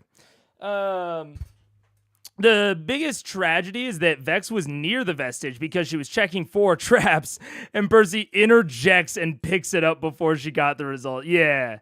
Which is just absolutely, it's just tough, dude. It's just really tough, man. I'm trying to decide which turn 1.2. Oh yeah. You don't need to be able to protect your shit with death traps. No.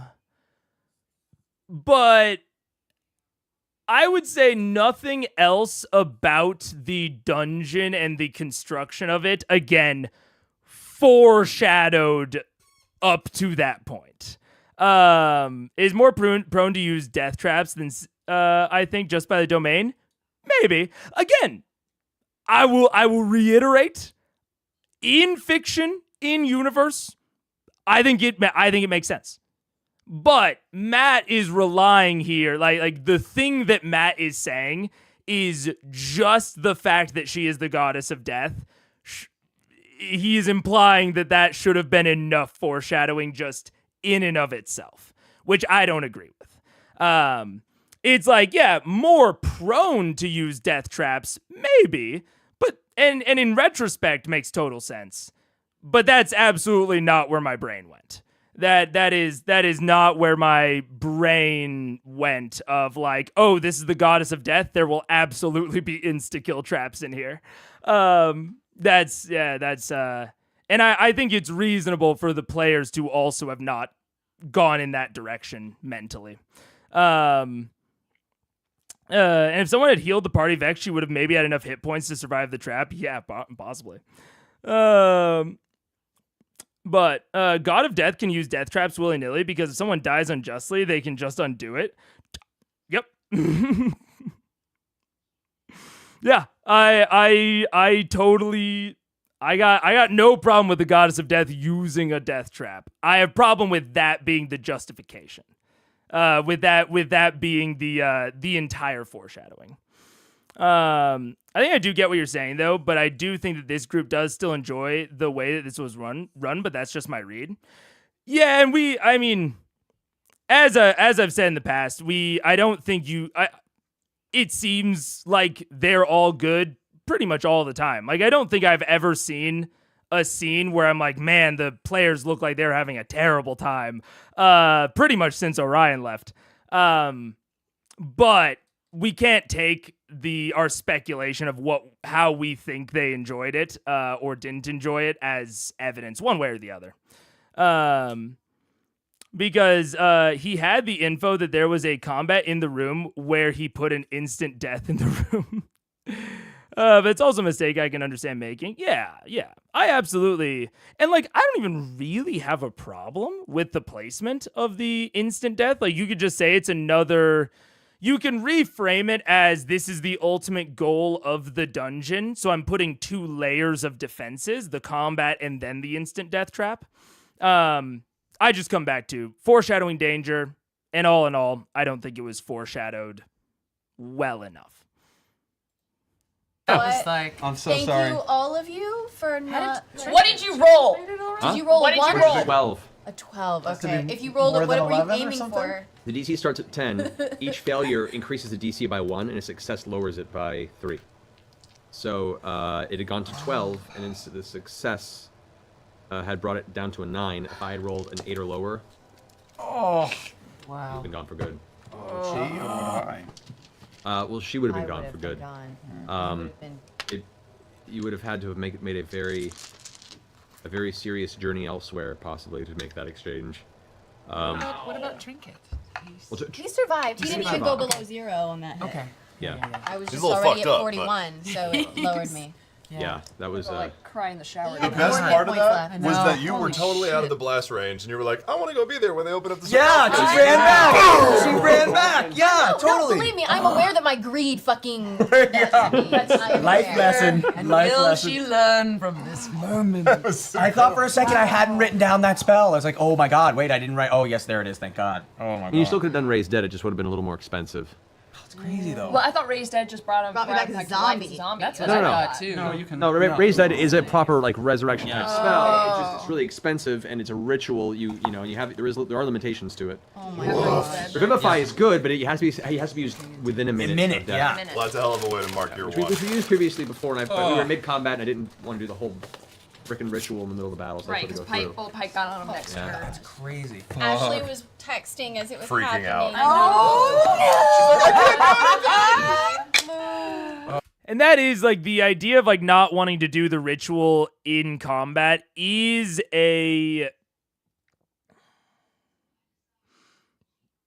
I think that is actually I think that's a feature not bug scenario of like you still have the chance of just not getting revivified even mid combat, but like you just don't get to give the offerings that potentially lower the DC. I think it's interesting the 3 versus 1 sort of like lowers it by 3, raises it by 1. That's interesting. That's very, very interesting. I don't know.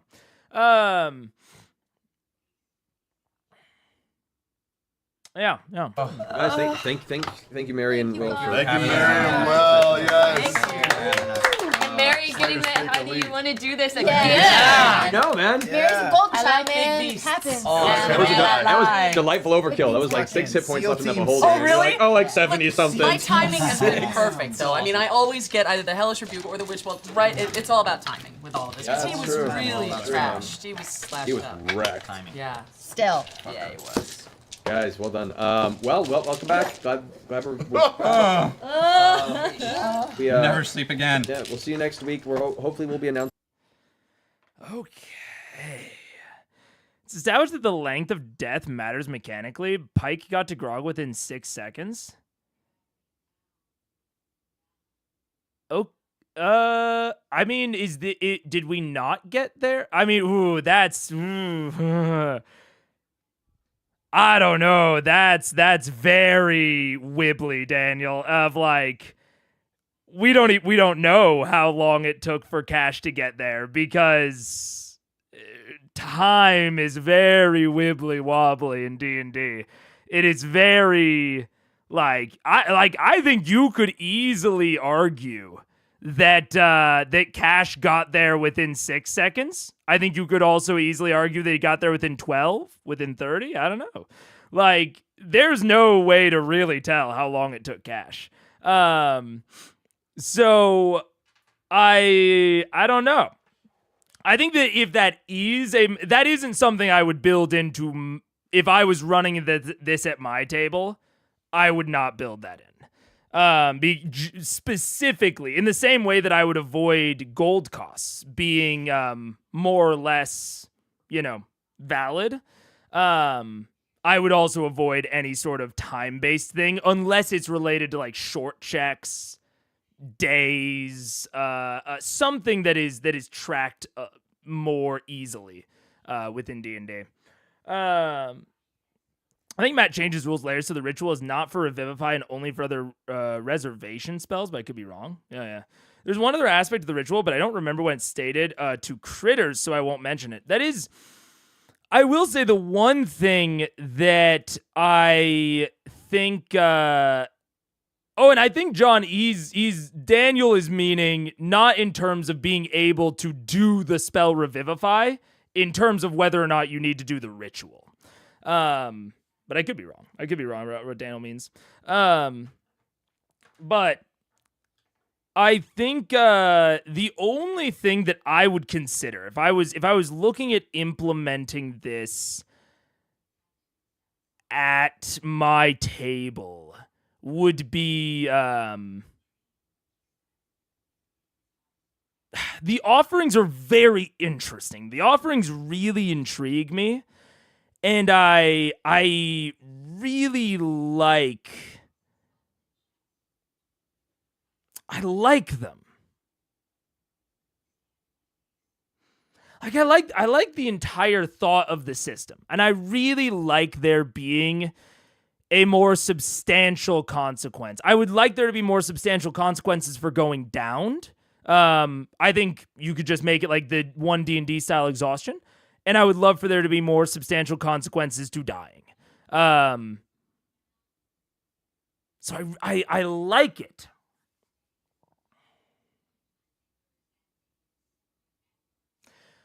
But I would want it, and I like the offerings a lot. I like the idea of sacrificing things to keep your party member alive. Like, I think that is very interesting. But the idea of the residuum shards sort of being worth the same as Vax or the Moonstone when it comes to their effect on the ritual,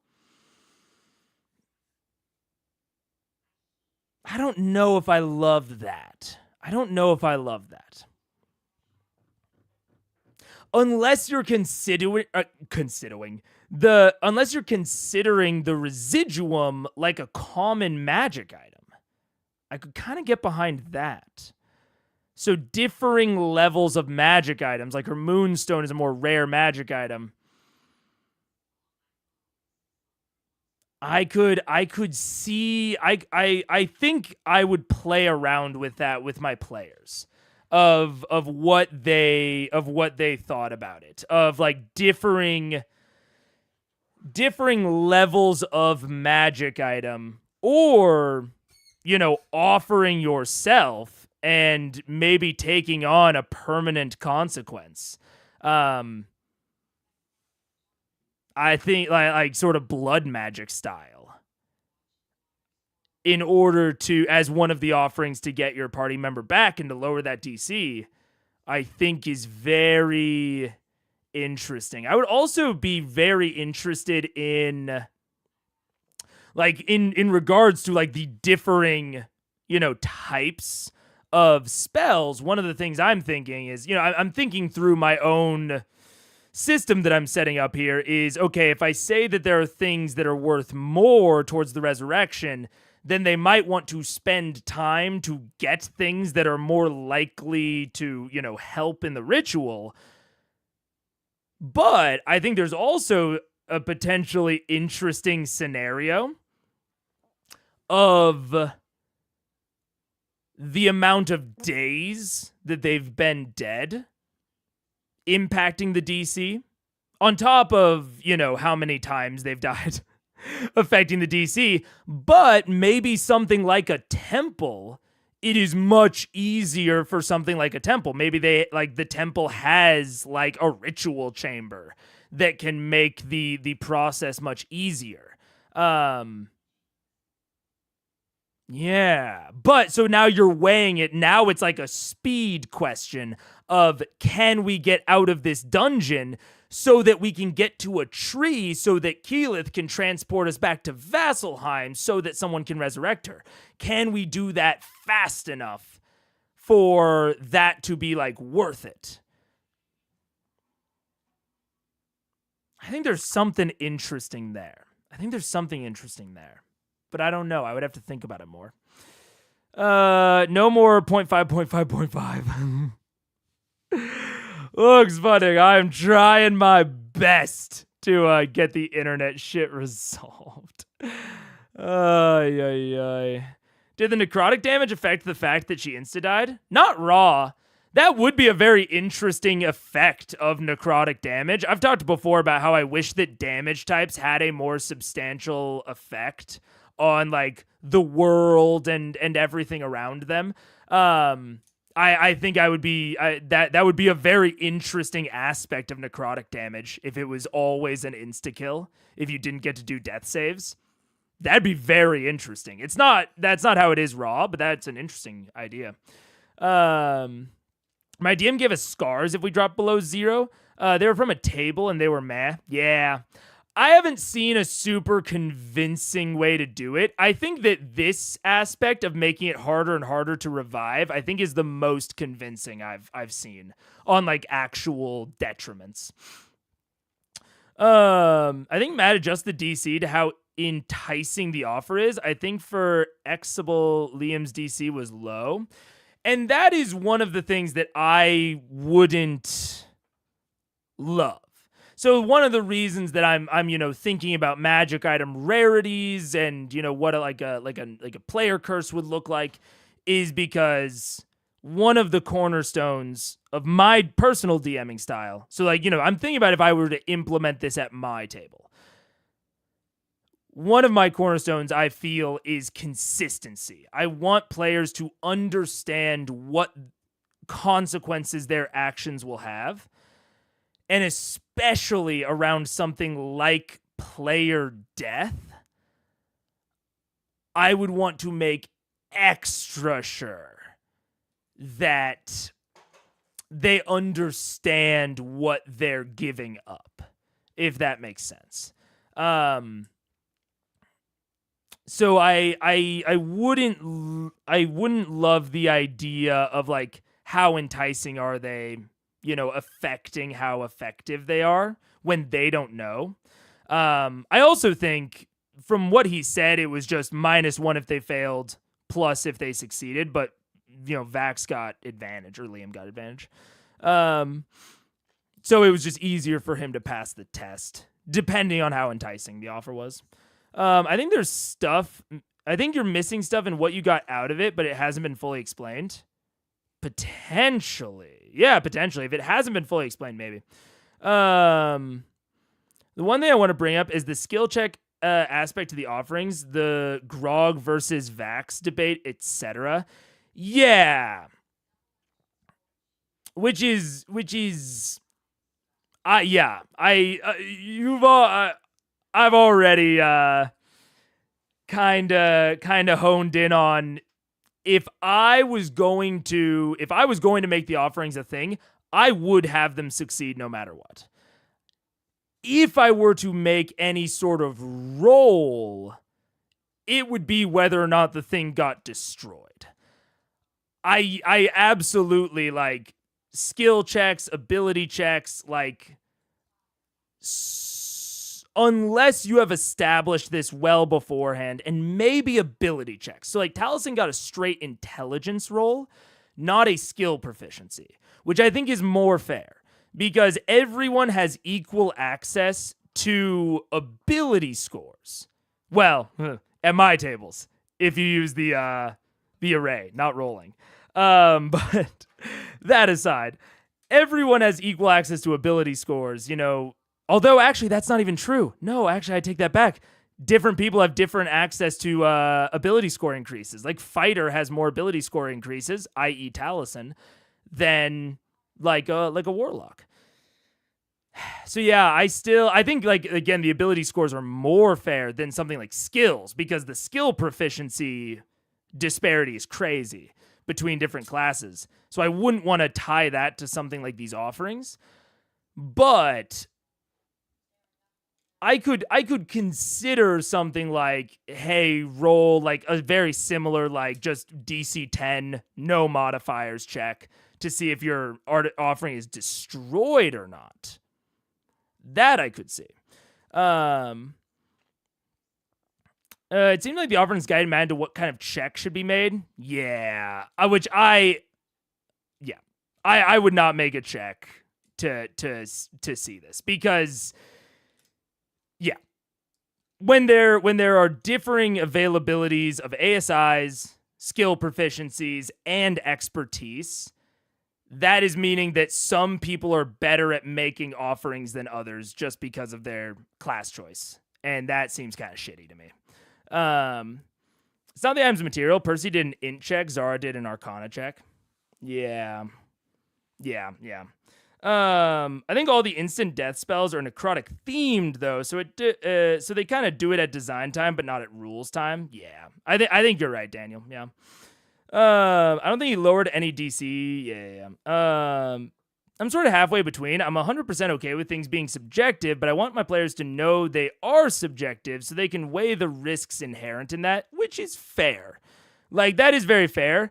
I think the thing here, I can't tell if Matt is explaining this system to the audience or to the players.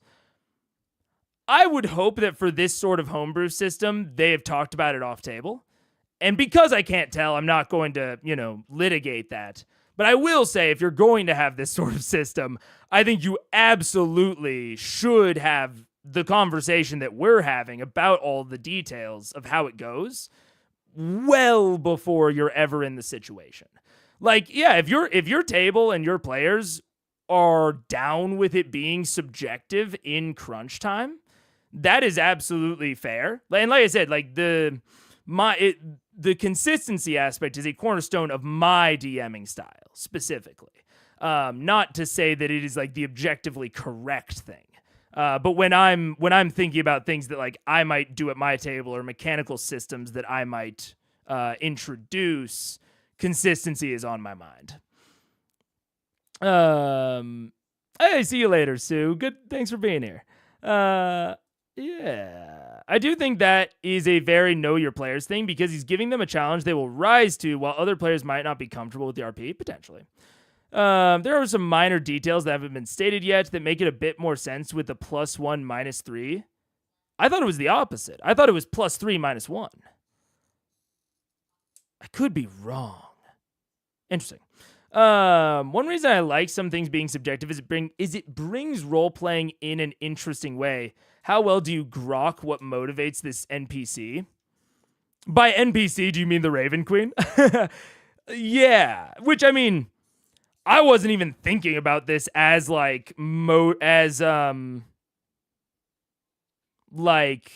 pitching to the Raven Queen until Vax said his thing. Like, I do think that there's definitely a large amount of roleplay possibilities there, but I do hesitate for something as huge as this to tie that much subjectivity to it. Like, I do think it can make for very interesting things, but it is also, there's a level of risk there of if you make that very subjective and there's some sort of misunderstanding, you don't want to have a misunderstanding on a player death. At least, but that is very up to your table on whether or not they're down with that. But I do think that subjectivity brings risk, but it also raises the possibilities on what can be done there.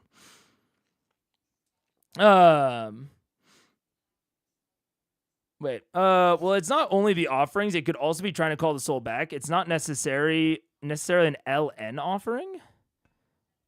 It could also be trying. I don't know if I understand that. I don't know if I understand the sentiment. I disagree because then the only way to raise the DC is if the PCs keep dying. Yeah. I think that's absolutely fine. I think that is absolutely positively fine. Is for the PC, the DC to start at some level, and then every time they die for the DC to raise up.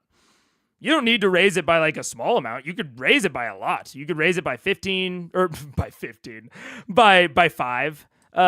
You could raise it by 3. You could raise it by, you could raise it by however much you want to make that a real significant risk. But no, I got no problem with that. I'm pretty sure the check is based on the offering, so it can be any skill check, which means anyone can participate if they use a check they are proficient in. Yes, but how is Grog going to use athletics to participate? You know what I'm saying? Like, some make a lot more sense. Arcana, nature, medicine, history. Like, there's a wide variety of skill proficiencies that work here. But acrobatics isn't going to work. Athletics doesn't make sense.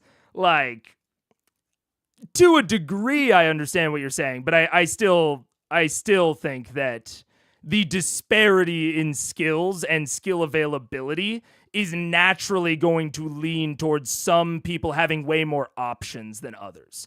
Like, even within that thought process, that means that Grog will have less options for things that he can reasonably offer than something like Vax. So I still just, in general, don't like it being skill-based. In terms of permanent consequences, I think I'd look for something like Candela's Scar mechanic, shifting your stats about. I think that'd be cool for, like, Vax's offering. Like, I think it'd be cool if Vax had, like, a permanent debuff to that sort of thing. But, yeah, I don't know. I don't think we know the ritual has happened before, but we know Pike died. That's true. We know Pike died. But he was very vague when he asked, what do you do to help the ritual? I think this is meant for them to be creative. Yeah. Maybe. I mean, I don't know. I mean, I fully agree that it's very vague. But also the way that he said it, to me, sounded like a keyword or like a key phrase. So my assumption was that they've talked about this death ritual and this death mechanic and that they know what that means. Like, to us, it sounded, very vague and mysterious. But my assumption and my hope is that they know how this ritual works. Because I would not divert this crazy heavily from Raw if my players were not 100% on board with it. Get revived once and the DC's 25. Yeah, exactly. The ritual does not, the moment came out late. The ritual does not require it to be an offer, a thing. They could do something else like Vax did or try to call to the dead soul or something like that. Yeah. Yeah, that'd be fine. That'd be fine. But, I mean, and from what I have right now, I think I'm maybe missing some context on, like, how much it affected the DC. But from what I just heard from Matt, it sounds like there's like a static amount that each offering affects it, like either positively or negatively. And so I think to me, it would feel odd if calling out to the dead soul helped the ritual as much as like the Moonstone or Vax's offer of sacrifice. So I would want to try and reward things of higher worth. Now, whether that worth is subjective or not, I don't know. But I would want to reward things of higher worth, or just reward. Yeah. I like your idea of the ruling. Thank you. The disabled loves taking the moment, like this subjective moment, and taking it all over the place, like Liam making a wild offering. Yeah, absolutely. That's totally fine. I'm down, or I shouldn't say I'm down. I think it's very reasonable to lean into that subjectivity if the players are on board with it. I still wouldn't make it skill-based. I think I'm pretty fully in the camp of like making it skill-based is just bad for D&D. But making it subjective is totally up to table preference. I don't think it's bad or good. Like making the offering worth more subjective and like how much it affects the ritual more subjective. I think that's totally table preference. But making it skill based, I don't like. Maybe increase by 2, not 5 though. Yeah. You could lend your straight, though I get the point. Yeah. Grog can intimidate the soul back in theory, use survival to naturally prepare the ritual zone. Sure, but even within that context, he has less of those options than someone like Vax. And even those things that he can do, he'll be worse at than Vax because Vax has expertise.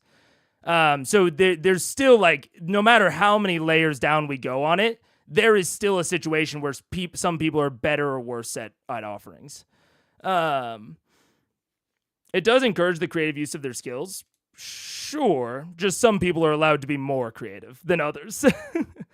Idea on how Grog could use athletics.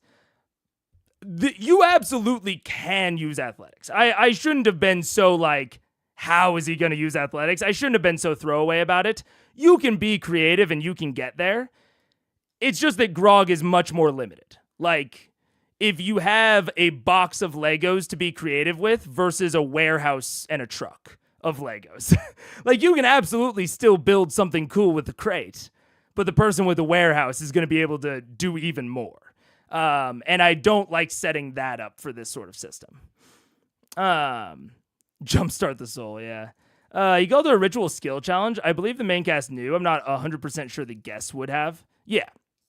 Like I said, I'm hopeful, and I'm honestly going into this assuming that is the way that it was going. That all of them were aware of kind of what was going on. I think it promotes creativity with lesser used skill. Yeah, I think my general statements still apply. Yeah. I feel like giving up an item is much less interesting from an RP perspective than a tearful speech. So I wouldn't make that lesser, but I like the system a lot how it is.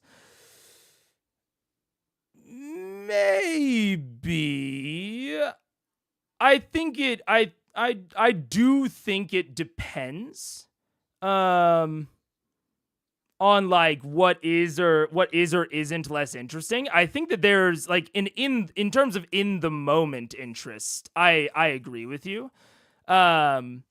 But in terms of like larger interest, I think that it is more interesting and you will feel the consequences of that death more going forward from giving up something.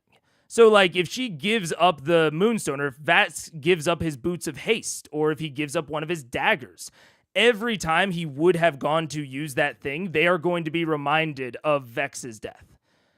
But I will also tie that back to, like, I think that is a matter of taste. But I do think that one promotes maybe a level of in-the-moment interest compared to maybe a more meta interest that maybe, in my opinion, lasts a little bit longer. But I think that's very fair to not make it lesser. It's just I would need to talk through my players how we would want to equate those things. D&D is inherently unbalanced. Fighters can use weapons more than other classes. Wizards can cast more spells. I'm gonna give a hard disagree on this because I know I understand what you're saying, but I think we're talking about two very different things. An interesting question is if a skill-based system craps on classes that already get a short end, or if they balance things overall. Well, I mean, Rogue certainly, if we just like look at the practicality of how D&D was designed, Rogue isn't getting the short end. Bard is not getting the short end. So when we look at like classes that have a huge amount of skill availability, they're not the ones that are getting the short end by like really any metric that you can come up with. I think that there is a level of there's a large conversation around like the martial caster disparity, right? of like spells being very, very flexible. And so spellcasters are a little bit more applicable in a lot of ways. That is generally balanced out by really low health and really low survivability, say. Skills are something that everything has, that, and certain people just have more or less. My problem is they are the only way to mechanically interface with certain parts of the game. So this is sort of like the difference between a rogue's skill. Like if we have like rogue over here and we have barbarian over here, if we are just thinking about the social aspect of D&D, if we're thinking about like social challenges, I'm not even talking about roleplay, I'm talking about social challenges. Rogue interacts with that entire part of the game just inherently better than barbarian, even if they take the exact same ability score array. So even if Rogue and Barb take the exact same ability score array, they have the exact same charisma, Rogue interacts with that entire section of the game better than Barbarian. Same thing with the exploration pillar. Because those things are all abstracted into the skill check system. And you can debate within the current design of D&D whether or not that's a good or bad thing. Like, that can be litigated, and that's not exactly what I'm here to do. But when it comes to a homebrew system of player death, I do not want to implicitly favor one person's class choice over another. When it's a homebrew system that I'm creating that deals with something that is so impactful, like a player's death, I do not want a rogue's action to be more valuable than the barbarian's action, because we're even talking about like creative uses of skills. Rogue and barbarian are both someone that could theoretically have proficiency in acrobatics. So let's say that the rogue comes up with a creative use of acrobatics within this offering. They are much more likely to have expertise, because I know there is a feat where you can get expertise, but I think it's very unlikely that the barbarian's going to be taking that feat in acrobatics. And if both of these players come up with something that is a creative use of acrobatics, the rogue's thing is just worth more than the barbarian's. And if I am introducing a homebrew system that deals with something this impactful, this isn't cool to me. That's not cool at all. You're right. Like D&D is unfair. Certain people are going to be better in certain situations. That's actually, I would say, a feature of the game. Is that marshals are going to be better in certain situations. The bards are going to be better in some social interactions. But I don't think, if you asked Matt, I don't think that he would say that he wanted certain classes to be better at this death mechanic. And if he did, if he straight up said that, he was like, yeah, I wanted rogues to be better at the offerings. I mean, I guess. I think that's bad, but that's a take you can have. But you do need to recognize, I mean, they are better. Like, the game is unbalanced, but I think that this is something that doesn't need to be unbalanced, and I think is shittier if it is. You know? But how do you want the info on this presented to you? I have a main skeleton, but a few small things are omitted or changed in the final rules. Do we try and find chronologically where things reveal? I think let's just chill on it. I think in terms of the overall mechanics, I don't think the details beyond this matter too much. You know, I think we're talking in pretty general terms now of like skill-based versus not. I don't think that there's any detail of the mechanic that would make me down with it being skill-based, if that makes sense. Like, I'm not going to be presented. Now, in terms of the subjectivity of, like, the tearful speech versus magic item, there absolutely might be details there that would sway an opinion of mine back and forth. But I already think that is pretty up to the table. I'm not really arguing whether or not that's bad or good.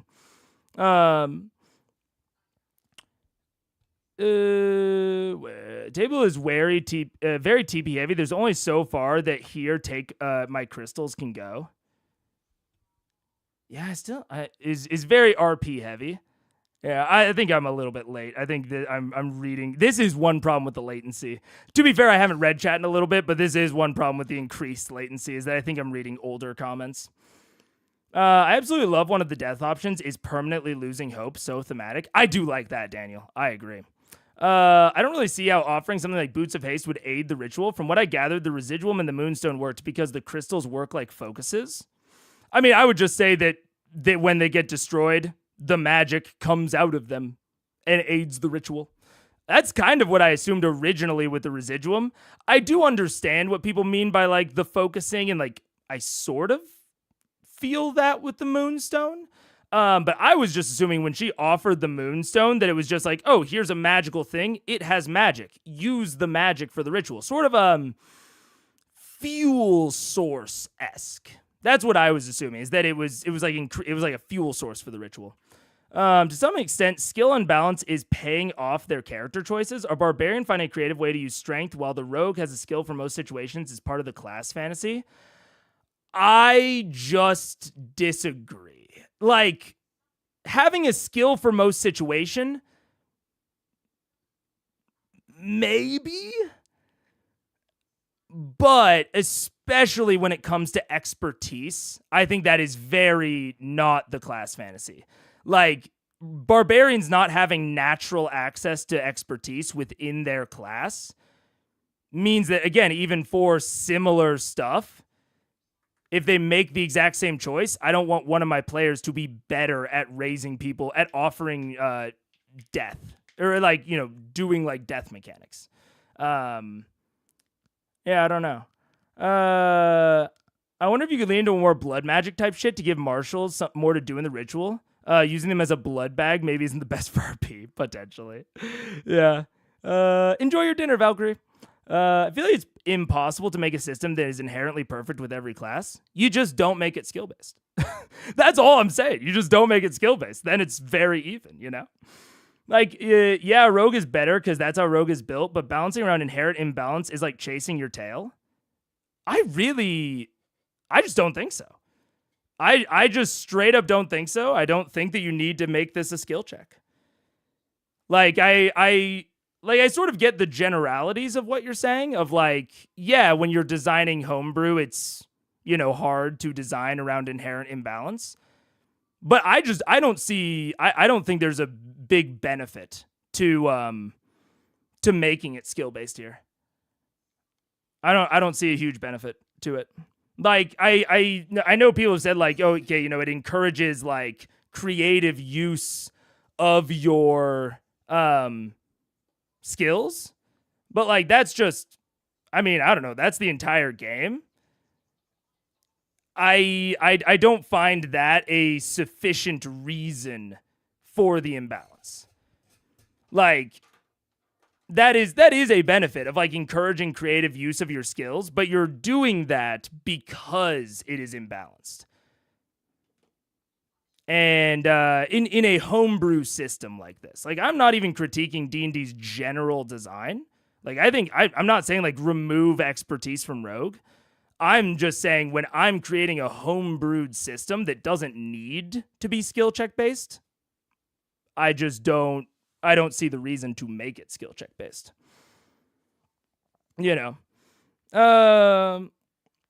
you did sell me on the idea that skills are overused and we shouldn't make that worse. In isolation, outside the context, I'm not fully so, but that's okay. We can disagree on things. Yeah, we absolutely can.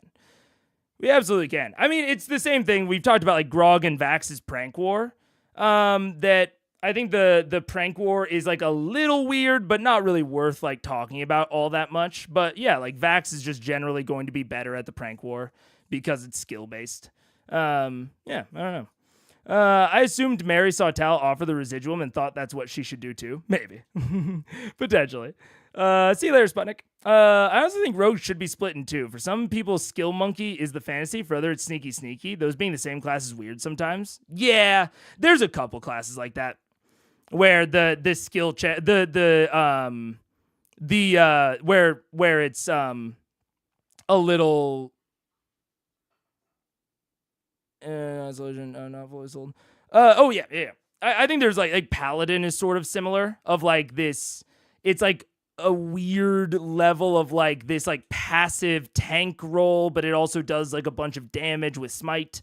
Yeah, I think there's a couple classes like that. Also, Matt decides the skill type. It's not like Percy said, I want to make an intelligence chat. Matt decided that because it made sense. Accurate. Yeah. So it's not as if you're creative, but you don't convince the DM. Ooh. Would removing expertise specifically for the resurrection mechanics make it better to you? I mean, yeah, but I also just don't really see the benefit in having it in the first place. Barbarian is also able to rage for advantage on strength checks. They are, absolutely. I mean, we'll get rid of Barbarian in the example. We'll use Rogue versus Wizard. Wizard also has a very low level of proficiencies. And then you could say that they could use enhance ability, which is true. I mean, like, there's all sorts of ways that we can try to get this down. But I don't see a reason to involve the mechanics that heavily, you know? Getting angry at your party member died. Getting angry at your party member died is pretty logical. I mean, true. How would you do it without skills? Just based on the subjective feel of a pitch? No. I mean, yes. I don't know. I mean, okay, now we're getting it because no, I wouldn't. Like in my pitch, they auto succeed. So that was my entire pitch is, yeah, I just wouldn't do it. I would do it without skills. The offerings auto succeed. I mean, let me put this another way. Let me sort of attack this from a different angle. Why isn't the roll that Matt made behind the screen, why isn't that a charisma save? Like that, if we're like looking at this entire system and looking at how it fits into like the current D20 rolling system, it makes the most sense to make that a charisma save. Like, I think that making that a charisma save is equivalent to making the residuum offering an intelligence check. Because, like, charisma save is basically equivalent to, like, will save. It's impressing your personality upon the world and coming back. So I think that would, like, why aren't we making that a charisma save at this point? And I think the answer is that we don't want to make some people better or worse at dying and being revived. But that would reward player choices. And that would like reward certain builds, but that would be shitty, right? And so I don't know. I think it's kind of the same general logic. And so some people like the concrete value of the rolls, so it feels like they had a specific impact short of just their words or actions. I mean, you could absolutely still have them roll. Like, so to bring it back to like the actual roll that Matt makes behind the table not being a charisma save, you could have it still just be a DC like a DC 20 roll, just like a straight 20 roll. And then you could just give them a modifier. If we want to make it subjective, you could give them a modifier to that roll based on the offering. But in my system, I would just have it be the offerings auto succeed, and then the person behind the table makes the roll, and they don't make it with any sort of charisma save or anything like that. It's just that the offerings affect the DC of a straight 20 roll behind the screen. So it's not like the ritual as a whole auto succeeds. It's just that the offerings auto succeed. You know what I'm saying? I feel like we bulk through. Yeah, I don't know. I think it would be interesting to make relational RP a factor could be cool. So Vac's offering is more impactful than Scanlan, and I would rather the quality of what they offered affect the DC rather than their role outside the table related to some skill check. Why do the ritual then if it just auto succeeds? The resurrection doesn't auto succeed, just the offerings is what I would say. But even if you don't want the offerings to auto succeed, you just have it be the same type of check that they're making behind the screen. Like the one behind the screen isn't a skill check either, but it also doesn't auto succeed. So you just have the whole thing be like straight 20 rolls. Constitution save classes are already better at surviving most things that are going to outright kill you. Yeah. Accurate. I mean, I agree, but like then, so by this logic, do you guys think that it should be a charisma save behind the screen? I mean, that's like a real like flat out question, because I feel like the logic that's being presented to me leads me to believe that you would want it to be a charisma save behind the screen. But I don't know if that's actually the logic that's being presented to me. I don't know. I'd say it's not a charisma save. It's not the player in control. It's basically a death save type roll modified by the other checks. Okay.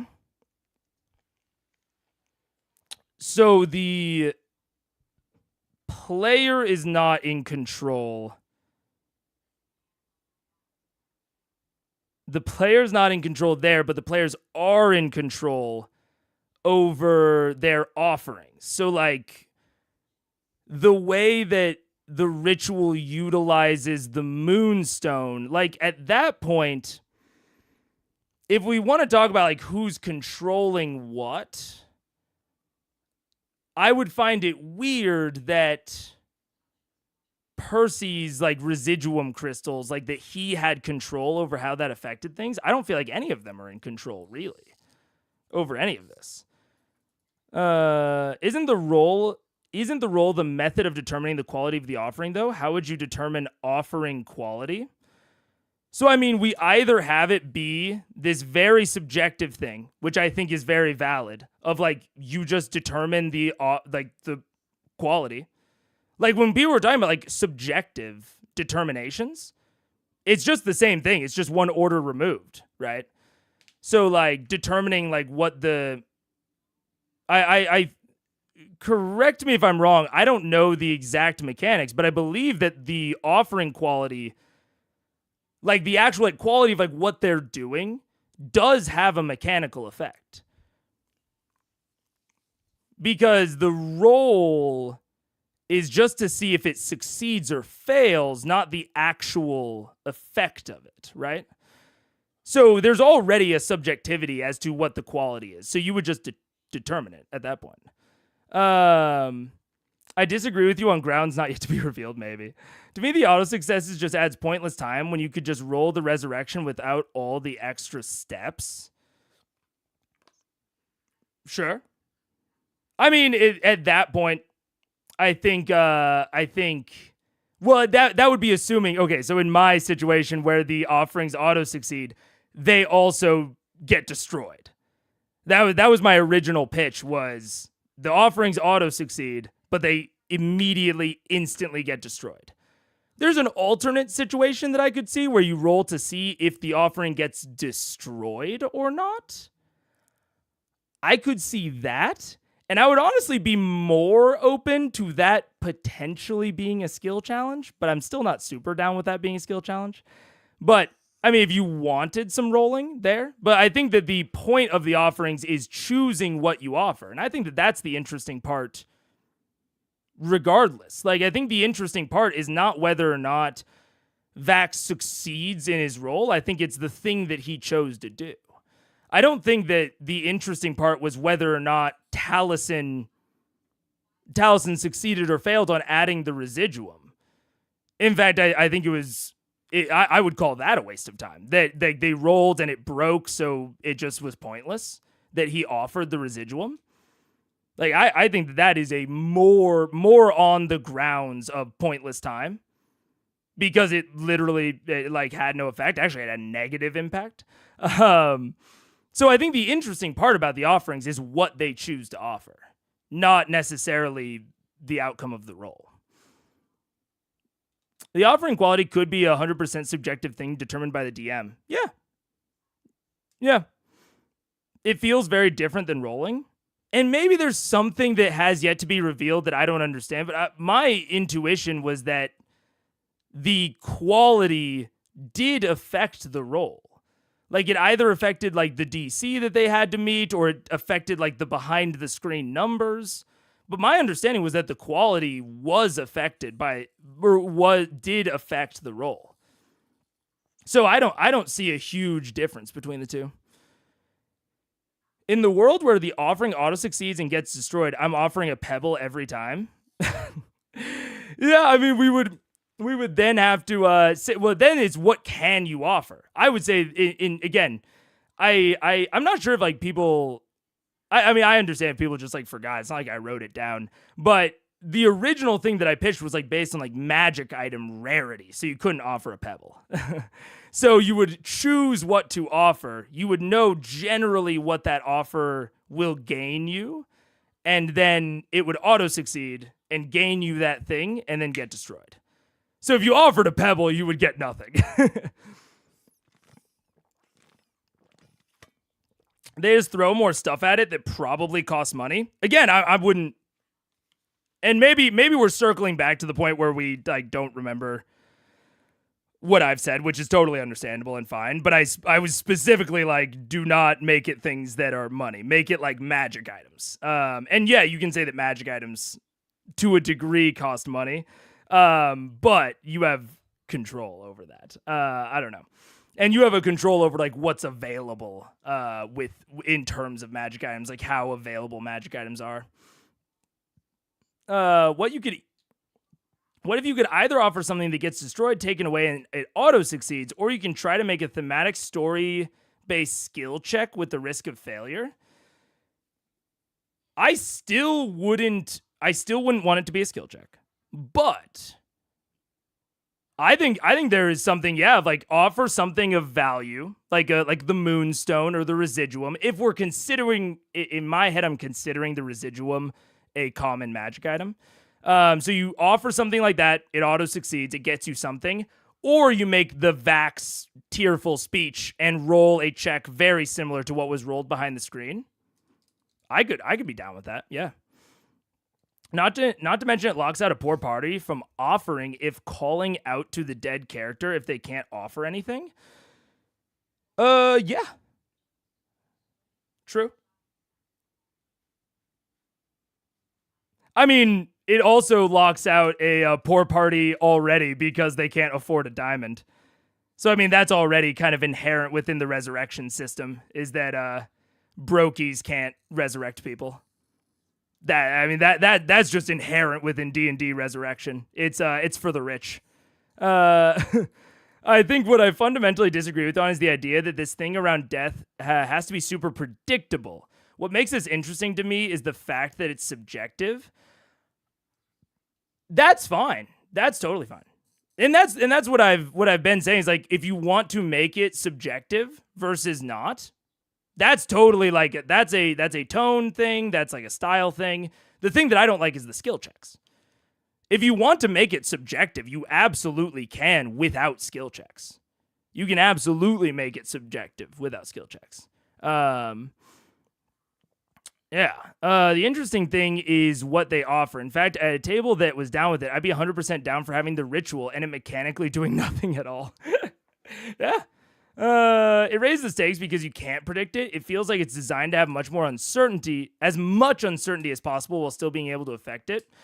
I mean, and I'm not, and again, the thing that I'm pitching, the non-subjective thing that I'm pitching still has a level of uncertainty. You still don't know what the role is behind the screen.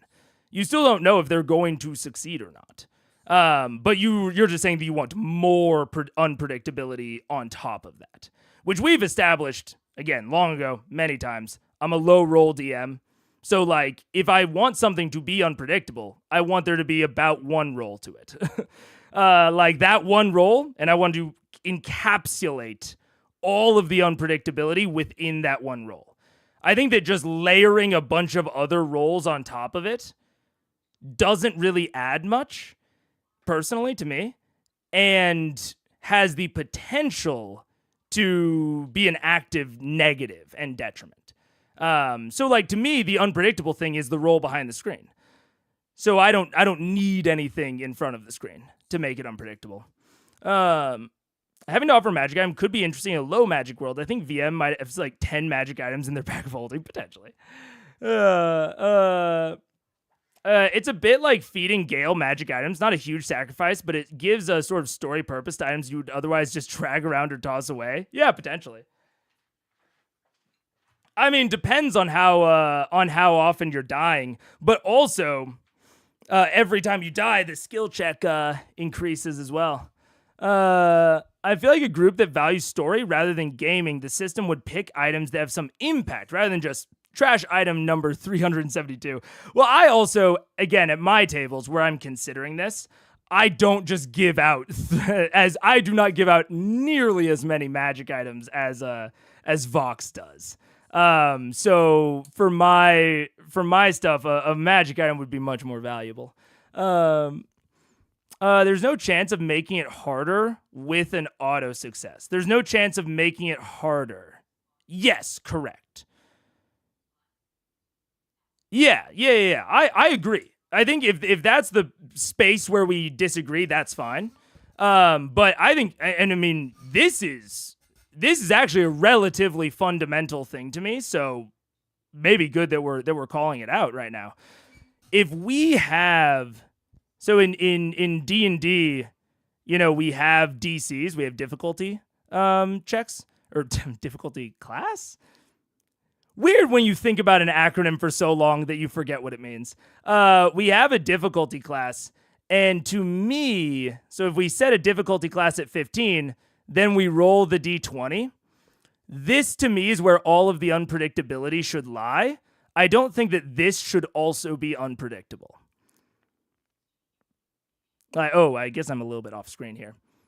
So, like, you what I'm hearing, Pharaoh, is like when you're talking about like no chance of making it harder, is you want there to be a bar, right? So there's all of this range of possibilities on the D20, and then there is no range of possibility on the 15. This is my preference. There's randomness here, there's not randomness here. Makes it very understandable, very clear. And I think that there's a lot of benefits to it. But you are saying that you want there to be unpredictability on both sides of this, essentially giving this sort of matrix of there is the D20 variability and there's the DC variability.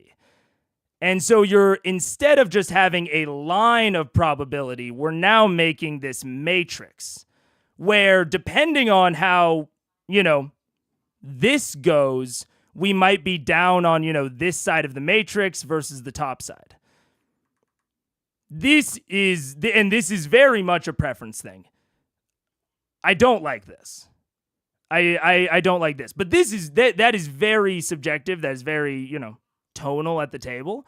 But this, to me, is far too complicated and random, frankly. So that is not a preference of mine, but if you do like that sort of probability, then that's totally fine. I still don't think that, like, again, if you want to roll, I think that's fine. I would still decouple it from skill checks at that point. I would absolutely still decouple it from skill checks and just give bespoke modifiers based on the quality that you think they offered. So if you really do want something that affects this DC, and you want that to be based on the offerings, and you want it to have this sort of probability divergence, I would literally have it be like, okay, I will make it like basically another DC. So they tell you what they're offering. Say, hey, I'm offering residuum. It's like, okay, for that to have an effect on the DC, I'm going to set the Residuum offering at a DC 13. I'm going to set the Moonstone offering. That's a little bit more personal, a little bit maybe higher quality. I'm going to set that at like a DC 10. And then Vax's Tearful Speech, god damn, I'm going to set that at a DC 5.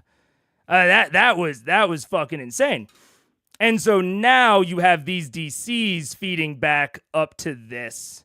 And I think that is totally fine. I think this is not how I would run it at my table, but I think this is a very, very, very valid way to run it. Absolutely. One thing that will always be a thing, though, power gamers going to power game. No matter the system, role players will role play no matter the system. Yeah, true. So I don't want to fuck over my role players, you know? Because I agree, role players absolutely will role play. So I don't think I don't want to make it unfair to them. I would rather, and I know that this isn't what you're saying, but like to like wrap up my thing on the skill checks is I would rather reward a power gamer and make a power gamer feel good than introduce a situation that implicitly or explicitly punishes a role player who just like wants to role play this character as true to form as they can. You know, I get that it can affect the game in terms of loosening things, but in terms of detriment to the character comes back. Increasing the cost from 1 diamond to 1 diamond plus X items seems like extra step without adding tension and RP, in my opinion. I do think that it doesn't do it in the moment, but again, I think that I kind of addressed that. Like, I think that it adds a level of effect over a longer stretch of time. Like, if you will feel the absence of that item, and you will be reminded of this past event. Same thing, like when we talk about like curses or scars. I think that's some of the good things that those can do. Like when we talked about the dagger heart, like one of the dying options being losing a hope slot. That is the sort of thing where like you will feel that the rest of the game, and that will be a constant reminder of this thing that happened. So that's what I'm going towards in terms of the X items, is losing those items is sort of like losing the hope slot. That's what I'm going towards there. But I do agree with you. In the moment, not a huge increase in tension. not a massive increase. I think there's maybe someone had an idea earlier of like, you know, you could have an RP one that is, you know, free, quote unquote, but has the risk, or you could have the guaranteed like item contribution. I think that's a way to cut the middle if you wanted to. But I think that, you know, like now that Vex is back, you know, there's basically no evidence that she's gone unless she dies again, you know? Which is fine. Like, it's not like a huge thing, but it's a very in the moment moment. And it was an amazing moment. Like, I was riveted. But it'll be done and over with. You know? And I do think that that's one thing that I like, not to gush on Daggerheart too much, but that is one thing that I like with Daggerheart's experiences, is you could choose if you died in Daggerheart and you were resurrected like this. I don't think resurrection is a mechanic in Daggerheart, really. But if you were resurrected in this manner, you could build that into your experiences. Like sight from beyond the grave or something, or like passing through the veil as an experience when you level up. You could change one of your existing experiences to reflect that. Mechanically, that's not as possible within D&D, which isn't really even a critique of D&D. It's more of just a gush on Daggerheart. These discussions are always interesting. I know your views enough to know you aren't a complete idiot. Thank you. So wherever we disagree, I'm relatively likely to learn something, even if I still disagree. I will also say, like, obviously I'm very, you know, during this conversation, even I have, kind of narrowed in on the specific things, but I do think you guys have made really good arguments that have made me think further about like the benefits of having the more subjective style, because I just wouldn't have had the subjective style in the first place. But there are like a lot of legitimate benefits that you guys have put out towards having the subjective style. I still don't know that I agree on the skills, but the subjective style, I've found myself even considering that cut the middle aspect that we've brought up of like maybe like two options of like either contributing the item or having a RP thing that might fail. I think that's maybe an interesting cut on it. In terms of raising the stakes on deaths, yes, that's it exactly. For anything else in the game, I'm with you on the first thing. I'm with you on the skill check aspect, and again, only for the death aspect, because I like having weight and being serious. Okay, I think we generally agree then, Pharaoh. I mean, like, maybe not on, like, what we would have in our actual games, but in general of, like, what's, like, good and bad. Vax's DC was effectively modified even with the skill check. Matt gave him advantage. Right. So I would go for that sort of thing rather than having it be skills. You know what I'm saying? Like Vax getting advantage, that is the sort of thing that if we're wanting to like represent the quality of what is being offered and we want it to be a role, I would go for advantage, or I would go for in the moment bespoke modifiers, or I would modify the DC of that role.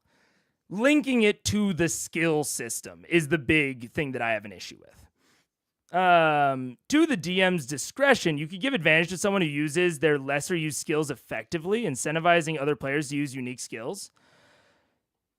Yeah, I mean, I don't want to keep going over all of this, but even that of like, if I'm a DM and I tell the rogue, use one of your lesser, like, if we say like lesser used, let's talk like bottom half, right? So like bottom 50% of used skills. For rogues, I don't know how many they have off the top of their head, but I think it's at least 6. I don't remember exactly. But they're just going to have more. That's going to apply to 3 of the rogue skills and only 2 of the barbarian skills. And that doesn't seem like a huge difference. But any way you slice it, I don't think there's a way to make this skill-based that I feel good about. Yeah, I don't know. They're very RP heavy, so it would probably will not be forgotten easily. For power play table, it would probably not be remembered, but for an RP table, it probably would be. I don't know. They don't really... I mean, Pike's not really at the table, but when she is, her death doesn't come up.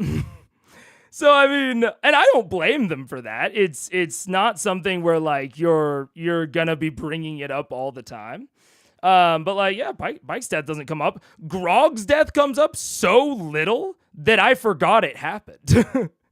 Because it happened during the middle of a thing. So, they are a very RP-heavy table. I totally agree with you on that. But I don't think that necessarily means that they're hovering on past things. Is Wayne be one of those works for CR, but maybe isn't great at home for at-home things? I mean, everything else about it, I could say that about. I think it would be better on CR if it was non-skill based. That's something I'm feeling pretty set on. Unless I hear, I'm still very open to hearing something that changes my mind. But I haven't heard anything that has convinced me that skills are a benefit rather than a detriment. I don't know. I do like your idea, though. I think it definitely works in your type of game you run. Yeah. But I always like Matt's way, knowing its full scope. And maybe there's a full scope that I'm missing. And I am open to hearing something within that full scope when I someday learn it. That makes me revise this, but I can't think of a situation where I'm going to be like, yes, use skills and not just subjectively modify the modifier if you still want to roll. Yeah, I don't know. For the comedy of it, I want to see the barbarian bust out in song to get advantage. I just like the skill checks because it feels more impactful. For me, there's a huge difference between the DM saying roll a d20 and make a persuasion check. Okay.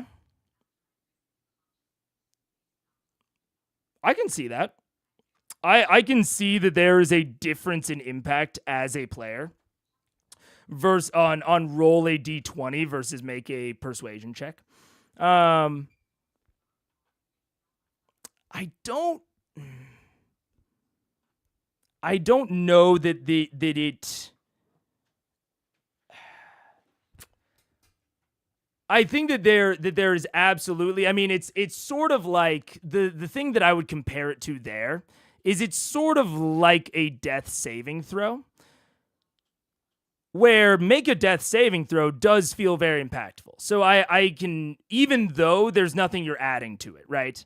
Like make a death saving throw, I think we might agree, has a similar level of impact and gravitas to make a persuasion check. So I agree with you that there's a certain impact towards using like the nomenclature and the wording for those things. But if that's the benefit that we're going after, I would opt for trying to establish new nomenclature, like make an offering roll or something to that degree. Like if we're making a bespoke death and resurrection system, we can add in some new nomenclature as well. So I think that's a good point, that like making an offering roll does sound cooler than roll a d20.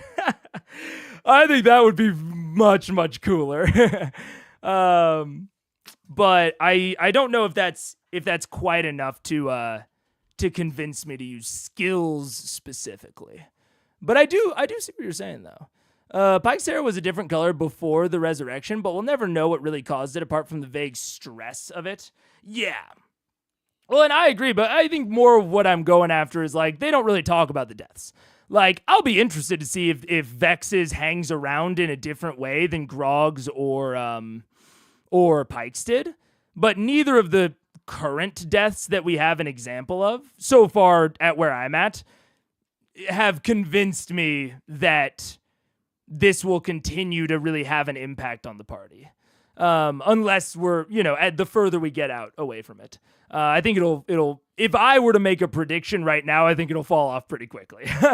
I think we will be very, very concerned about it for maybe like 5 episodes, and then it'll go whoosh, basically to 0. I think we're going to be like 90% like doting on Vex, it's going to be very top of mind, and then we're going to go down to like 1% after 5 episodes. That would be my prediction. Could be very, very incorrect about that. But I haven't seen much that really shows me that Vox Machina, is super, keeping all that shit sort of top of mind, I like the idea of splitting the middle. If we flipped that, though, it could feel better at some tables. RP for or an item offering that might fail seems better to me if we wanted a guaranteed option. I could see that. I could see that. Like RP.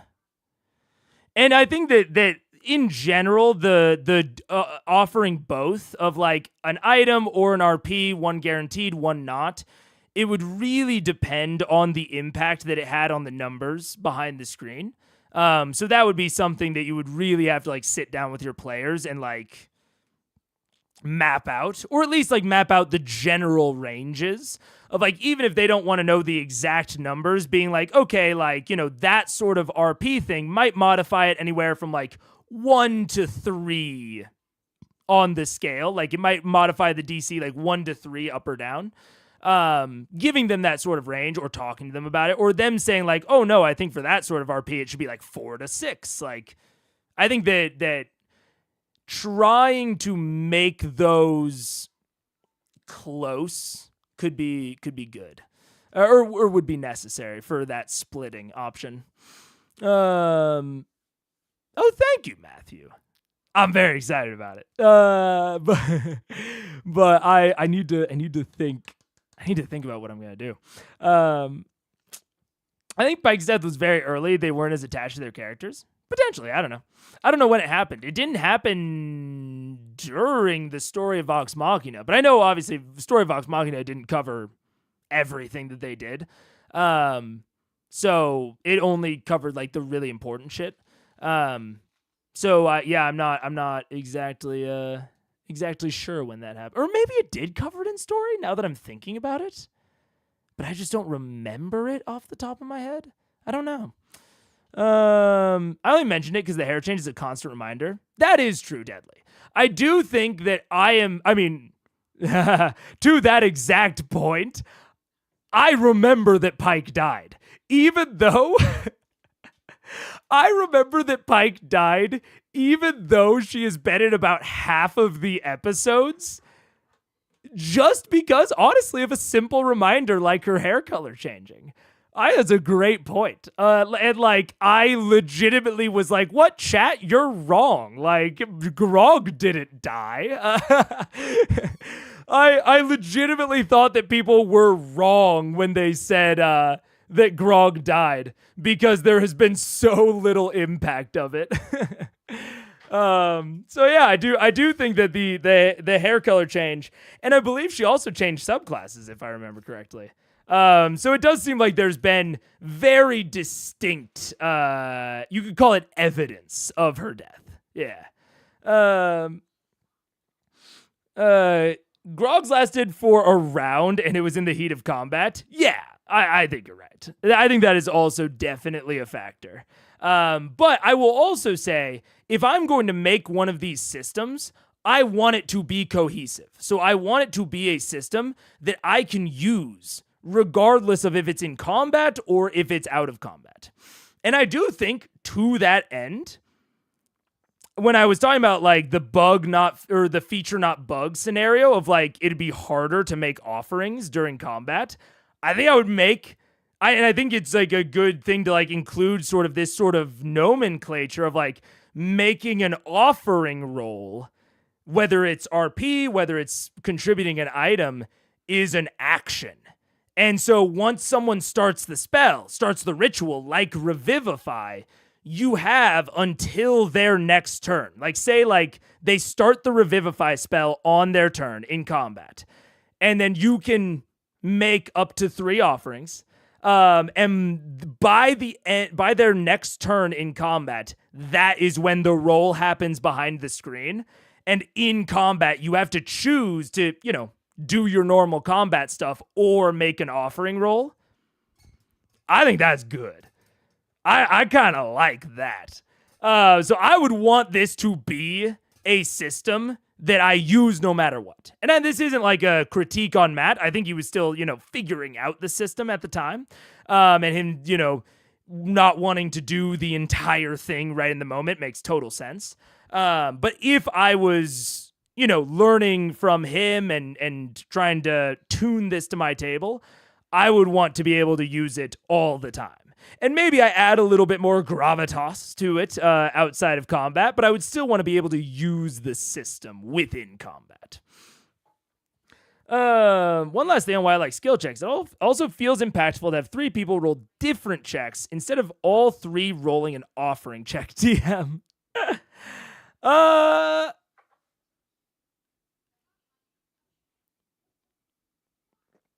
Ooh, I don't know if I agree with that or not. I'm thinking about it. That is something I would have to see. Because my instincts, like my gut reaction to that, is that I actually think it would be more impactful. No, maybe that's not true. More impactful to make 3 different skill checks. Yeah, I don't know. I don't know if I would agree with that. My gut says that I don't quite think that's the case. But I can't exactly pin down why. And I think I would have to see it in the moment. Yeah. I don't know. Maybe. I don't think I've seen something that, if we have like every decision that you make is going to have positives and negatives. So if, we have the fucking negative bar and the positive bar, I have not seen something that raises the positive bar of using skills above the negative bar. But I could. And this is one of the things that Paige always says is annoying about me is I have these two bars in my head, and like if I see if in my mind the negative is above the positive, I'm gonna fight for that negative with every ounce of my being. But the moment that the positive passes it, like the moment we get the positive up here, I would probably be fully on the side of skill checks. So I struggle with, and this is something that I've tried to temper on stream, is I struggle with showing a variable level of confidence, if that makes sense. Like the way that I go about like arguing and debating is kind of underlaid with like 100% confidence. And so I've been working on trying to display variable levels. But I don't know how successfully I'm doing that or not. But I haven't seen anything that raises that positive bar for me high enough. But maybe I will someday. Who knows? This is why I think scars are a good move. I think I will say scars are sort of like critical fumble tables. I understand them in concept, but I don't think I've ever seen a good one. So I've never seen like a good scars table in D&D. All the ones I've seen I haven't liked.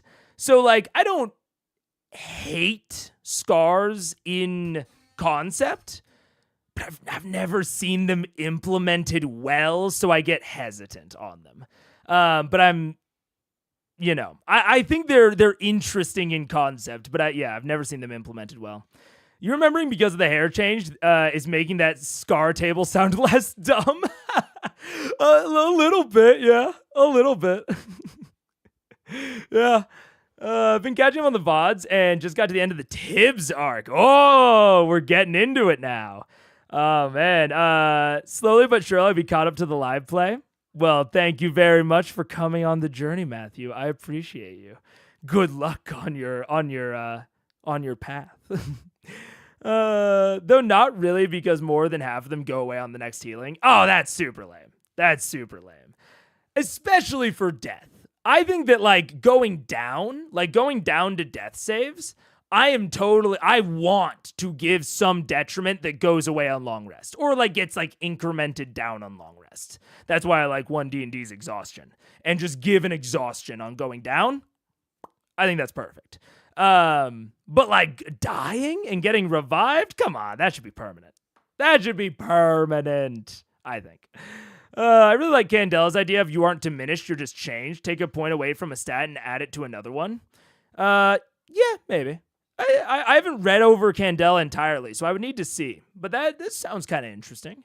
Sounds like very good tension in combat. I agree, Theshel. I agree. That sounds fun for combat. Yeah, all or nothing. All or nothing.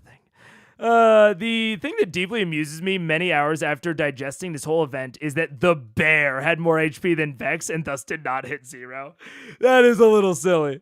That is very, very, very silly, yeah.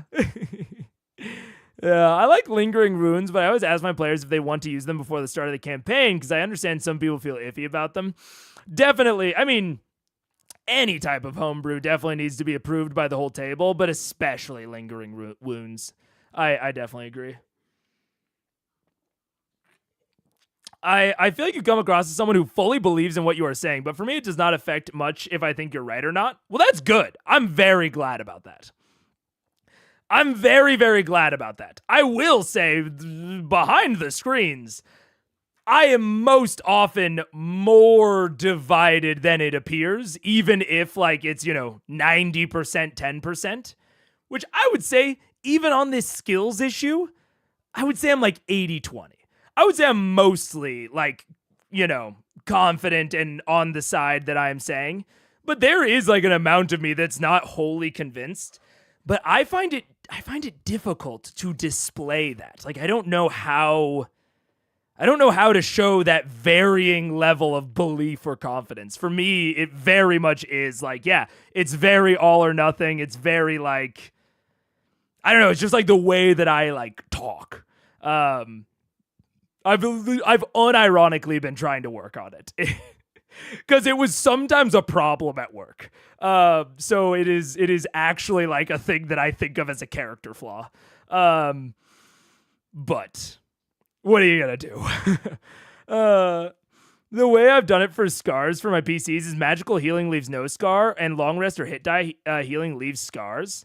I mean, I love that. Like in terms of like literal scars, I definitely like that. I feel like the scars rule would work better without a table. Instead, players would choose the scars. DM says at the end of the combat, you were knocked down by a fireball. What scar would you like? That would be cool. But it is a bit softer. I think Candela and BitD benefit from being kind of softer systems. So because that almost to me sounds like the reverse of an experience of like you got fucking killed by a fireball, and then you get revived. And it's like, oh man, you have this lingering scar from the fireball. What is it? They come up with it, very Daggerheart experiences-esque, and then you apply it to different things. I will say, that is how BitD handles like damage of just across the board. You don't have like HP, you just take wounds. I fucking hate it. It's maybe the thing that I dislike the most about Blades. If it has a mechanical detriment. If it is just aesthetic of like, hey, choose how, the fireball changes your appearance. If it's just aesthetic, totally fine. But if you want to link it to any sort of mechanic, asking someone to remember a soft description, think Daggerheart experiences, and apply a negative whenever that would come up is so hard. And it's hard for the DM to manage and like remember to apply it to. I hate it in BitD. I wish that BitD had a different wound system. I don't know how they would do it differently, honestly. But like I just have to write them all down on my side. Because I totally understand. Like my players always forget about their wounds, and I do not blame them in the slightest. There have been so many situations where afterward they're like, oh, I actually think my wound would have applied to this. Like at one point, one of my players had like burnt, like scorched hands. And then they were like doing like a rooftop, like run and jump and like grabbed on by their fingertips. And we realized like 20 minutes later, it's like, oh, the scorched hand definitely would have applied to that. But I forgot about it. They forgot about it. We all forgot about it. And so it's such a weird way to track like HP and wounds and that sort of shit. So it's maybe one of the main things that I don't like. But at worst, it's just HP that you're not utilizing the mechanic fully, I guess. Like at very worst, you just forget about them. It's not like it like interrupts or gets in the way of anything else. So like, BitD very much remains my favorite system. Despite this big downside, in my opinion. And then you could feel better about making them not go away after your first heal. Yeah. I love these types of conflicting opinions and discussing them, even somewhat heatedly, because then you leave the conversation with a second idea to use in a way, whether you agree or not. Yeah, absolutely. I do agree. And like people defending skill checks. I will even say like I will say the 10% of me, I think I started the conversation probably 90-10 on skill checks versus not, and I left it 80-20. The thing that did actually like change my thought process was when someone said barbarians can rage to get advantage on strength checks. And then I was like, okay, let's consider a wizard. And I was like, well, a wizard has enhance ability. And then I was like, okay, let's consider a paladin. It's like, okay, but the wizard could cast enhance ability on the paladin. And I started like going down this list. You could still do the exact same shit to the rogue, but it did move the needle slightly on thinking of like, there are so many ways to affect that maybe the imbalance is a little bit less oppressive than I think it is. Or like pervasive maybe is maybe the word. Again, it only moved it to 80-20, but it did move it. I don't want to act like I'm coming out of these conversations unchanged. You definitely moved the needle.